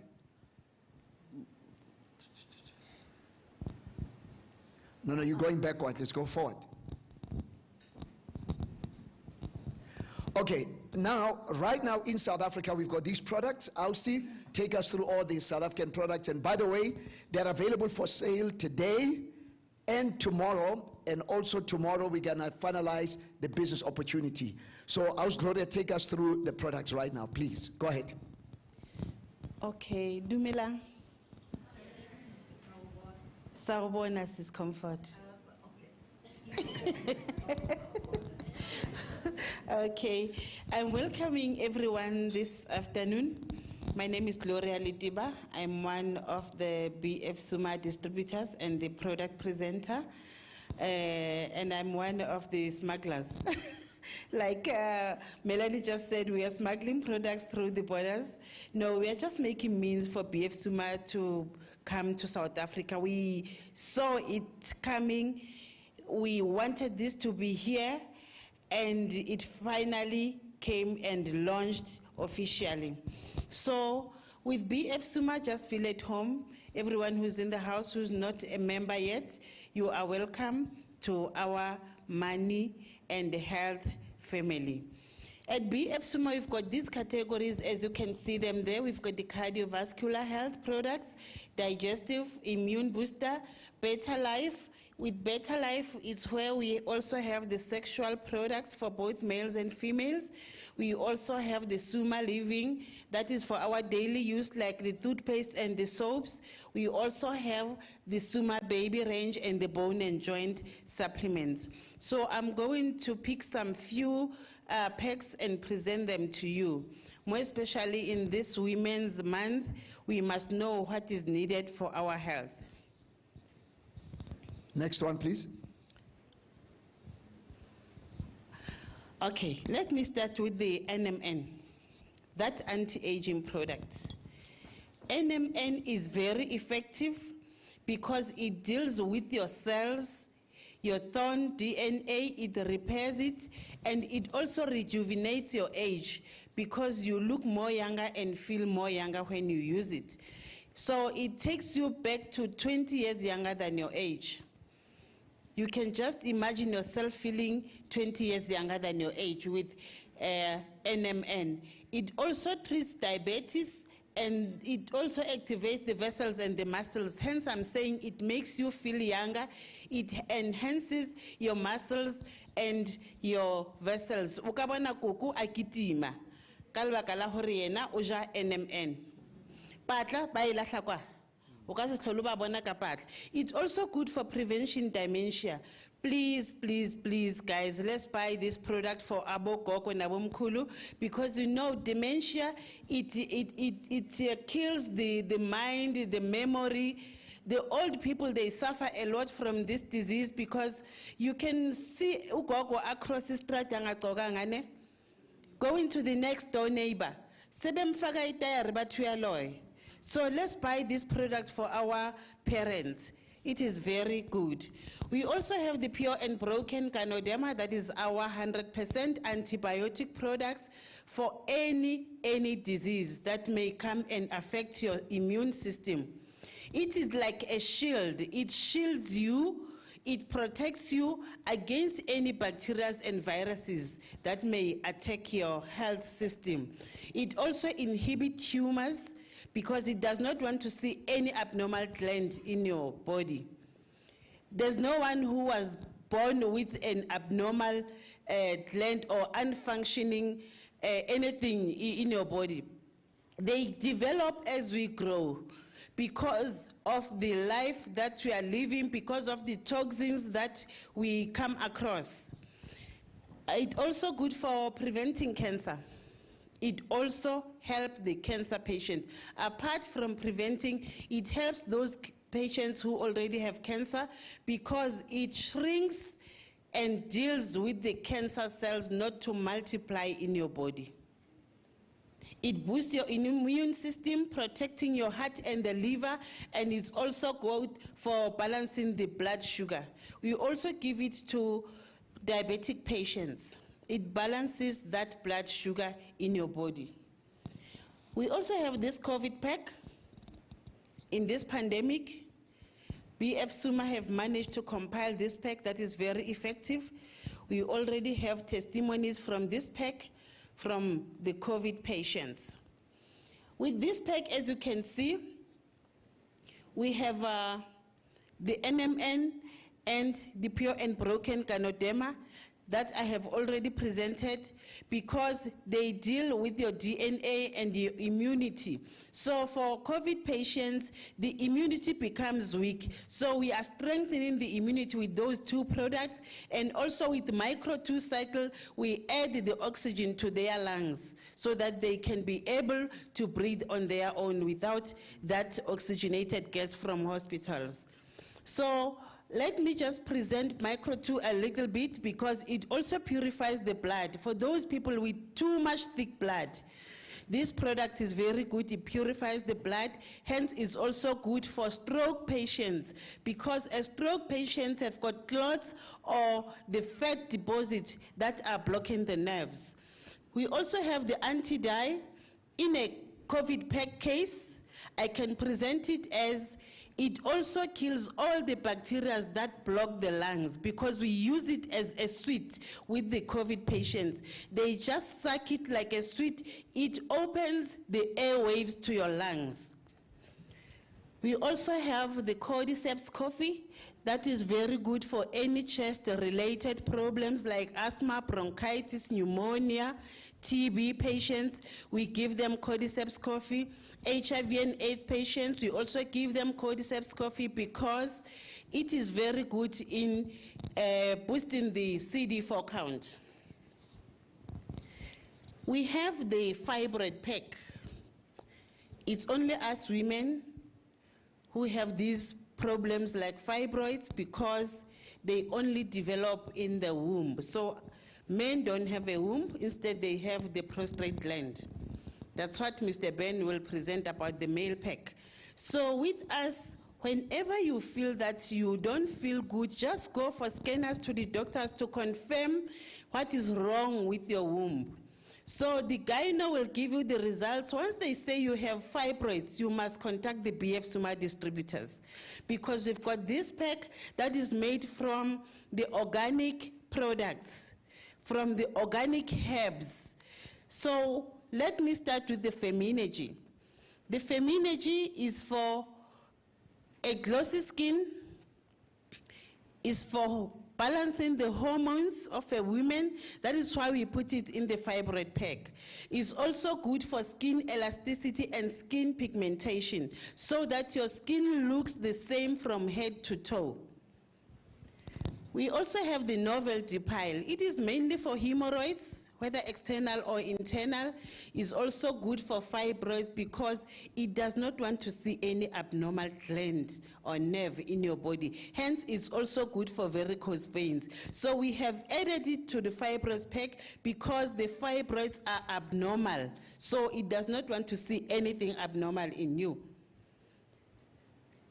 Then we'll also, I have already explained about the Micro 2 on the other pack, but in a fibroid case, it is good for purifying blood and also clots. You know, sometimes when you are on your cycle, you have those period pains. It's because of the clotting inside of your ovaries. So the Micro 2 will purify the blood, those clots, then you get your cycle as normal. We have the Slimmers pack for a summer body, for a beautiful body.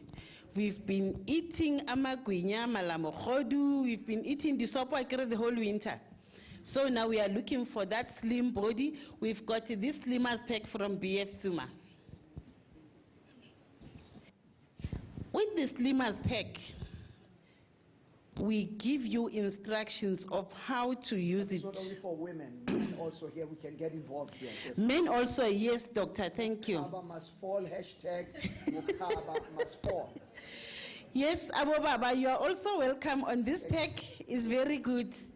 It's effective for everyone. Yes. So we've got special precautions that we give to you on how to use it, but we don't restrict you on your diet. You can eat whatever you want to eat. If fatty food is fine, but our products will do the work. Only if you follow the instructions. First thing in the morning, for a slim body, nice body, a slim figure, you take this product veggie, on an empty stomach. You just take a cup of boiling water, you put that sachet inside, you just drink it. You will feel it going down your system, that it shrinks, it eats all those fats inside of you. Then you eat your full breakfast as usual. Mutoho is fine. Bacon and egg is fine. You can eat it kota, it's fine. After eating your breakfast, between breakfast and lunch, you can take Consti Relax as your snack. At lunchtime, you can take Easy X Slim. There is Easy X Slim tablets. then you eat your full lunch as you want. Manina is okay. I'm not finished yet. After eating your lunch, between lunch and dinner, you now take ProBio as your snack. At bedtime, you don't eat your last plate, your last meal. You skip dinner, you take Elements as your meal replacement. You know why you don't eat at night? Because after eating, you go to bed, you let all the calories to play in your system. So you won't have, you won't shed the mkaba, like mkaba must fall. Doctor has just mentioned it now. Let's go to the next slide. Then Mr. Ben Piri, you can come and conclude with the men's pack. Let's give Sis Gloria a wonderful round of applause. Thank you. That's fine. Brother Ben, this is Women's Month and you are live here. And the good news is we've got one more speaker we are done today. Amajita. This Women's Month, we must support them. So let's see what we have, a pack for Amajita, because the ladies must also be able to support, their men. As I always say, I've got DVDs where I encourage women to buy for their men, whatever. So what do we have there? Let's go, BF Suma. Let's see the Power Man stuff, please.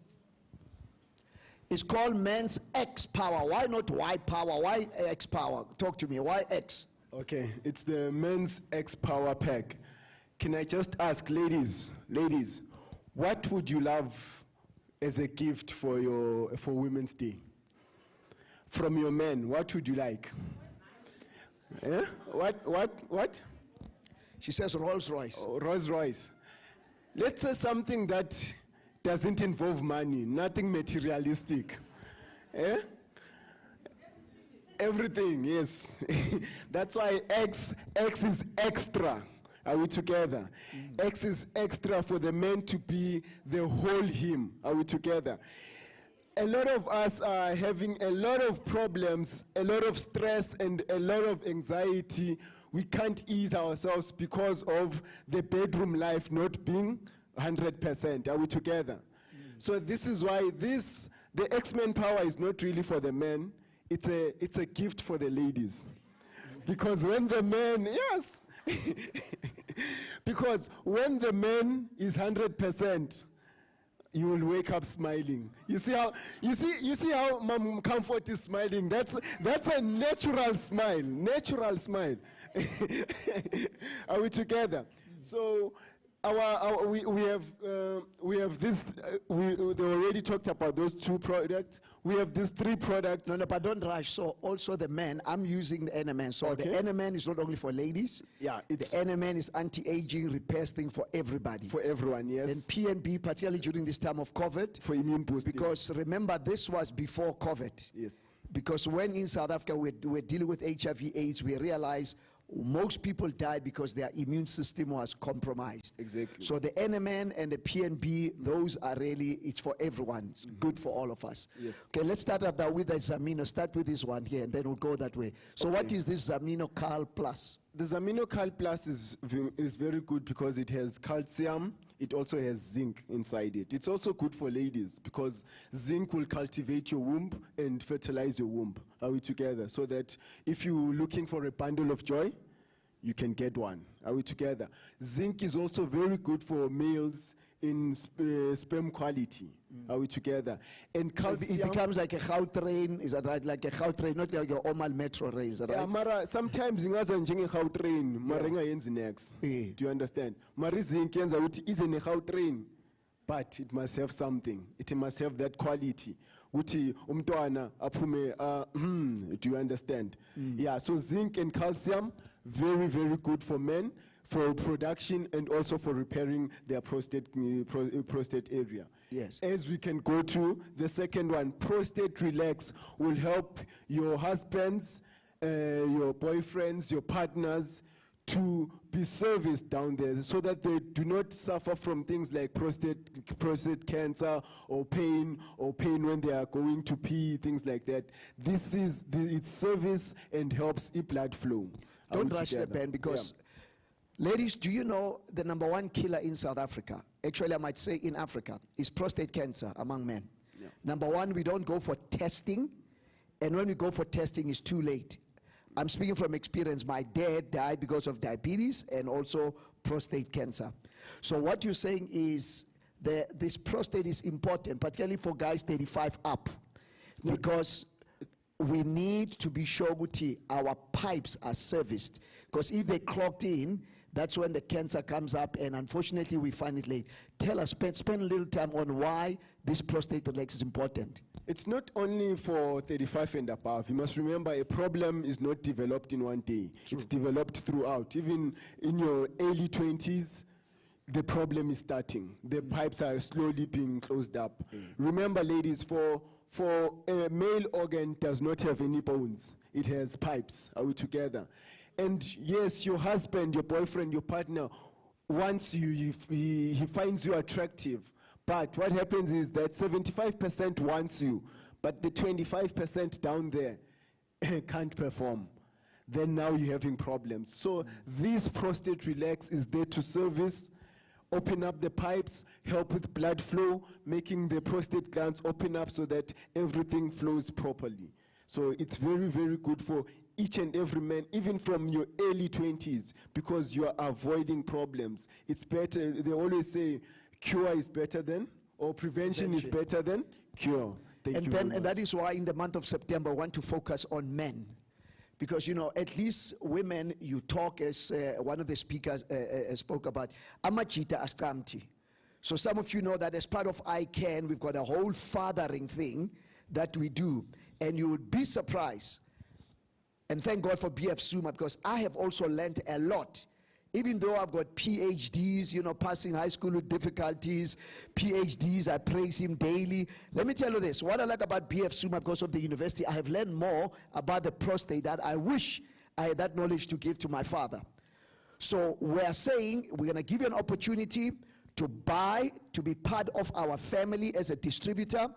But in addition to buying and being part of our family distributor, is all about education. It's about what? Education. During this time, ladies and gentlemen, we've got to be aware, wellness, it's needed. So this thing, Yamachita, I promise you, more often than not, sexual dysfunction, more often than not, it has to do with prostate. Then another one, Baba. So after prostate, then Sishada. So #1, prostate, #1, most important. Ladies, please get this for your gentlemen. Are we together? Then the X-Men Power Coffee and the X-Men Power Capsules, these are encouragements. These are to build up libido so that the men can be the men again. Build up that sensation ukuthi makakubamba uyemuzwa ukuthi lo muntu yakufuna, he wants you. Are we together? So the X-Men Power Capsule, the X-Men Power Coffee, as it says, enhances libido, enhances sexual performance, also enhances endurance. Are we together? And a lot of men. So about endurance, you need 1 round, 2 rounds, 3 rounds. It's very simple. It's very simple. Each and every lady. See, women laugh. Guys are too serious. I go like this. But when we leave, I say, you know. So I think let's talk. Let's talk. You see, so for every lady sitting here, she has her own kilometers that needs to be covered. Are we together? So this will help the gentleman to have enough endurance. Uti atatu mama from A to B to C, right up to Z, and bring her back. So mama wakes up in the morning feeling it's a good women's month. Yeah. Okay, then the next one. No, go back. Yeah. Yeah, it's the same as we're talking X-Men Power Coffee, X-Men Power Men. I like the Power Coffee because it's already here. That one is a sachet, and then you put it like coffee. Exactly. And it's fantastic. Because most guys sometimes don't like to be swallowing supplements or whatever, but this one coffee, you drink it, there's no problem. What are the benefits of the X-Power Coffee? You know, as it's written, it's very good for libido, relieves fatigue, improves sexual performance, yes. But it's also good for energy. Are we together? Ubaba would want, but uzoleka energy. It is also very good to help Ubaba to settle down up here. Because the gentlemen, they are thinking a lot of things. Ish, after here, I have to get money, what. But the X-Men Power Coffee will help Ubaba settle down so that magadlali bola, udlala with no disruption at all. Wonderful. Yeah. Let's give Brother Ben a wonderful round of applause. Now, as we close, let's go to the other slides. If you are interested in buying the products, you can buy them today, can buy them tomorrow. And by the way, we are also online. So tomorrow we'll give you our online thing. Or Arnold, do we have it online? Our online thing. Then let's just go there quickly. Then we'll talk about all these benefits in a minute. So you can also get this online. But I want to present to you, because I'm part of BF Suma with Aus Gloria, Faith, and the people there. If you are interested in becoming a distributor, please, you need to talk to us today. Investments can move from 6,000 rands, 25,000, like Ubo Prasem right there at the back, Nonkoska Prasem, let them see you. You can go all the way to 128 so that you can become a leader. And not only to become a leader, already you've got 28% discount so that you can already start using this and selling them. And as I said, we will work with you, we'll customize which products will sell for you. Like I said, we've got more than 40 products. So please, if you are interested, my wife is here, Magloria, just raise your hand there. Magloria, raise your hands and then we will let you know. Remember, this is not a pyramid scheme, okay? Here, when you put the money, we give you the product same time. If you put in 128,000 rands, we give it to you immediately today, 128,000, 50,000 rands of stuff. And the beautiful part is we walk with you and work with you, so that you can get that money back. Invite people like us in the churches, in the corporates. Yesterday we were at Blue Valley Gulf Place. What's happening there is the HR people, the wellness people. The wellness people love it because we teach about wellness, but we already have something that we can use. The medical doctors, they love it because some of them as GPs cannot be able to teach like we teach on bones and joint, heart, and all of those things. So the success of BF Suma, all the way from Kenya, we have learned is the medical doctors are also involved in this particular thing because ziyasebenza. Hence, I'm saying before you start distributing a lot of things, start with yourself. Make sure these products work for you. Are we together? These are all supplements. Then afterwards, you recommend it to your family, to your friends, and then from there, let's start doing some business with you on the investment, the return on investment immediately, so that we can build a healthy and a wealthy organization. Tomorrow, when we have a part 2 with Comfort, this has changed her life. She just, when she came in 2 days ago, she just bought a Land Cruiser. Come on, give her a wonderful round of applause. Just a Land Cruiser up there. That village girl, number 9 out of 12, who married young, who was despised and shameful, now you had a taste of a powerful motivational speaker, a leader, a mentor, and again, let me say this, a rich woman. There's nothing wrong in being rich. She's still a church girl. She loves Jesus plus silver and gold. Nothing wrong in loving Jesus, but stop singing songs like fella. Some of these songs really bother me, some of these songs. And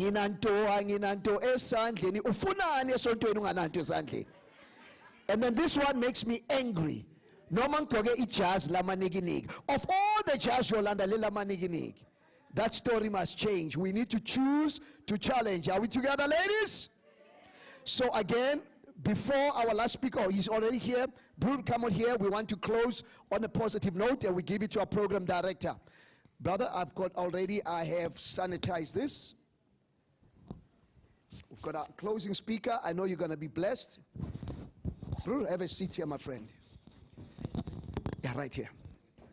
You notice God uses people of stature. I didn't say small stature, stature. You use that, okay. My brother, you are our last speaker before we give to the program director. The theme is Choose to Challenge. It's International Women's Month. It started in March. In South Africa, we also celebrate twice in August. The first session, our Smyrna Peace was our program director. The second session, I emphasized we need to support women. So I know you're going to blow their mind. So quickly, who is Ati Fanel Meybroer? Good afternoon, Doc, and thank you for the invite, and you look sharp as always. Thank you for my brother. the, can we just put our hands together for a sharp dresser? I'm always under pressure when I'm about to meet you. So, I was born and raised in the Northern Cape. After school, went to Free State University.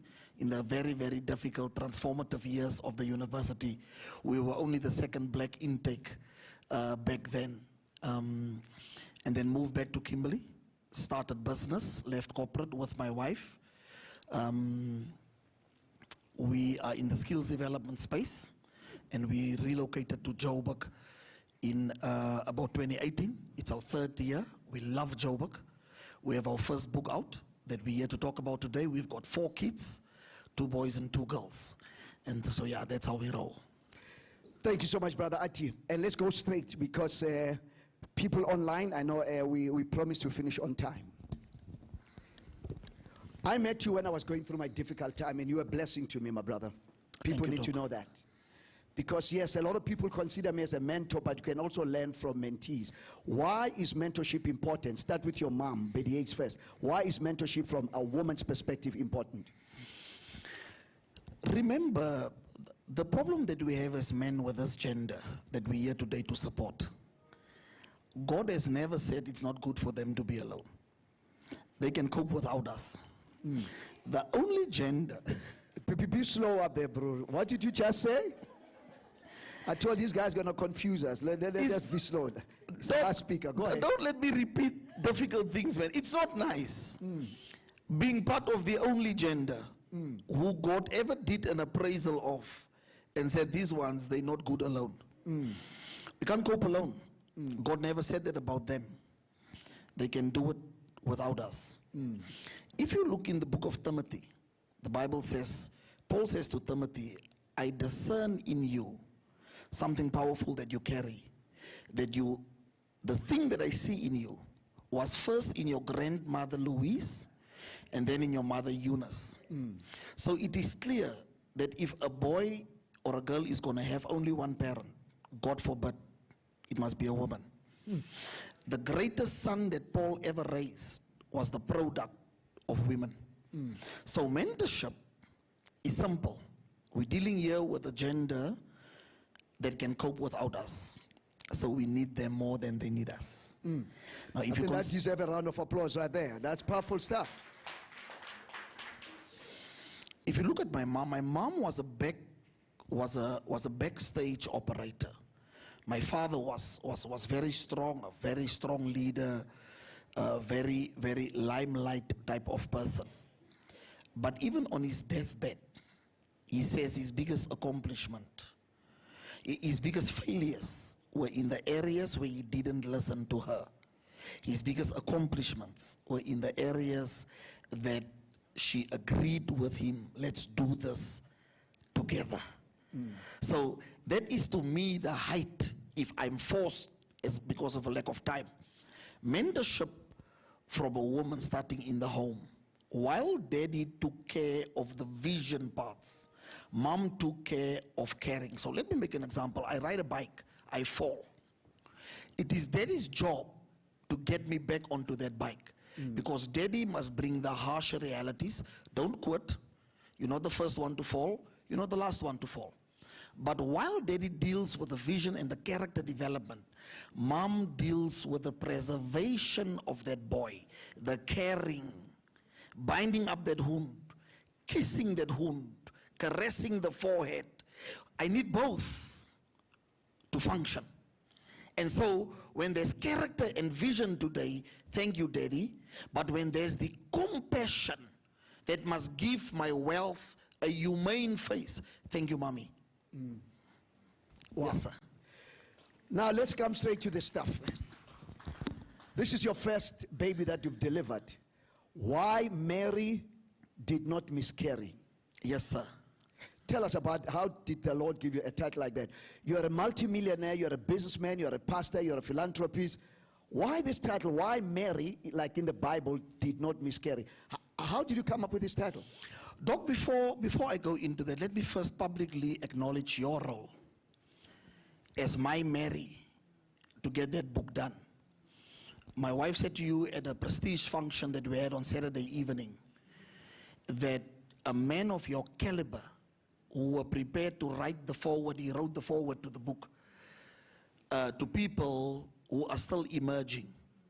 We will never undermine that. I mean, at your level, you can pick and choose who in the world you're going to write forewords for. So, why Mary did not miscarry is not a sermon. It's not theological doctrine that we're dealing with in that book. Why Mary didn't miscarry is a book for every person. Can be grade 8, can be grade 12, can be a professor, single mom, a housewife, a business person. Why Mary didn't miscarry is a management book for self-management. Now, where the title is from, I realized the world doesn't have a vision problem anymore. Over the last 3 decades, ladies, the work done in the world to engender the concept of vision has been very successful. Very, very successful. No company, when you enter, doesn't have a vision and a mission statement. No church, no NGO. You can even call your grade 1 kid now, he'll tell you, Daddy, this year I want to be in the top 3 in the class. It's an expression of vision. The world has got no vision problem. The world is paralyzed by execution. All of us, for years and years and years, burns inside of us desires to accomplish certain things. Next year I'm studying. Next year I'm registering. Next year I'm quitting, I'm going into business. Next year I'm going to start on my body, on my health. I want to convert to a more healthy living lifestyle. Next year I want to go abroad. Whatever it is for different people. Deep burning desires that make us wake up in the morning. Somehow, between experiencing the desire and bringing it forth is something called life. And many of our dreams have been buried, many of them without even having died. We bury them alive. If I ask you now, Sisi, 4 years ago, you were so passionate about this NGO that you're going to start. You haven't even registered yet. What happened? You said to me, no, that year something happened. And I said to myself, I'll do it the next year. The next year. You know, there's one thing that we're great at. We are the best negotiators when we are with ourselves. We can negotiate us out of a vision and say, no, I'll park it for next year. I will restart the savings plan. I'm first going to chow the money now from the first 9 months. But I promise myself, I restart next month. Next month, I have good enough reason. Am I talking to someone here, or am I here am I the only one who has suffered for decades from this thing? Enters Mary, a young girl, no surname, no family that is notorious, no wealth, not born into privilege. She has one chance. Talk to us. One chance. And so the one chance she had to bring the baby forward, she delivered on. Despite a lot of adversity that we're just going to unpack right now. So Mary was not called to pregnancy. Mary was called to delivery. And she got it right. Mary showed it's possible. That doesn't matter where you start from. The thing that you have been given to bring forth, it's possible to bring that thing forth regardless of the circumstances. Yeah, that's good. You are challenging people now because, again, it is not a pregnancy problem, it is a delivery problem. It's a delivery issue. Same thing with vaccines, same thing with government. It's not a pregnancy problem. It's delivery. We call it service delivery. Let's go from municipality to municipality, government department to government department, SOE to SOE. The paper on which the vision document is printed, it looks like imported, man. The graphics on that cover page. So there's nothing wrong with vision. We can read in that 200-page document where this municipality is going for in the next 5 years. Yes. There's an IDP, there's an APP, there's a strat plan. These people went to Sun City for 5 days, they drank cocktails, but they crafted a beautiful vision. But the problem and when is the sewer overflow in the street, it's not a problem with vision. There's a chapter in that document that deals with sanitation upgrade. But the lived reality is the sewer is overflowing, the water supply is interrupted, the traffic is not moving, the potholes are not fixed. But go find them in the document. The crisis is in execution. The crisis is not vision. The crisis is miscarriage. That's the problem. Mary had to overcome a lot of adversities. Yes, sir. Unpack some of those. Let's start with the first one. Now, ladies, I need you to be honest with me. Now, don't act holy on me here. I know we live. I know there's a link. And I know you don't really want to play with your posture when you have this particular mascara on. But just work with me here. Just be honest with me. 16 years old. 16 years old. A virgin. One morning the angel comes to her. Blessed are you amongst women. You will conceive, you will bring forth. Right. Now, watch this. Let me be honest with us. We're the two men here. Will you believe such nonsense story? You'll smack that kid twice. Pregnant or not. When she comes in and say, Mom, I'm pregnant, you say, is it Joseph? Because you know Joseph. He has right to come yet. He said, no, it's not Joseph. You say, okay, so who is it? She says, you won't believe. It's the Holy Spirit. Daddy comes home at 5. Mommy takes daddy to the room. Listen, I need you to relax. Don't assault the kid. The kid has gone bonkers. She's going to tell you a story. Don't get violent. There's a GBV issue. And daddy, you know you chair that NGO. So just contain yourself. Baby, come in. Daddy want to talk to you. Yes, my child. No, I'm pregnant, daddy. By Joseph, no. By whom? No, daddy, by the way, I'm still a virgin. Baby, you're pregnant and still a virgin. Ladies, be honest. That's a nonsense story any time of the day, anywhere in the world. Believe it or not. Even today when you get home and God has used the second Mary, you'll smack that kid. You'll kick her out. And you know what? We'll support you. So the first thing that Mary had to overcome, what do I do when the dream I carry is so big? It doesn't suit my age. It doesn't suit my marital status. It doesn't suit the part of the township I come from. I'm from the wrong side of the railway line in this town to be the one to carry the Messiah. So Mary's first challenge she had to overcome was to find someone to share this thing with who would understand. What happens next is that Mary doesn't go home.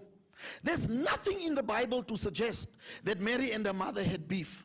There's nothing to suggest that there's a dysfunctional relationship at home. You know, as women, with your first pregnancy especially, the only person you want around you is your mom.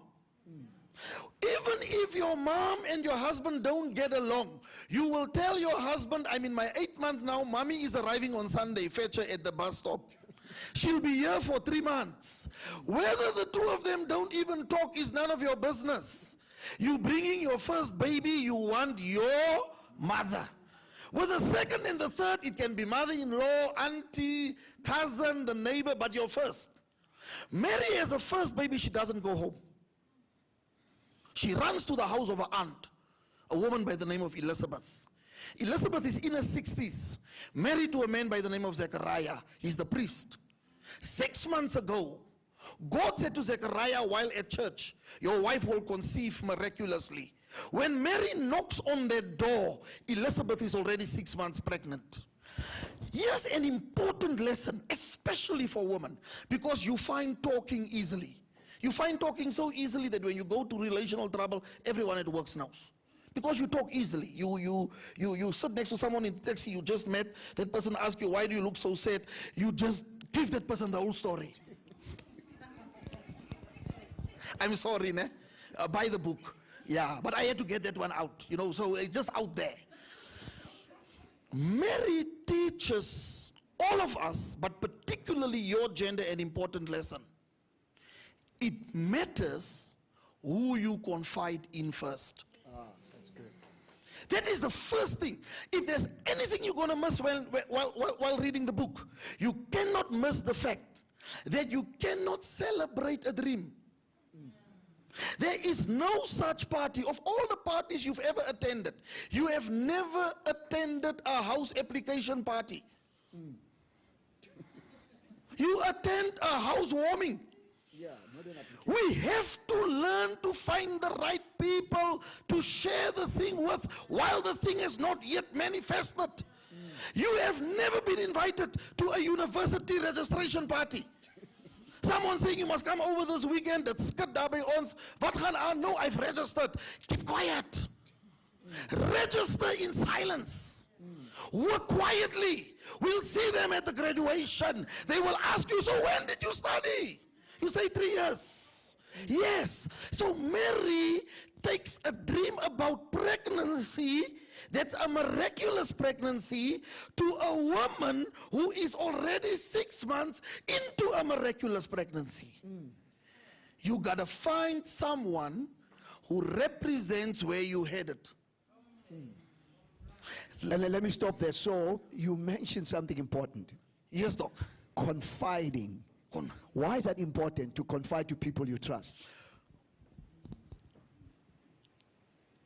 The size of the dream has the capacity to change allies into enemies. There is nothing wrong with your friendship, with your covenant, with you and your colleague at work, with you and the other business partner. But remember, you are both still emerging. You are both still chasing contracts of 200,000 or 1 million or 3 million.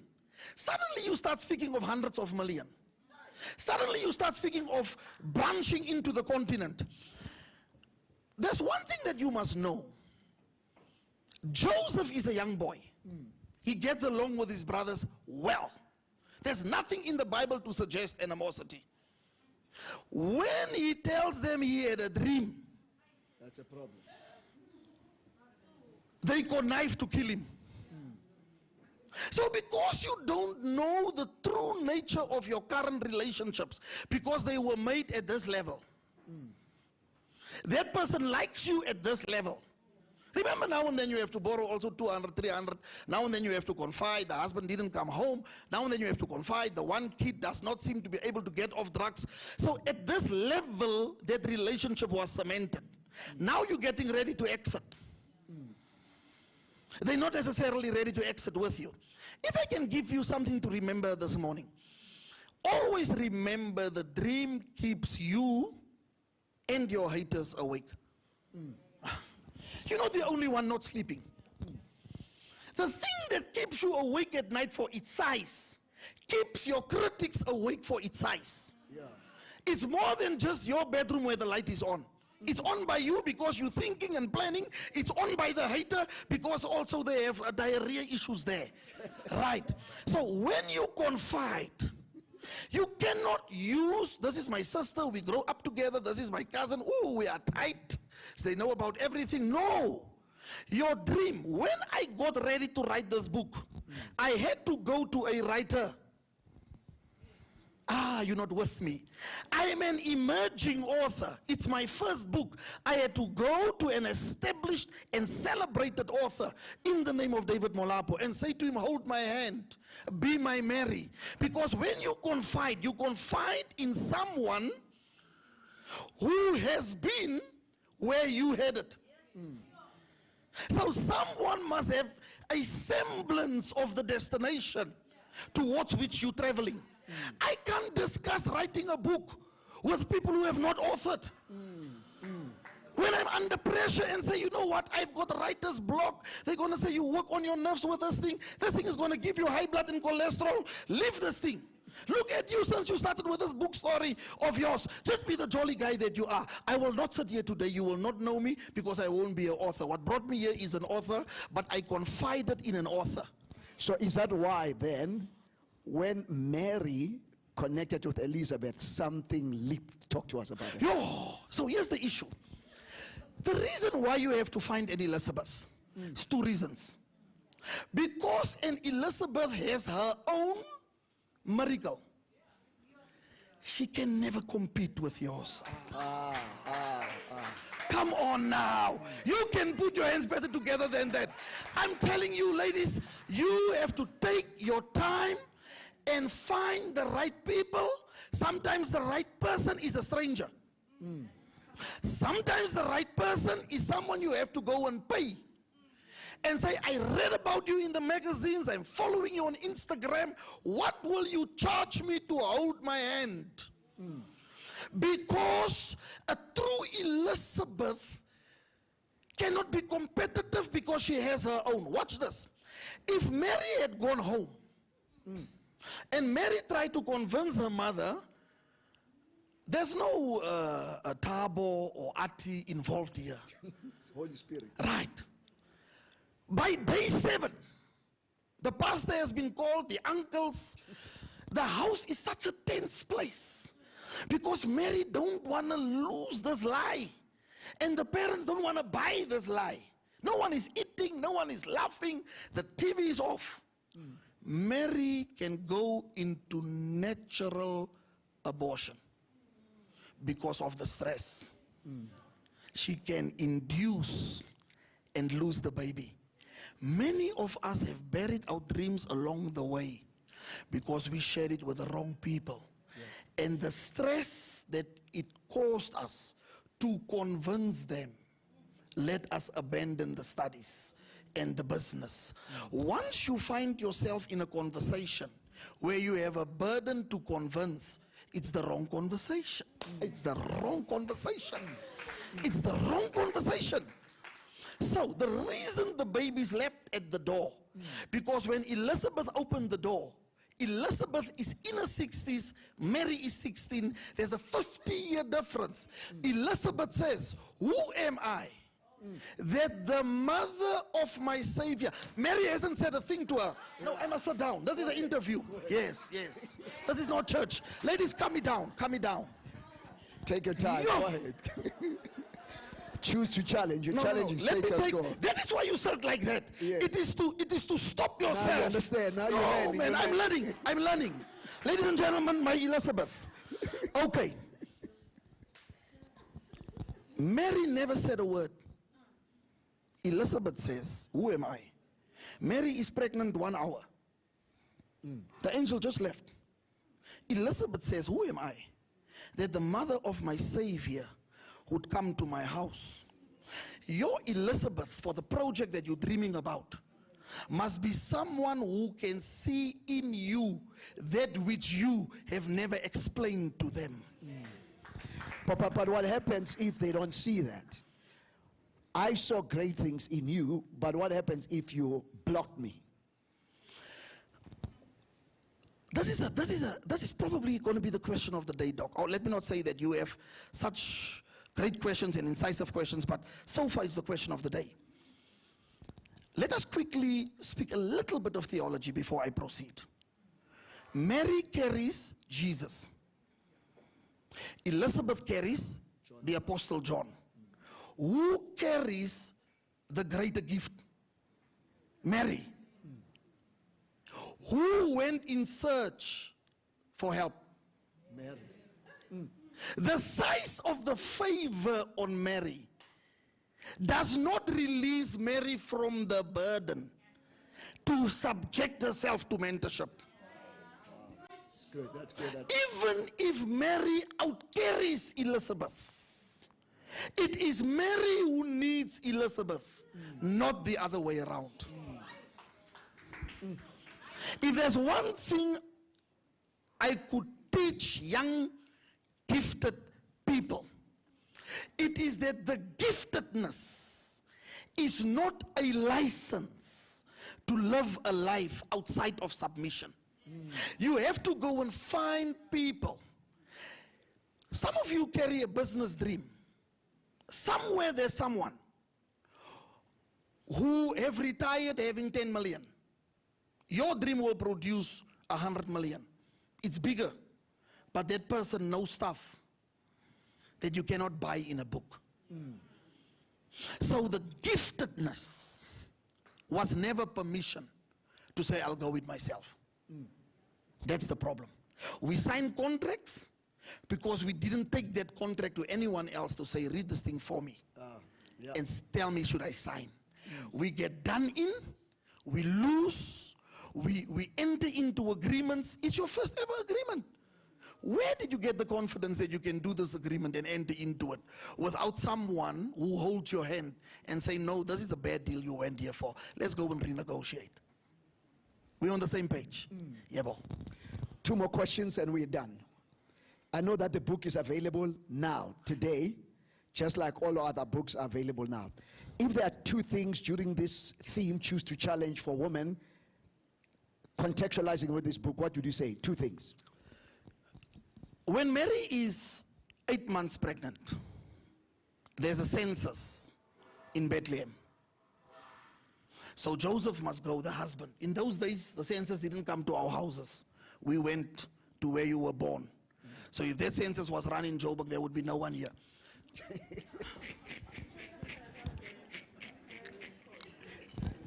Because we are all foreigners in Joburg. No, I didn't say that, dog, you did. I just said there will be no one here. And so they have to go to Jerusalem, to Bethlehem. She's 8 months pregnant.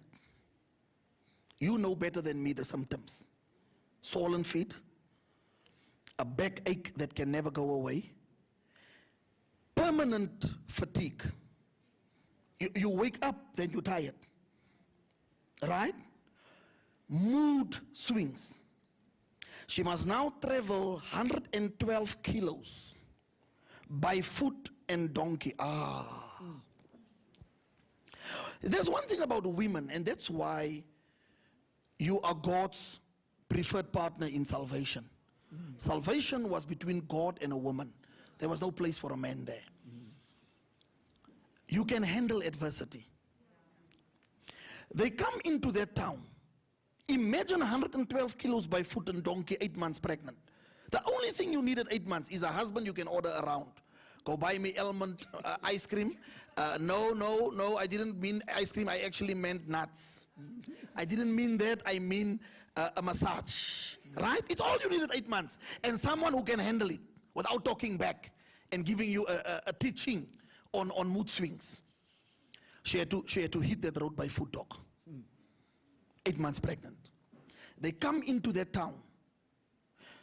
She goes into labor.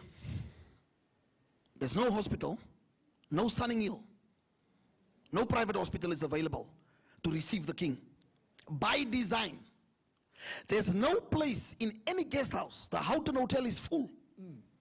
The owner of the Houghton says, but I have a farm. If you don't get right anywhere else, you can go there to my farm. There's place in the barn. They get to the barn. Now, in a barn, you have the domesticated animals.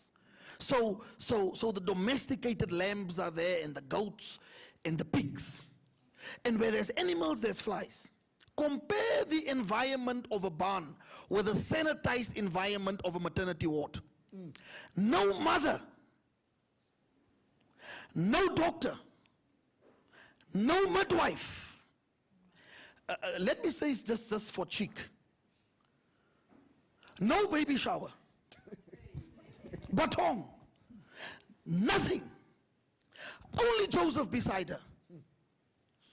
If Mary used her energy to answer all her critics, she would have lost that baby in that barn. But because Elizabeth coached her, you don't have to answer every Facebook comment. You don't have to reply to everything on WhatsApp. Some of this you just say, let me reserve this energy. I don't know my journey ahead. Let me not talk back. Your problem is there's not a Facebook thing about you that you don't set the record straight now. And when the real challenges come where you need your real energy to wait for a delayed payment, to wait for a business that is struggling to get off the ground, you quit. Because the energy is by the neighbor, by the hater, by the critic, by the one you tried to convince the whole time. The reason Mary could rise to the challenge, she counted witch battles. She had a maternity ward that was waiting. I don't have time for you. I can see some people saying, we hear the story that it's not Joseph. Joseph was ook maar lekker dom. Because remember now, if you were Joseph's mother, Yes. it's just that this is not an honest crowd. Talk. Next time, get me a crowd that's honest. If you were Joseph's mother, and he tells you the baby she carries is not me, but don't worry, mom, she's still a virgin. And that's your boy. He'll say to you, my son, I can't believe I raised her just stupid. You fool. And you don't bring that baby to our ancestors. We are not presenting that baby for dedication. If Mary tried to answer all those people, so she waited. Let the thing be delivered. Yes. Execution. Let the dream come. I don't have to convince you we're going to buy a house. We'll invite you to the housewarming. I don't have to convince you of the business. We'll invite you when we celebrate the first 10 million. Let the results speak at the party. When there was no wine at the wedding, she said to her baby, let me answer my critics. Bring him water. You say you provoke me now to stand with you. And I'm doing my everything here to remain seated. I've already also compromised the post. So, we will answer you at the wedding. Yeah. You will tell me 30 years The from now results will speak for if itself. he's the Messiah or not. We'll wait when there's 5,000 hungry people. We'll wait when Peter needs to walk on the water. We'll wait 4 days after Lazarus is dead. Call him. You'll tell me if he's the Messiah or not. Yes, sir. Go ahead, my brother. So, the beautiful story of this thing. Watch this. The story of this book. Your gender did it. Your gender carried. Your gender mentored. Your gender pulled it off, regardless of the challenge.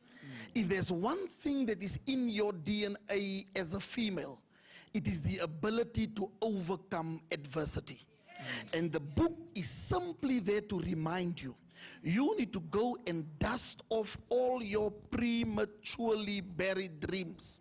Wake them up, bring them up back, read the book. There's 3 keys in there that will teach you how to approach it differently this time.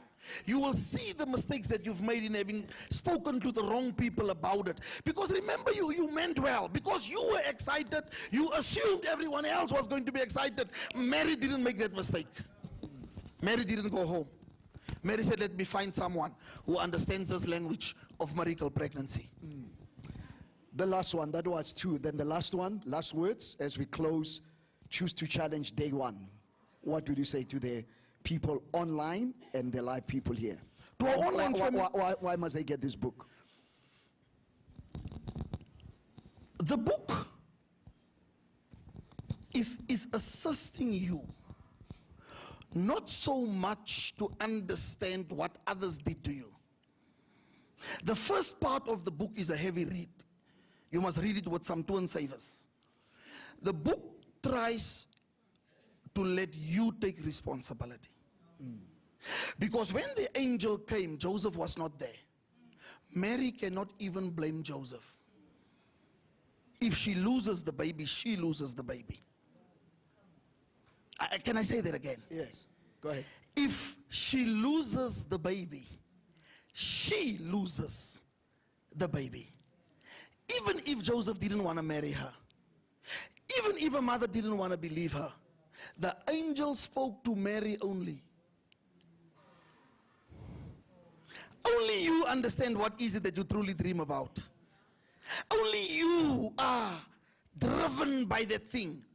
Don't try to create a dream committee.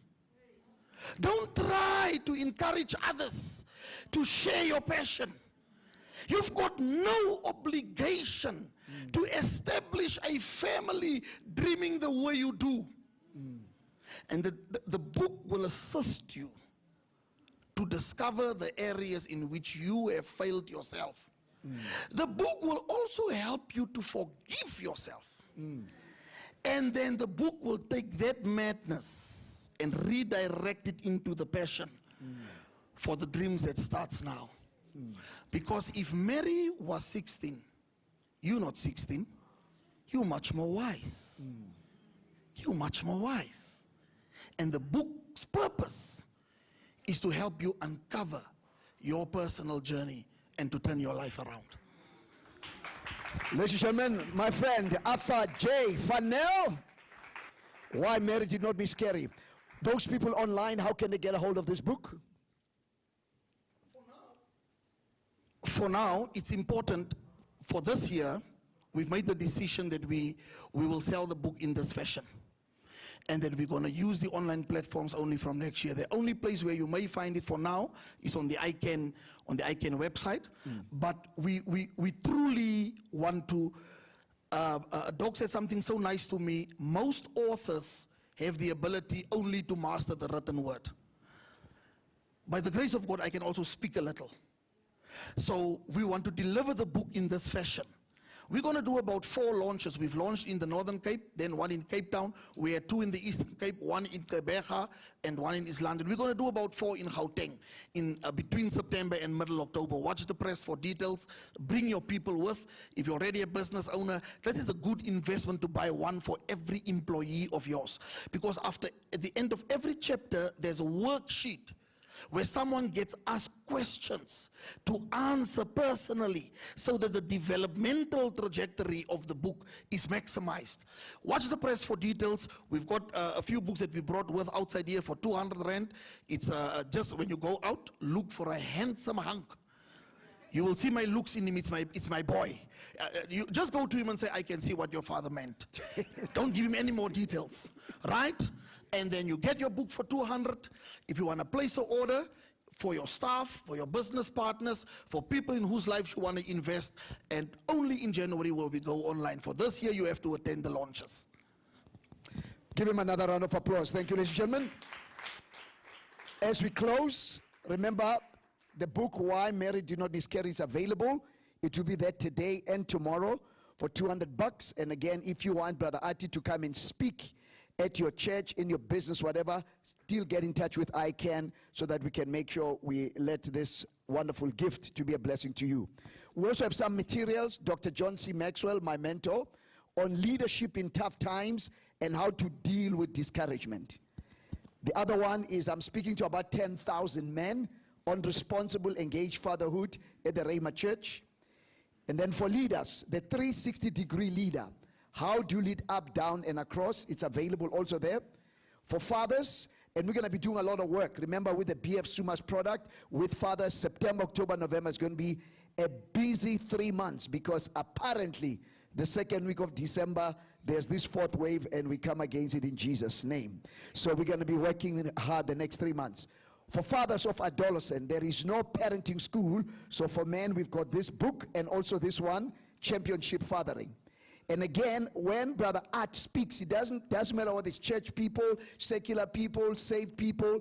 A friend of mine, and I say a friend, he's actually a gay. I think he might probably be, he bought one of the book. He likes it. So we really don't care whether you're gay or Gail or whatever. You know, this book will be a blessing to you because God loves all people. Can I have an amen? Yes, sir. And then this one is called Growing Without Limits.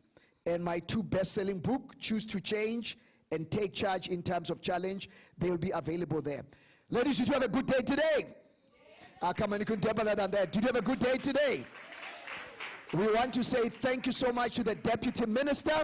I think she's still watching, for opening this session for us. Thank you so much for DUT in the house. Give them a wonderful round of applause. And we want to say to us, Maggie, part 1, and Sis Tombi, part 2 is coming tomorrow. Let's give them a wonderful round of applause. And African Bank, we are talking investment. We're going to be with you. And Vilama right there on the tax consulting. Make a lot of money through BF Suma, but make sure your taxes are together. You know, give to Caesar what belongs to Caesar. Is that right? Let's give it a shout to BF Suma. And again, Faith, you are not there. You and Aus Gloria, all the people who are interested in becoming distributors, Faith and Aus Gloria, will you be outside or you'll be inside? Okay, please see them. And then if you have a swiping thing, we can swipe. Even if you want to buy a book, they don't have a swiping machine, come to our swiping thing, we'll swipe and make sure we give them a book. And the program director, you were awesome. And the panel discussion leader, you were awesome, Lerato. Tomorrow, remember, tomorrow the first speaker will be truly yours on women in leadership. The theme on what are the challenges that women are facing and how we as men must stop talking and begin to execute. Put our money and our mouths where everything is, so that we can enable and empower women, not to patronize them, but to be sure they take their rightful position. Immediately thereafter, Ugeshini from DUT will be speaking. And then we've got Aus Riale Dwaba and Aus Muditambe coming in. And our two other speakers, Mema Chola Tsepo, wonderful lady from Cliniques, to talk about mental health for women. And then all the way from Kenya, again, we've got our sister, Kamfat, who will doing the part 2. So again, we start tomorrow sharp, 8:55. To the technical team, let's give them a wonderful round of applause. And also the catering team, were you blessed, guys? Were you blessed with the food? More coming in. So come on, Madame Merna, please, and close this thing for us. Let's give her a wonderful round of applause. And then after she closes, we'll play one DVD on Choose to Challenge, the short one there, okay? And Prue, you're not in a rush, are you? So you can come and sign the books. Because I've learned, when you sign the books, they buy.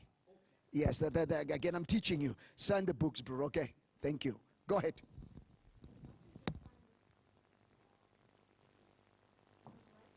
Nice about them in the book. And then they buy 2. Are you guys blessed? Are you uplifted? Are you inspired? Are you motivated? Are you ready to make a change? Good. Because then we have achieved the goal for today. It shouldn't just stay in the heart, in the head. Move it to the heart. Let it move through your body and let it become a habit. So, on that note, I'm going to ask my new friend Cheryl to just come and close for us.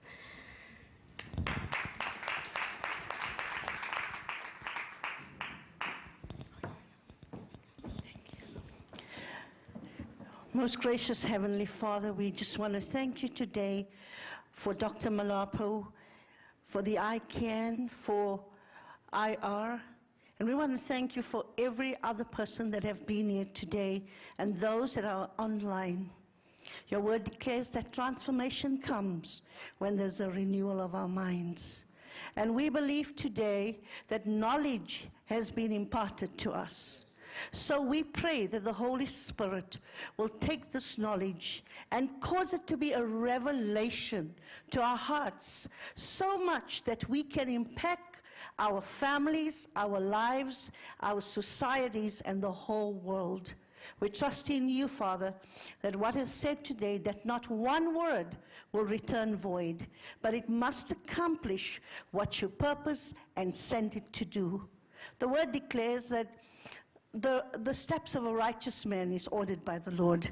I believe that many people in this place, that wherever the position they might be, have come into this place to be uplifted, inspired, and motivated so their lives can change and impact others to change. We thank you and praise you and give you all the glory. In Jesus' name, amen.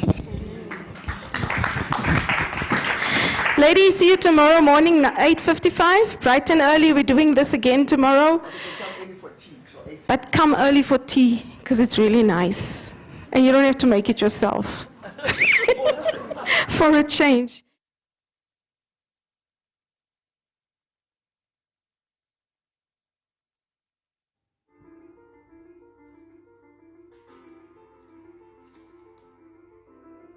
We are the faces of the present. Different phases like the full moon, like Luna's crescent. That divine link to the earth and the heavens. We are the descendants of the women that came before us, of generations that are yet to be born. The birth before the storm, before the wild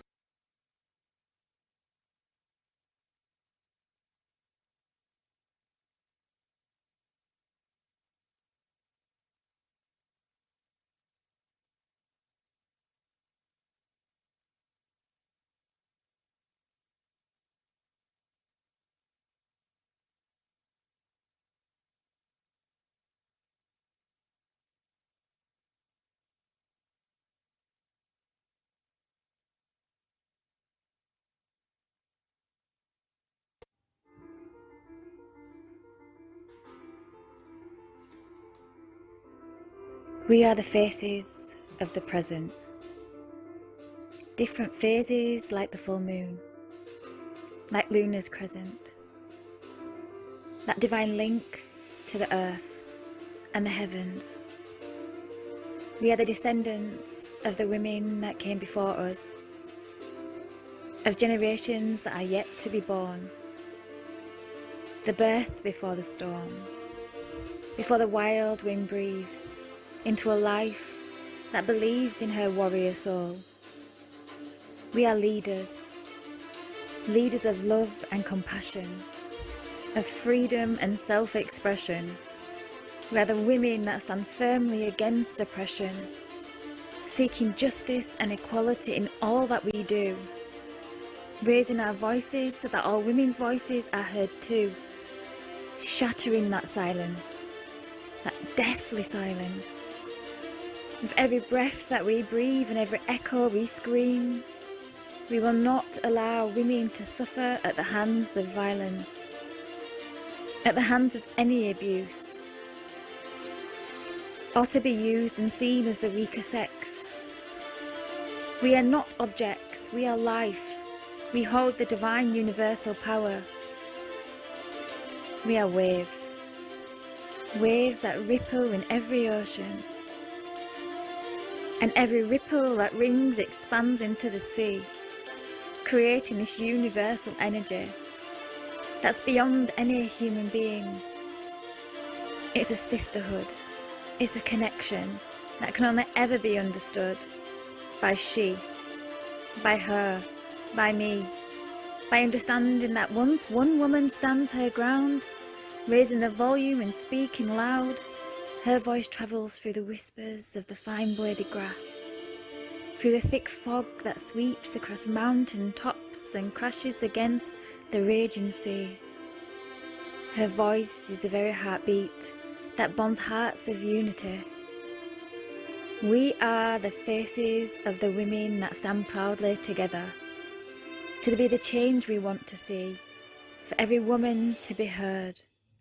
So I choose to challenge you to share your poem, write your piece of spoken word, raise your voice as I've done mine, so no woman's voice goes ever unheard.